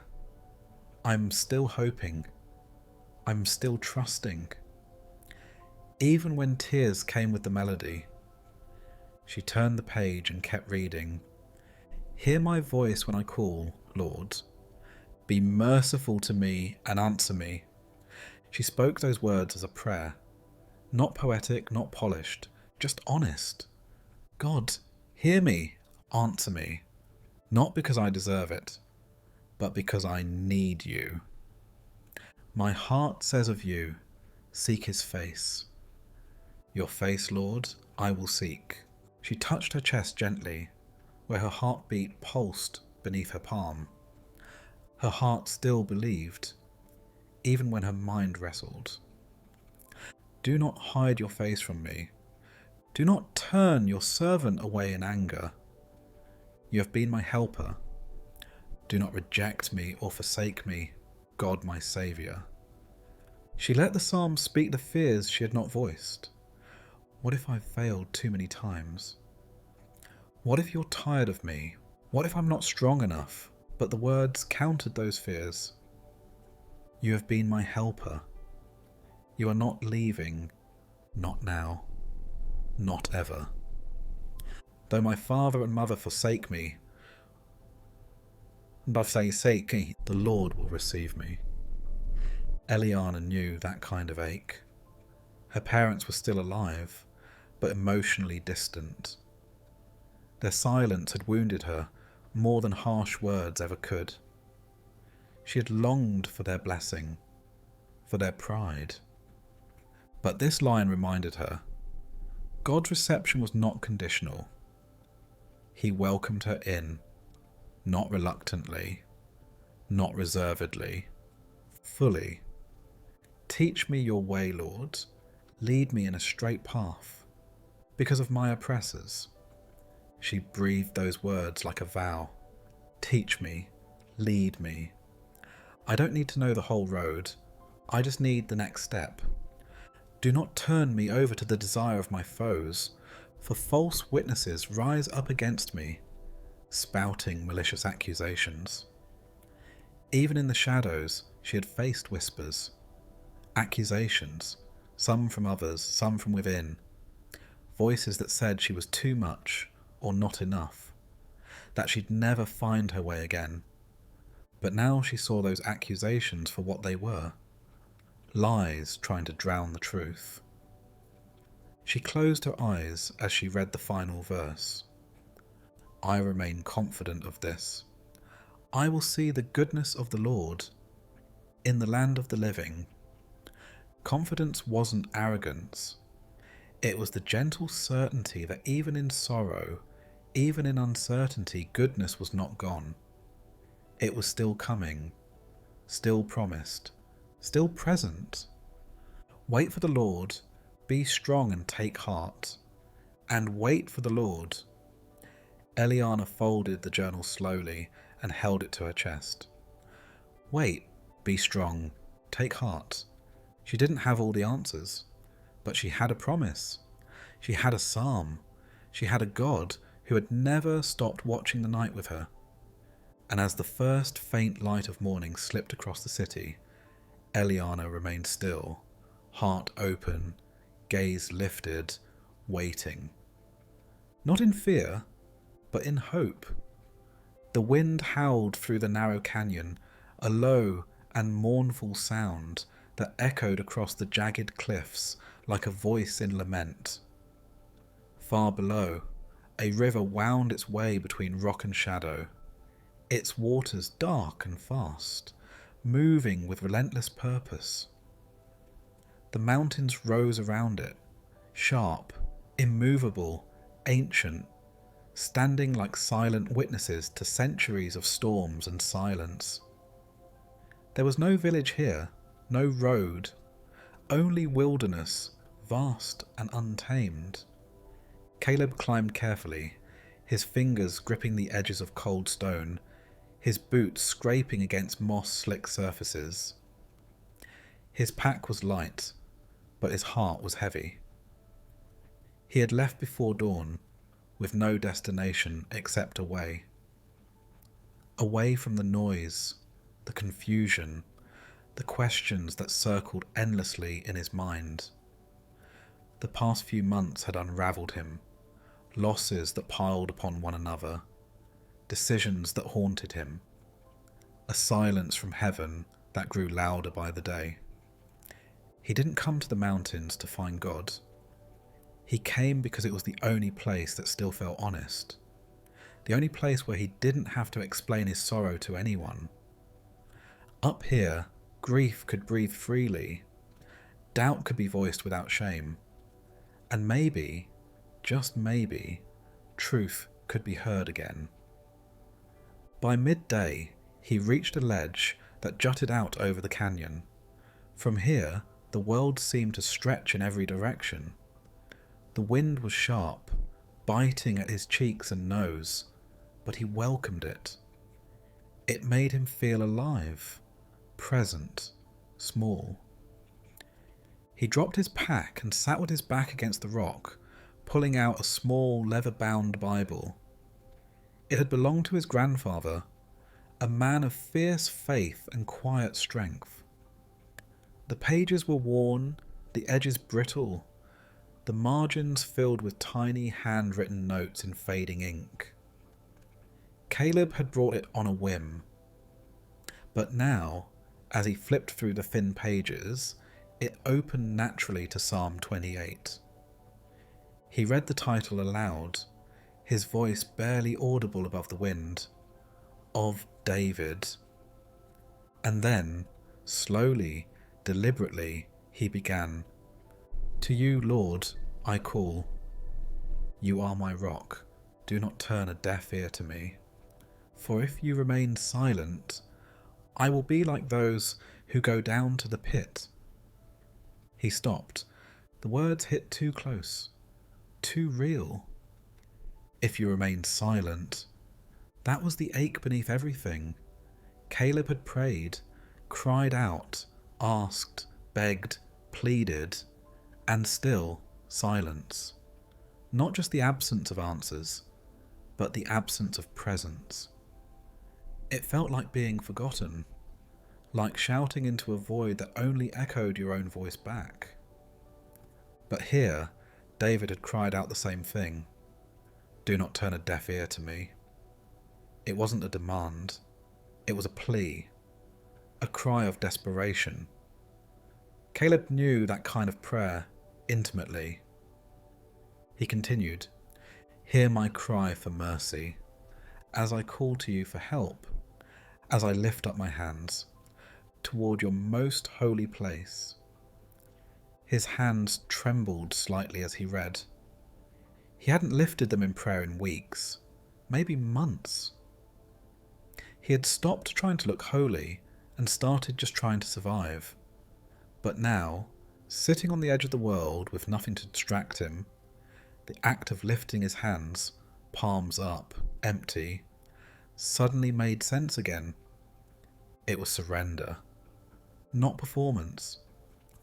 Do not drag me away with the wicked, with those who do evil, who speak cordially with their neighbours, but harbour malice in their hearts. Caleb lowered his head. He had seen too much of that in recent years. People who smiled in public and whispered in private, who wore their faith like a costume, who judged but never loved. He had been wounded by it, disillusioned. But this verse reminded him, God saw the heart. God knew the difference between surface religion and soul truth. Caleb didn't need to pretend. God didn't want a mask. He wanted honesty. Repay them for their deeds and for their evil work. Repay them for what their hands have done, and bring back on them what they deserve. These words made him pause. They were raw, unfiltered. Not the kind of verses you heard quoted often in church, but they were real. A man crying out for justice, for wrongs to be made right. And sometimes Caleb realised God wanted those cries too, not because he was cruel, but because justice mattered, because pain mattered, because they have no regard for the deeds of the Lord, and what his hands have done, he will tear them down, and never build them up again.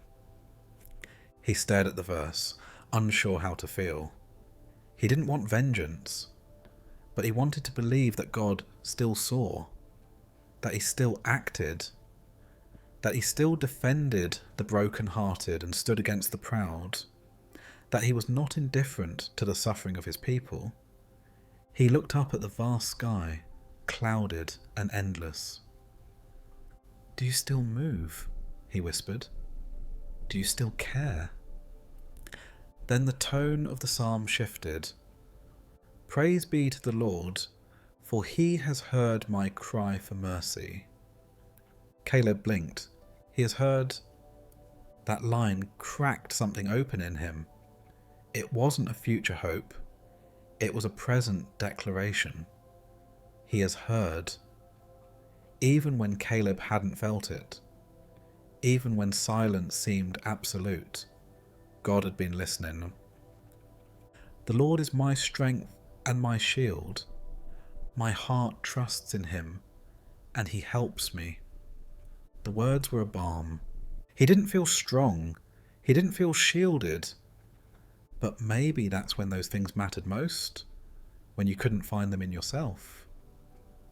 Maybe it was okay that he was weak, as long as God was not. Maybe trust didn't mean understanding. It just meant choosing to lean when you couldn't stand on your own. "My heart leaps for joy, and with my song I praise him." Joy still felt far away, but Caleb whispered the line anyway, not because he felt it, but because he hoped for it. Sometimes faith was reading words that felt foreign, believing they could someday feel like home again. The Lord is the strength of his people, a fortress of salvation for his anointed one. He pictured it then, a fortress. Not a distant tower, but a place close enough to run to. Not cold stone, but the steady arms of a father who had never stopped watching the path for his return. And finally, the last verse. "Save your people and bless your inheritance. Be their shepherd and carry them forever." Carry them. That was it. Caleb didn't need to climb his way back to God. He didn't need to prove anything. He needed to be carried. Tears slipped quietly down his cheeks, caught quickly by the wind. He folded the Bible shut and sat in the silence. Not as a man forgotten, but as one found. not because the pain had lifted, but because he had remembered. He wasn't walking through it alone. The psalm hadn't given him answers, it had given him presence. And as the sun finally broke through the clouds above, spreading golden light across the mountains, Caleb knew he would rise again, not in his strength, but carried by the one who had heard his cry. The thunder began as a low rumble in the distance, like a deep voice gathering strength before it spoke. Trees swayed gently beneath the growing wind, their leaves shivering as if anticipating something ancient and powerful. Far above the treetops, the sky darkened. Clouds rolled in, thick, heavy, layered with shadows and flashes of light. The air grew electric, filled with the scent of earth and impending rain. Noah stood at the edge of the forest, looking out across the valley. He could feel it, the storm approaching. Not just in the wind, but in his bones. He had always been sensitive to changes in the weather, ever since he was a child. His grandmother used to tell him that storms carried messages from God. Pay attention, she'd say. There are things only thunder can teach. Now, years later, with loss still fresh and questions heavier than his pack, Noah found himself listening again. He had come to this place, remote, unmarked, sacred, for solitude, not to escape, but to remember. His younger brother Eli had died 6 weeks ago. The grief was still sharp, unpredictable. It didn't follow a pattern. One moment he was fine. The next, undone by a song, a photograph, a phrase in an old book. Noah hadn't known what to do with it, how to carry it. So he walked into the wilderness, searching for something he couldn't name. As the first drops of rain began to fall, he reached into his satchel and pulled out a water-stained Bible, its pages turned down and well-worn. He flipped carefully through the Psalms until his eyes landed on the one Eli had loved most, Psalm 29. He could still hear his brother reciting it on stormy days, his voice full of awe and childlike wonder. Now, as the wind pressed harder against the trees and lightning flickered on the horizon, Noah read aloud, his voice trembling. Ascribe to the Lord, you heavenly beings. Ascribe to the Lord glory and strength. The words rose with the wind, carried across the open valley. Ascribe, to give credit, to declare truth, even when everything feels uncertain. Noah repeated it again, louder. Ascribe to the Lord the glory due his name. Worship the Lord in the splendour of his holiness. He had struggled to worship since Eli died. The songs felt hollow, the prayers unanswered. But this psalm didn't start with comfort. It started with worship. It demanded attention, calling all creation to give God the glory he was due, not because of circumstances, but because of who he is. Noah turned his eyes to the sky as the storm reached the valley. The voice of the Lord is over the waters. The God of glory thunders. The Lord thunders over the mighty waters. And there it was, thunder, sudden and fierce, shaking the very ground beneath him. He closed his eyes. The voice of the Lord. Not just a metaphor, not poetic fluff, something real, something loud enough to awaken a sleeping soul, something strong enough to speak through sorrow. The voice of the Lord is powerful. The voice of the Lord is majestic. He whispered the words as the wind howled around him. Majestic. He didn't always understand God's ways, but in this moment, surrounded by the elements, Noah began to feel something deeper than understanding. Reverence, awe, a trembling sense that God was still speaking, still present, even in the storm. The voice of the Lord breaks the cedars. The Lord breaks in pieces the cedars of Lebanon.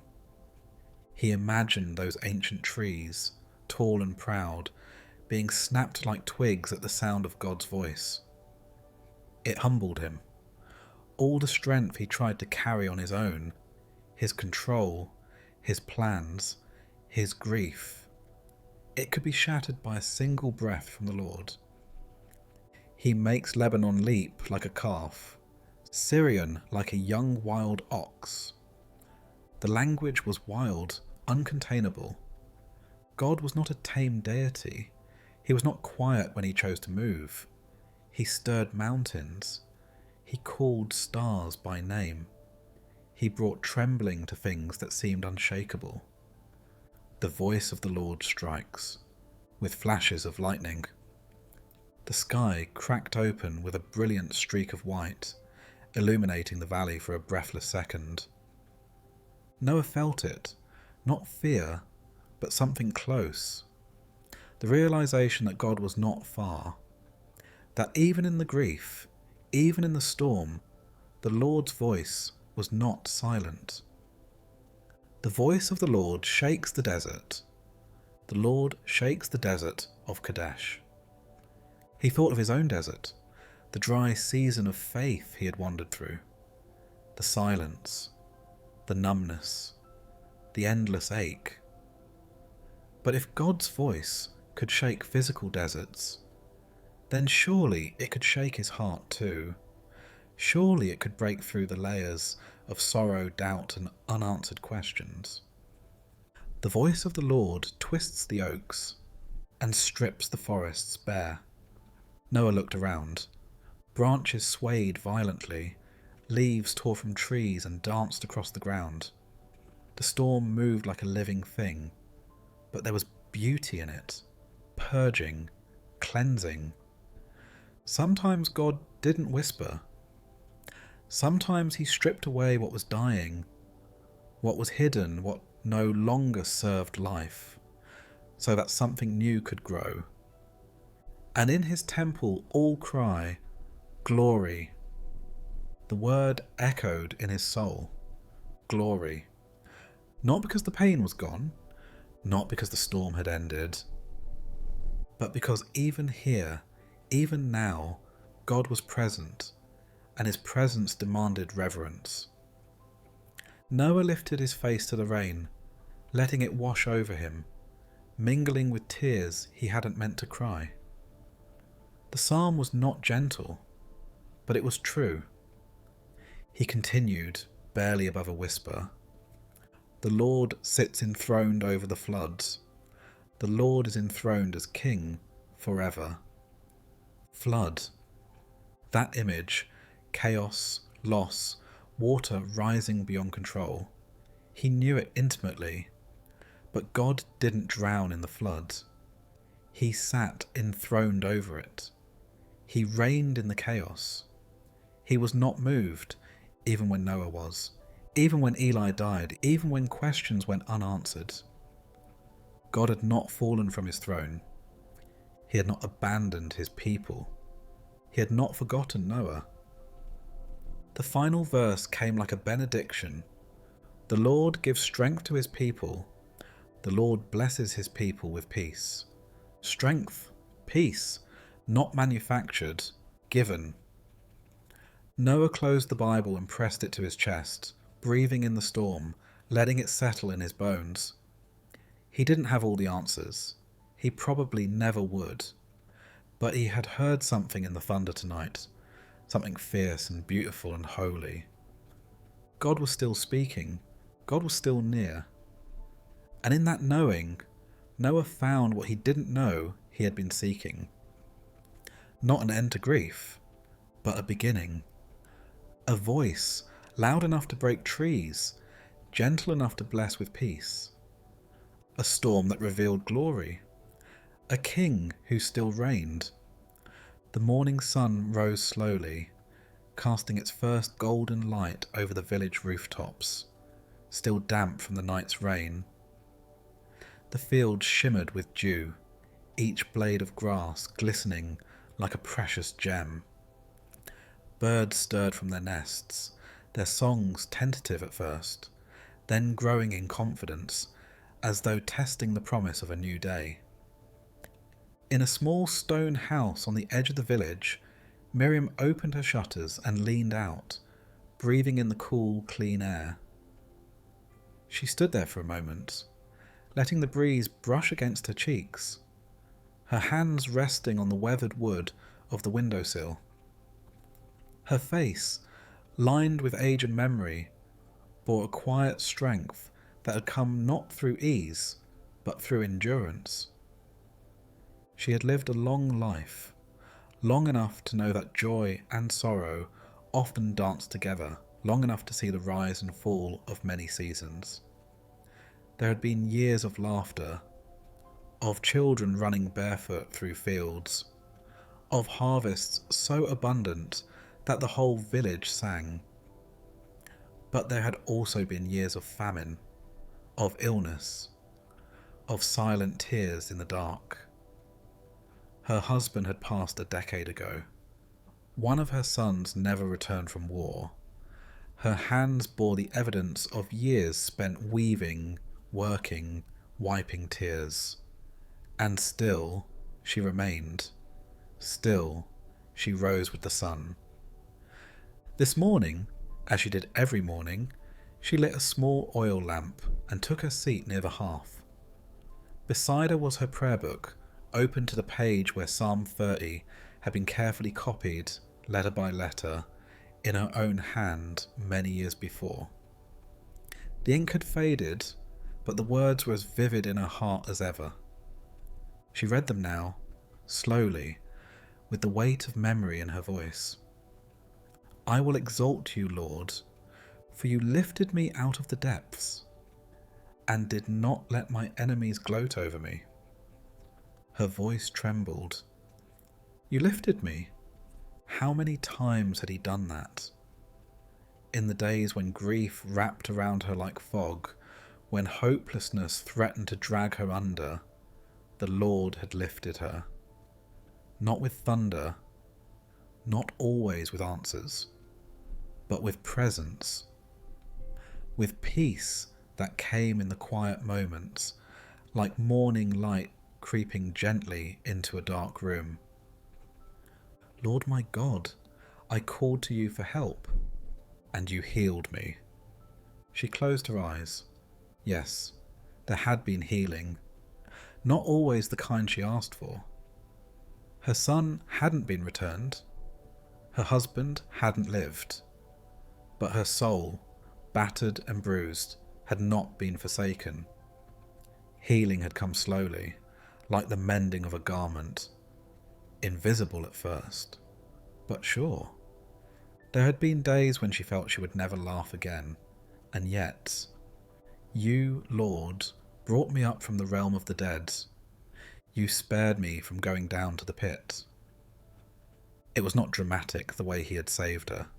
It was daily, moment by moment, sometimes through a kind word, sometimes through a scripture that landed just right, sometimes through the kindness of a neighbour who brought bread when she had no appetite to bake.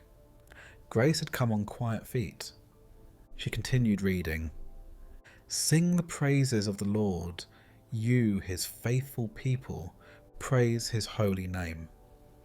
For his anger lasts only a moment, but his favour lasts a lifetime.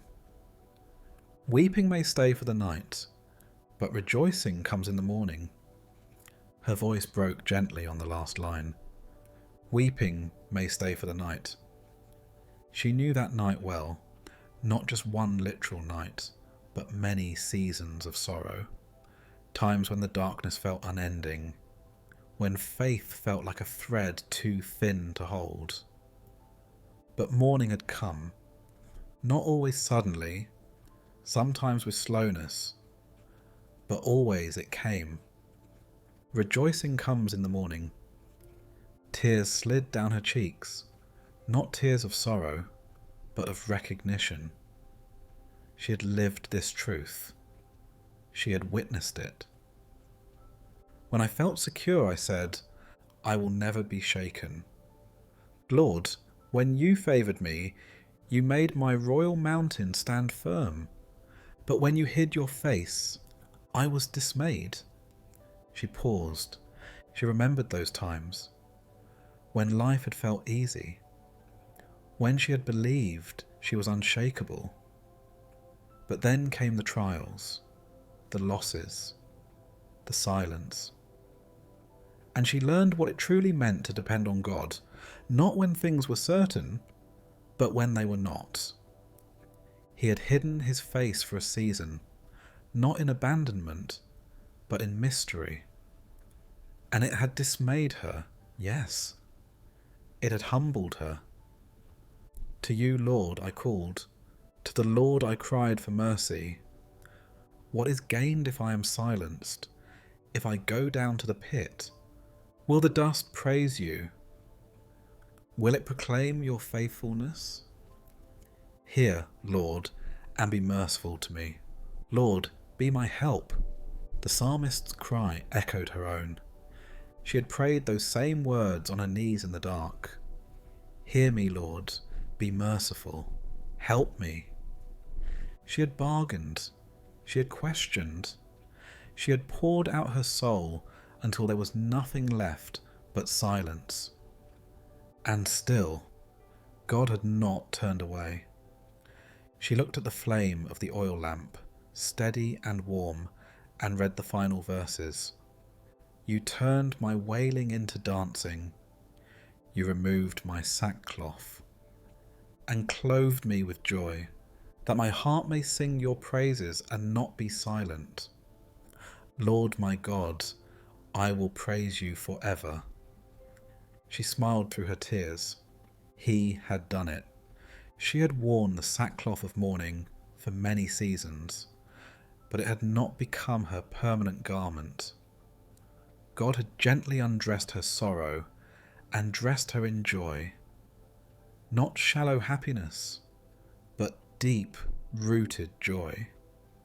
The kind that could coexist with scars. The kind that bloomed in the soil of suffering. Her heart did sing now. Not always with loud songs. Sometimes with the quiet music of gratitude as she brewed tea or mended a shawl. Sometimes with laughter shared with a grandchild. Sometimes with the silent awe of watching the sunrise. I will praise you forever. The words settled in her spirit. She folded her prayer book closed and placed it gently on the table beside her. Outside, the village was stirring. Smoke rose from chimneys.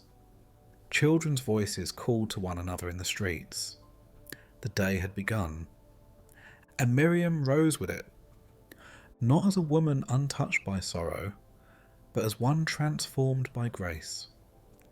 She wrapped her shawl around her shoulders, stepped out into the morning light, and walked forward.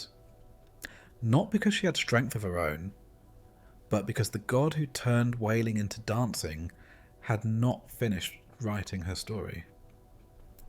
There was still more joy to come. There was still reason to sing. The wind rolled across the desert like a quiet breath, moving dust and sand in rippling waves.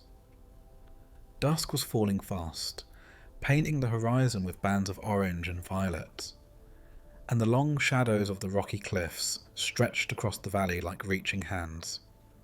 The heat of the day had cooled, replaced by a dry stillness that hung in the air like a pause between thoughts. Samuel sat alone near the mouth of a cave, high on the side of a craggy hill. His cloak wrapped tightly around him, worn and sun-bleached from weeks of travel. Behind him, the cave reached into darkness, a place of quiet refuge. Before him, the open desert stretched endlessly, and above him, the first stars began to pierce the sky. He had come here to be alone with God, not because he wanted solitude, but because he needed it. The journey had been long, both in miles and in the deep terrain of the soul. Samuel was a man who had once walked boldly in his calling, who had spoken truth without fear, whose heart burned with clarity. But now that fire felt distant. The world had shifted. People he had trusted had turned away. He had been betrayed, misunderstood, forgotten, and the weight of it all had driven him into the wilderness, where the only honest thing left was silence. He pulled a scroll from his pack, worn at the edges, ink faded but still legible. It contained Psalm 31, a prayer that had anchored him many times before. But now, in the barren vastness, it seemed to glow with new meaning. He unrolled the parchment and read in a low, hoarse whisper, his voice blending with the sigh of the wind. In you, Lord, I have taken refuge. Let me never be put to shame. Deliver me in your righteousness. His hands tightened on the scroll. Refuge. That's what the cave had become. A hiding place. A shelter from pursuit, both the literal and the unseen. But even more, he longed for a deeper refuge, the unshakable safety of God's presence. He wasn't asking for an escape. He was asking not to be abandoned. Turn your ear to me. Come quickly to my rescue. Be my rock of refuge, a strong fortress to save me. He paused and looked out at the cliffs that rose around him, strong, immovable, ancient. God was like these, he reminded himself, solid, unchanging, a fortress not built by human hands. But Samuel didn't just want protection. He wanted to be seen, to be heard. Turn your ear to me. Come quickly.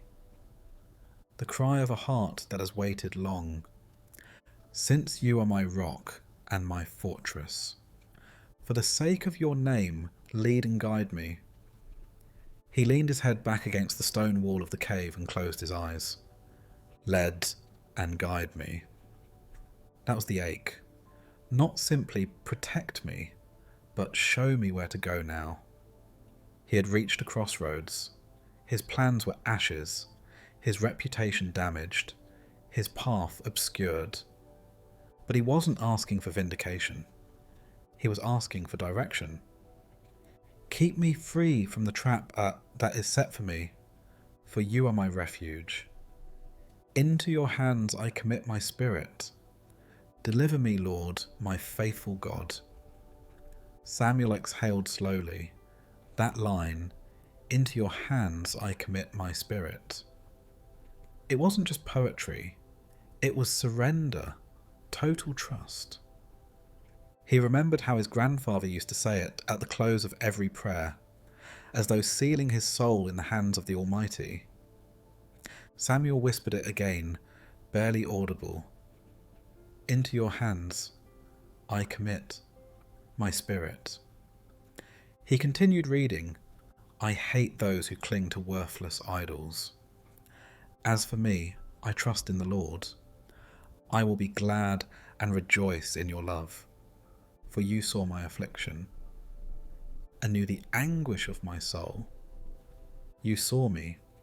You knew. That was what Samuel had nearly forgotten, that God knew his anguish. Not from a distance, but intimately. God had seen every tear shed in secret, every weary night, every unspoken question. He hadn't turned away. You have not given me into the hands of the enemy, but have set my feet in a spacious place. The wind picked up then, lifting sand in soft spirals. A spacious place. That's what his soul longed for. Not ease, but freedom. Not comfort, but the space to breathe again, to live again, to believe again. Be merciful to me, Lord, for I am in distress. My eyes grow weak with sorrow, my soul and body with grief. He paused, no hiding, no pretending. These words named what he had tried to silence. He was tired, physically, emotionally, spiritually.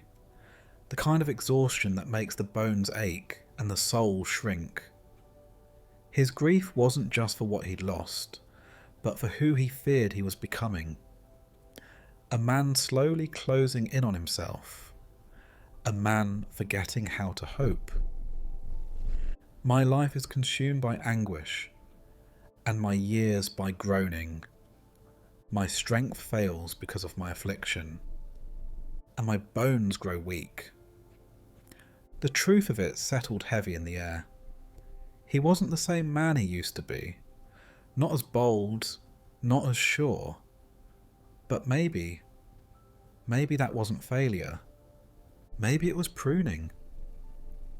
Because of all my enemies, I am the utter contempt of my neighbours, and an object of dread to my closest friends. Those who see me on the street flee from me. He nodded. He knew this too well. There had been whispers, accusations. People who once embraced him now turned away with cautious eyes. Trust broken, relationships severed. But even here, he read on. I am forgotten as though I were dead. I have become like broken pottery.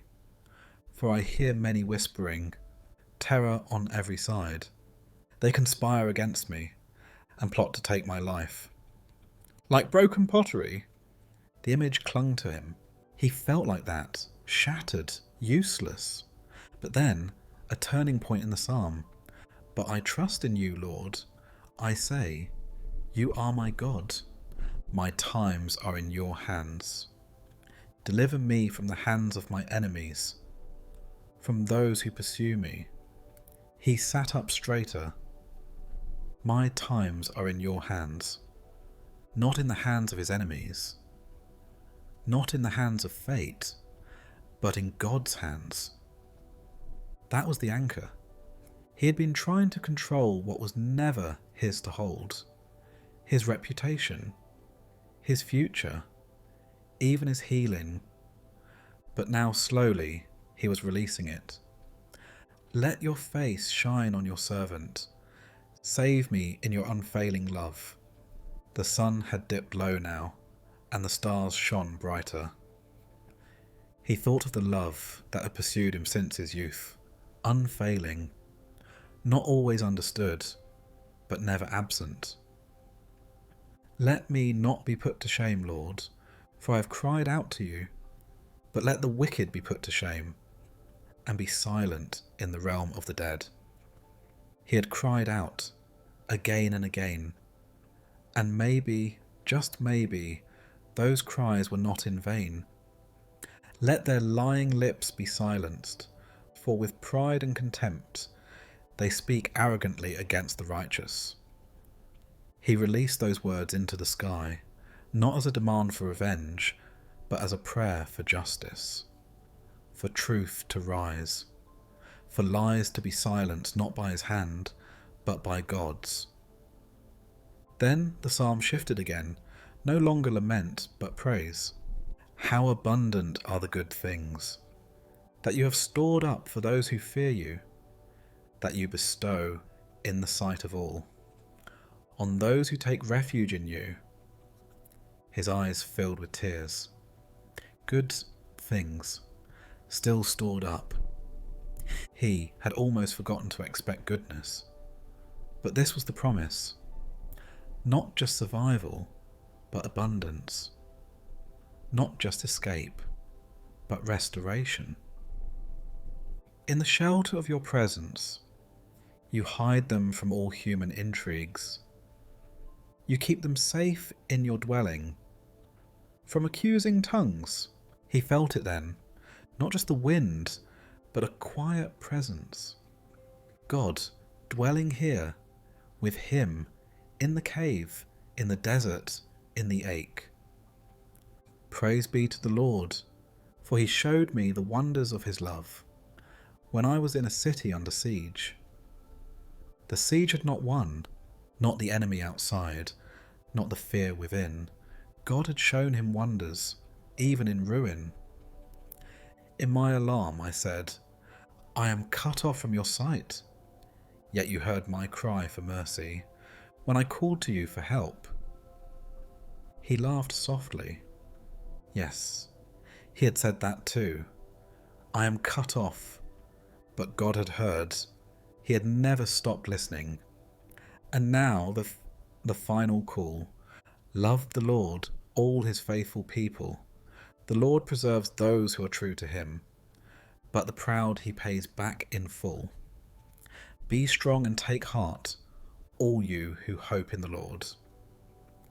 Samuel stood, scroll pressed to his chest, and looked out over the vast silence. Be strong, take heart. It wasn't a suggestion. It was a calling. He didn't know what came next, but he knew who held his times. And that was enough. Hope was not gone. It had simply waited, like the stars, for the night to fall so it could shine. The rain had just begun to fall, soft and steady, tapping against the windows of the small countryside inn, where Leah sat alone in the corner of the dining room. A single candle flickered beside her cup of tea, and beyond the glass, the hills were shrouded in mist. The world outside seemed to pause with the storm, and Leah was grateful for the stillness. She hadn't planned to be here, not in this town, not in this inn, not in this moment of reflection. Her trip had originally been for work, but when the meeting was cancelled last minute, she took a detour through the hills, following a winding road until it led her here. Something about the quiet charm of the inn, the wood-burning hearth, and the silence of the landscape made her stay. There had been too much noise in her life lately. Internally, most of all, guilt, regret, questions, an ever-present weight on her shoulders that even sleep could not lift. Her decisions over the past year haunted her. She had made choices that hurt others, some intentionally, some out of fear. And though she had apologised where she could, there was one apology she couldn't find the courage to make, the one to God. Not because she doubted his love, but because she didn't believe she deserved his mercy. Now, as the rain fell and the candle glowed, she pulled a small, travel-worn Bible from her bag and opened to Psalm 32. It had been bookmarked weeks ago with a pressed leaf she had picked up on an autumn walk. She stared at the page for a long time before beginning to read aloud, her voice barely above a whisper. Blessed is the one whose transgressions are forgiven, whose sins are covered. She stopped there, the words settling over her like a blanket. She had read them before, but tonight they landed differently. Blessed is the one whose transgressions are forgiven. Not perfect, not sinless, just forgiven. Tears pricked her eyes. She had been living like someone unworthy of that kind of blessing, as if she had to earn her way back into God's good graces, as if shame had become her permanent companion. But here, the psalm didn't begin with condemnation. It began with grace. Blessed is the one whose sin the Lord does not count against them, and in whose spirit is no deceit. She placed her hand over the words. God wasn't looking for deception. He wasn't asking her to pretend. What he wanted was truth. Not just the facts of her failures, but the honesty of her heart. She had been afraid to bring the full weight of her guilt into the light, as if God might flinch. But the psalm was clear. The one who is honest, the one who does not hide, is the one who finds blessing. Leah turned the page and kept reading. When I kept silent, my bones wasted away. Through my groaning all day long, for day and night, your hand was heavy on me. My strength was sapped, as in the heat of summer. She inhaled sharply. That was it.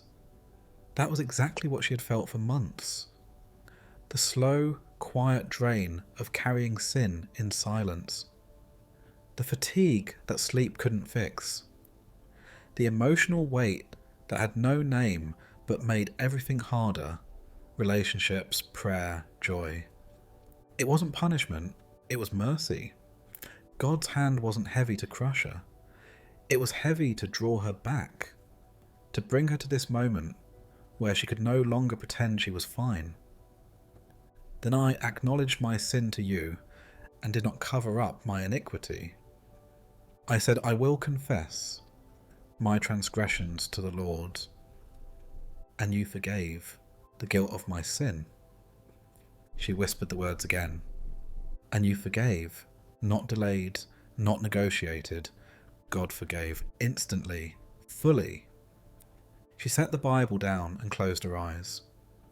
I'm sorry, she whispered into the quiet. I've held it in too long. I didn't trust you to be this good, but I want to trust you again. She didn't list every failure. She didn't need to. God knew. What mattered was her surrender, her heart finally open. Therefore let all the faithful pray to you, while you may be found. Surely the rising of the mighty waters will not reach them. She smiled through tears.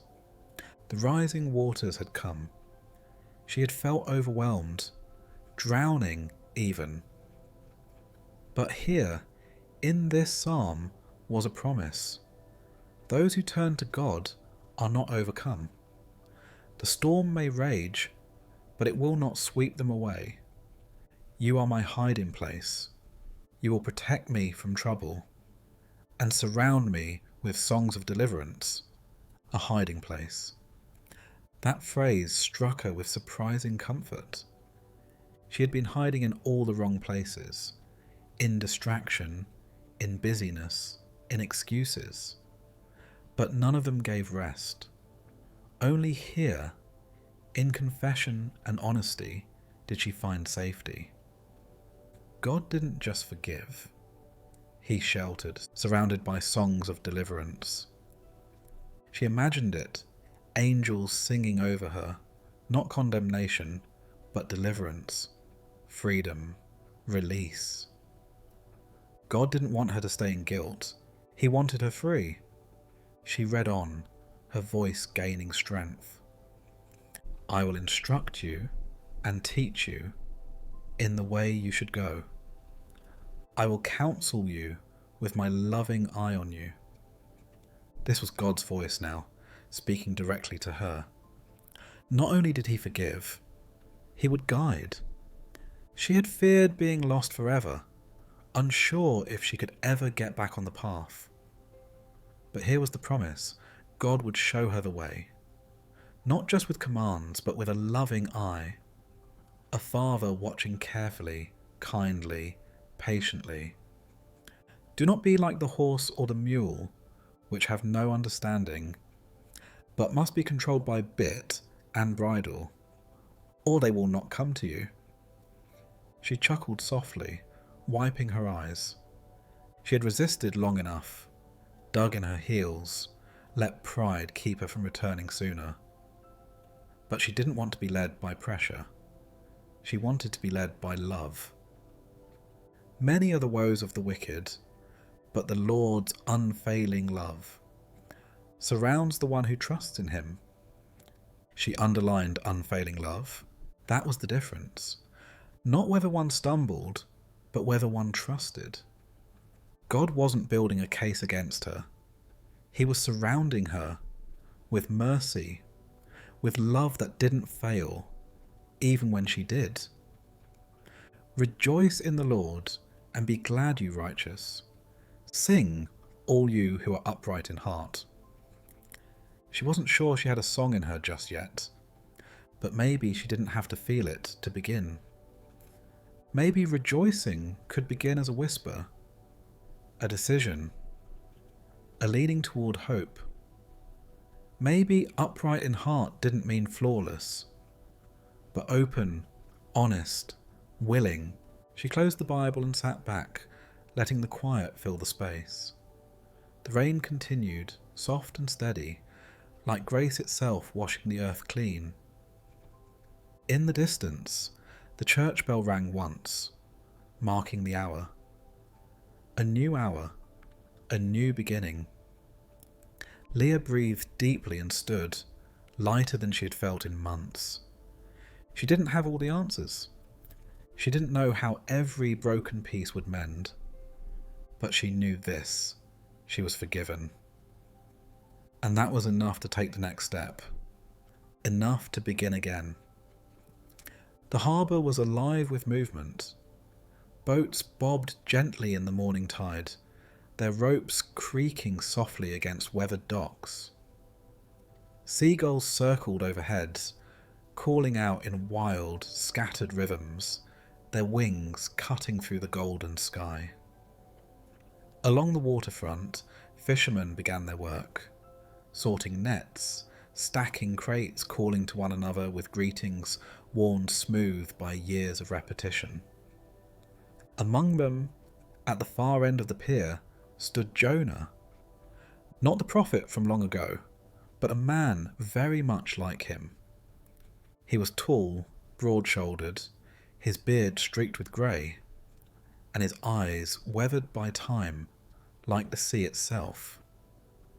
His hands, calloused from years of labour, were at rest this morning, tucked deep into his coat pockets. He wasn't working today, not because there was no work to do, but because something deeper stirred within him, something that could not be quieted by routine or drowned in the tide. He had woken early, long before sunrise, and walked down to the shore with a heavy heart.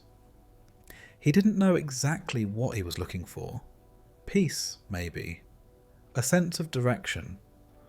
Or perhaps just the presence of God, which lately had felt elusive. His past weighed on him more than it used to. Failures he thought he had moved past resurfaced in dreams.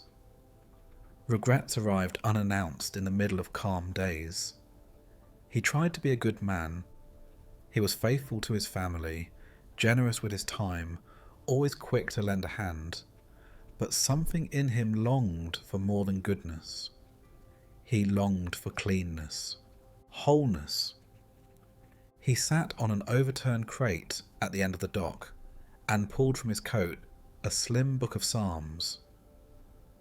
The cover was cracked and faded, the pages soft with age and use.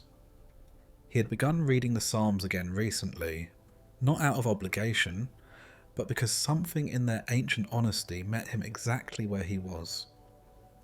This morning, the page opened to Psalm 33.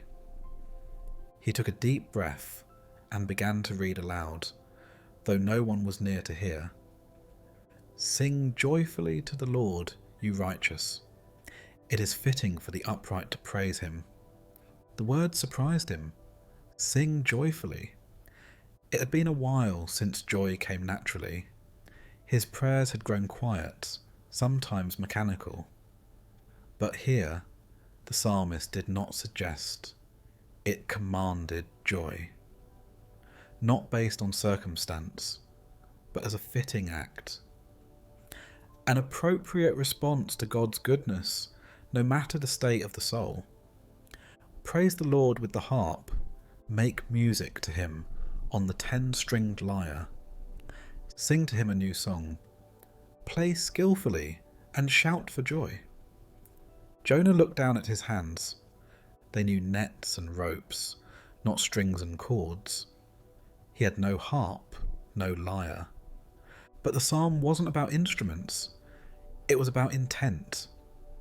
About the way one chose to approach God, with creativity, with passion, with honest expression. A new song, not rehearsed, not borrowed, his own. He didn't need perfect words, he needed truthful ones. He continued, "For the word of the Lord is right and true. He is faithful in all he does. The Lord loves righteousness and justice. The earth is full of his unfailing love."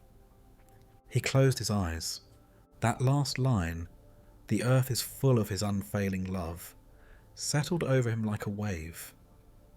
He had not always seen it. There were days when the world seemed full of injustice, brokenness, greed. But the psalm spoke of another truth, a deeper one. Unfailing love.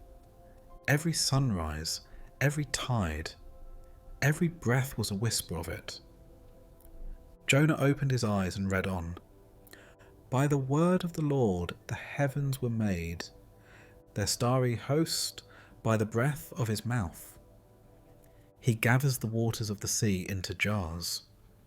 He puts the deep into storehouses." The sea stretched out before him, vast and shimmering. He had spent his life on its surface, sailing, fishing, braving storms, but he had never lost his awe for it. And here was the reminder: God made this, not by force, not by labour, but by breath, by a word. The same God who breathed the galaxies into place was present here, now, watching him, loving him, holding his life in invisible but steady hands. Let all the earth fear the Lord. Let all the people of the world revere him. For he spoke, and it came to be. He commanded, and it stood firm. Jonah stood slowly, letting the wind press against him, arms outstretched. He didn't fear God as a child fears punishment, but as a man fears losing something sacred. Reverence. Wonder. That's what he had been missing. He read on, more quietly now. "The Lord foils the plans of the nations. He thwarts the purposes of the peoples, but the plans of the Lord stand firm forever. The purposes of his heart through all generations." He'd made many plans over the years. Some had flourished, others had crumbled. He remembered seasons of prosperity, where everything seemed to move forward, and seasons of loss, where doors closed and paths disappeared. Through it all, he had asked why. Now the answer wasn't in explanation, but in sovereignty. God's plans stand firm, even when ours fall apart, even when we can't see the road ahead, even when the purpose feels lost. Blessed is the nation whose God is the Lord, the people he chose for his inheritance. Jonah thought of his family, his children, now grown. He prayed for them often, unsure if they walked the same road of faith. But this verse gave him comfort. Blessed are the people he chose, not because of their perfection, but because of his faithfulness. God's inheritance was not earned, it was given. From heaven the Lord looks down and sees all mankind. From his dwelling place he watches all who live on earth, he who forms the hearts of all, who considers everything they do. Jonah felt seen, truly seen, not in a way that exposed his shame, but in a way that reminded him he was never alone. God watched, not as a distant judge, but as a father, as an artist watching his creation, as a shepherd watching his flock. God saw his efforts, his wounds, his longing. No king is saved by the size of his army. No warrior escapes by his great strength. A horse is a vain hope for deliverance. Despite all its great strength, it cannot save. He smiled bitterly. He had trusted in his own strength many times, in his skill, his reputation, his wealth, but it had never been enough to save his heart. This psalm stripped away the illusion that strength could protect him, and then it offered something better.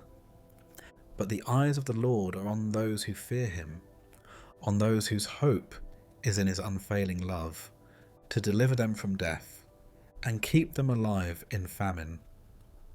His unfailing love, there it was again, the thread that held everything together, the anchor. Hope was not in horses or armies or plans. Hope was in the eyes of God, watching, loving, ready to deliver. Jonah sat back down, overwhelmed. He read the final verses, slower now, as if sealing them into his heart. We wait in hope for the Lord. He is our help and our shield. In him our hearts rejoice, for we trust in his holy name.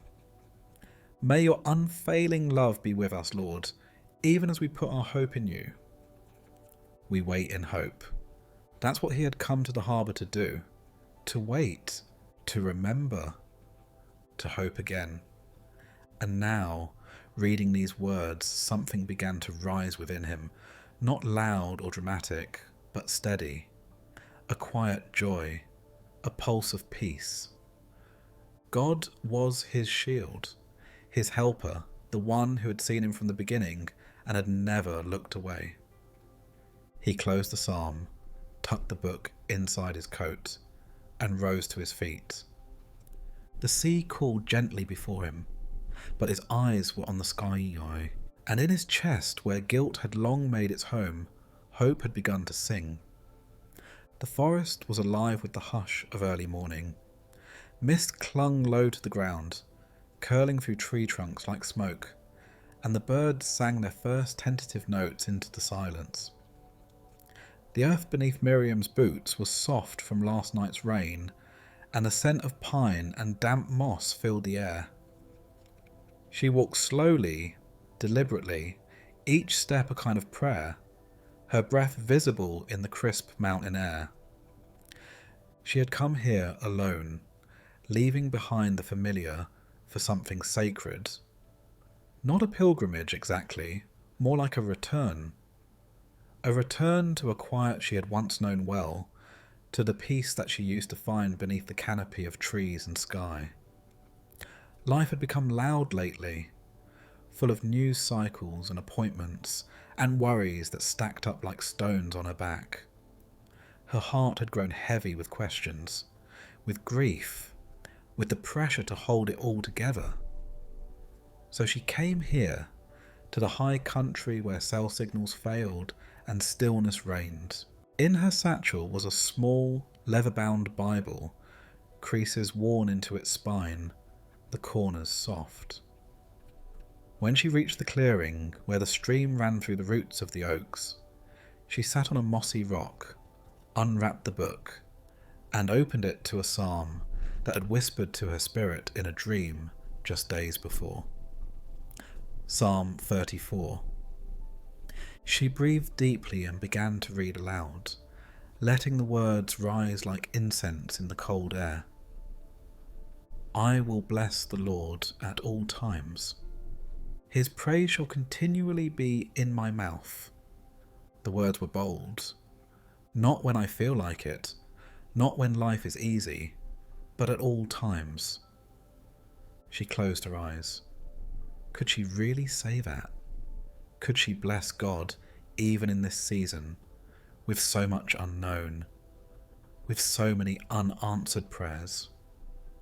The psalmist had written these words while on the run, exiled, hunted, afraid, and still he chose praise. There was something radical about it, something freeing, because praise wasn't denial. It wasn't pretending everything was fine. It was choosing to believe that God was still worthy, even when life wasn't easy. My soul shall make its boast in the Lord. The humble shall hear of it and be glad.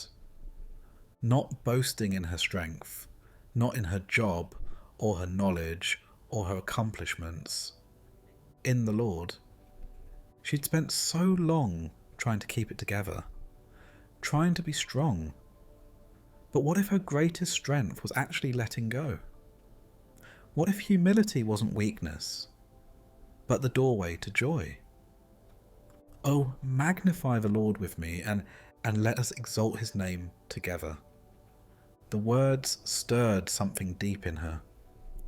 She was alone in this forest, but suddenly she felt the presence of the faithful across time and space. Men and women, kings and shepherds, prophets and wanderers, who had sung these words in prison cells and palaces, in deserts and battlefields. She wasn't praising alone. She was joining a chorus that had never stopped singing. I sought the Lord, and he heard me, and delivered me from all my fears. Miriam read it again slowly. I sought, he heard, he delivered. Fear had been her silent companion lately. Fear of the future. Fear of loss. Fear that maybe, deep down, she wasn't enough. But this verse didn't just promise deliverance from danger. It promised freedom from fear itself. God heard. Even when she had whispered barely believing prayers through tears. Even when her faith was more flicker than flame. They looked to him and were radiant, and their faces were not ashamed. Tears welled in her eyes. Radiant, not because they were perfect, not because they had all the answers, but because they looked to him. That's what she wanted. A face not marked by anxiety or shame, but by radiance. She touched her cheek gently, as if asking, can that be true of me? The psalm answered, this poor man cried out, and the Lord heard him, and saved him out of all his troubles. The poor man, not the powerful one, not the polished or impressive, just the poor, broken, honest soul who cried out. And God heard. She let the truth settle in. Her cries were not wasted. They had not disappeared into the void. They had reached the ears of the Eternal. The angel of the Lord encamps all around those who fear him and delivers them. She looked around the clearing. It was quiet, still, safe. But even more, she felt surrounded, not just by trees, but by presence. By protection she could not see, but knew to be real. God's angels did not stand at a distance. They camped around the ones who feared him. They stayed, watched, guarded, even when she didn't see them. Oh, taste and see that the Lord is good. Blessed is the one who takes refuge in him. She smiled. The psalm didn't just tell her God was good. It invited her to taste, to experience, to take him in like bread, like water after thirst, like rest for weary bones. And not just once, but again and again. Fear the Lord, you his holy people, for those who fear him lack nothing. The young lions may grow weak and hungry, but those who seek the Lord lack no good thing. Miriam looked at the stream bubbling over smooth stones. The young lions, the strongest, the fiercest, could grow hungry.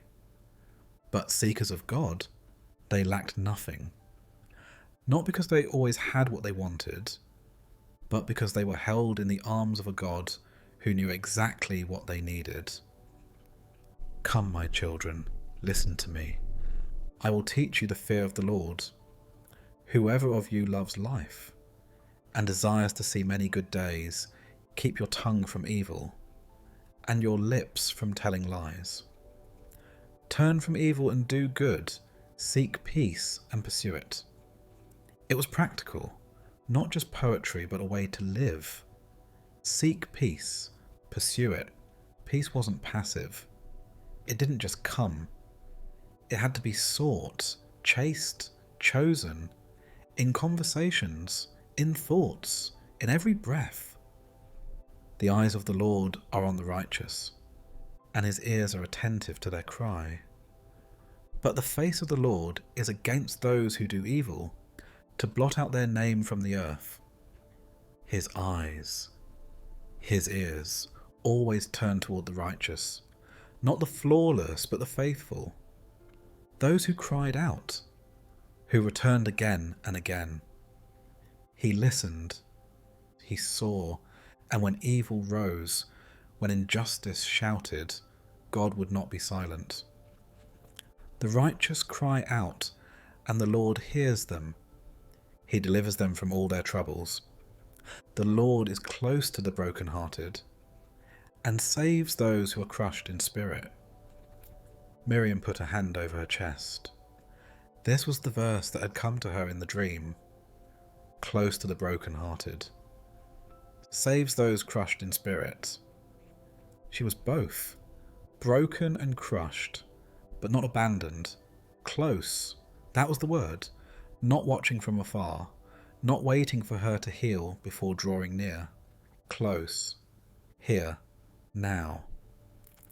The righteous person may have many troubles, but the Lord delivers them from them all. He protects all their bones. Not one of them will be broken. She traced the verse with her finger. God did not promise an easy path, but he promised deliverance. And she realized, maybe deliverance didn't mean an escape. Maybe it meant presence in the middle of the pain. A way through. Evil will slay the wicked. The foes of the righteous will be condemned. The Lord will rescue his servants. No one who takes refuge in him will be condemned. She read the final words aloud again. No one who takes refuge in him will be condemned. No one. Not the weak, not the weary, not the broken-hearted ones who cry out in the dark. Not her. She folded the Bible gently, tears glistening in her eyes, not of sorrow, but of relief. The forest still hummed around her, full of light and life and stillness. She had come looking for quiet, and she had found something deeper. She had found a refuge, a place to lay down her fear. A promise that even now, even here, God was near. And he was good. The city streets were alive with noise, horns blaring, voices rising, 1,000 hurried footsteps echoing against concrete and glass. Towering buildings lined the avenues like stone guardians, casting long shadows over the narrow sidewalks. Among the crowds, tucked beneath a hooded coat and worn scarf, walked Elijah. He was not a stranger to noise. In fact, he had spent most of his adult life in this city, where silence was rare and solitude even rarer. He had grown used to the constant rush, the pressure to keep moving, to keep producing, to keep appearing successful. But something had shifted recently. Something internal, fragile, sacred. A longing for justice had begun to stir inside him like a burning coal, a flame that refused to go out. He had seen too much, watched too many good people suffer while the corrupt seemed to flourish. He had worked in the system, believed in the process, fought for change, but it felt like every effort was met with resistance, every honest voice drowned out by power, wealth, or influence. The weight of injustice was crushing. He carried stories of the unheard and unseen on his back, friends wrongfully evicted, neighbours arrested without cause, families crushed by greed. And through it all, he kept asking, God, where are you? That question led him back to the Psalms. In his bag was a journal and a thin, soft leather Bible, marked and underlined from years of searching. He had taken the morning off work, pushed aside obligations, and found a quiet corner in an old stone chapel tucked between two office buildings downtown. It was the kind of place most people passed without noticing, a sanctuary forgotten by time, where the stained glass still told stories and the silence hummed with reverence. He sat in the back pew, heart aching, the hum of the city muffled by thick stone walls. When he opened the Bible, it fell to Psalm 35. He had avoided it for years, its tone too raw, its cry for justice too harsh. But today, it felt right. Today it met him exactly where he was. He began to read slowly, his voice barely more than breath. Contend, Lord, with those who contend with me. Fight against those who fight against me. Elijah had never been quick to pray for God to fight. He had always leaned toward mercy, forgiveness, patience.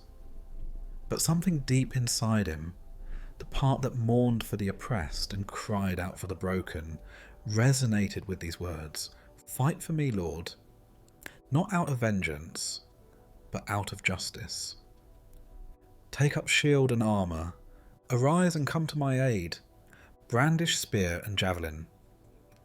Against those who pursue me, say to me, I am your salvation. He closed his eyes and whispered, I need to hear that again, God. Say it. Say you are my salvation. He didn't want revenge. He wanted reassurance. The comfort of knowing God had not turned his back on the wounded, the abused, the wrongly accused. He wanted to know that God saw. May those who seek my life be disgraced and put to shame. May those who plot my ruin be turned back in dismay. He didn't hate anyone, but he hated injustice, hated systems built on lies, hated the way the vulnerable were crushed while the powerful walked free. So this prayer wasn't born from hatred, it was born from grief. He imagined the faces of those who had been mistreated, young men stopped and searched without cause, single mothers evicted with no warning, teenagers sentenced without mercy. He had stood beside them in courtrooms, in protests, in hospital rooms, and this psalm was their cry too. May they be like chaff before the wind, with the angel of the Lord driving them away. May their path be dark and slippery, with the angel of the Lord pursuing them. Elijah had read books about justice, quoted Martin Luther King Jr. and Desmond Tutu. But this ancient cry, these Hebrew words, they cut to the core. He kept reading, since they hid their net for me without cause, and without cause dug a pit for me, may ruin overtake them by surprise. May the net they hid entangle them, may they fall into the pit to their ruin. This was what injustice felt like, a trap, a snare hidden beneath normal life. And here, the psalmist prayed that those traps would be reversed, that the evil done would come undone. It felt like a bold prayer, but it also felt right. Then my soul will rejoice in the Lord, and delight in his salvation. My whole being will exclaim, who is like you, Lord? You rescue the poor from those too strong for them, the poor and needy from those who rob them. Elijah's throat tightened. You rescue the poor from those too strong for them. That's what he longed for. Not punishment for punishment's sake, but a rescue, a lifting up of those who had been trampled. He continued slowly. Ruthless witnesses come forward. They question me on things I know nothing about. They repay me evil for good, and leave me like one bereaved. He had watched this happen, watched men lie on the stand, watched people punished for things they didn't do, watched the innocent vilified in the name of preserving power. This psalm wasn't written from a comfortable distance. It was written from inside the injustice. And so Elijah kept reading.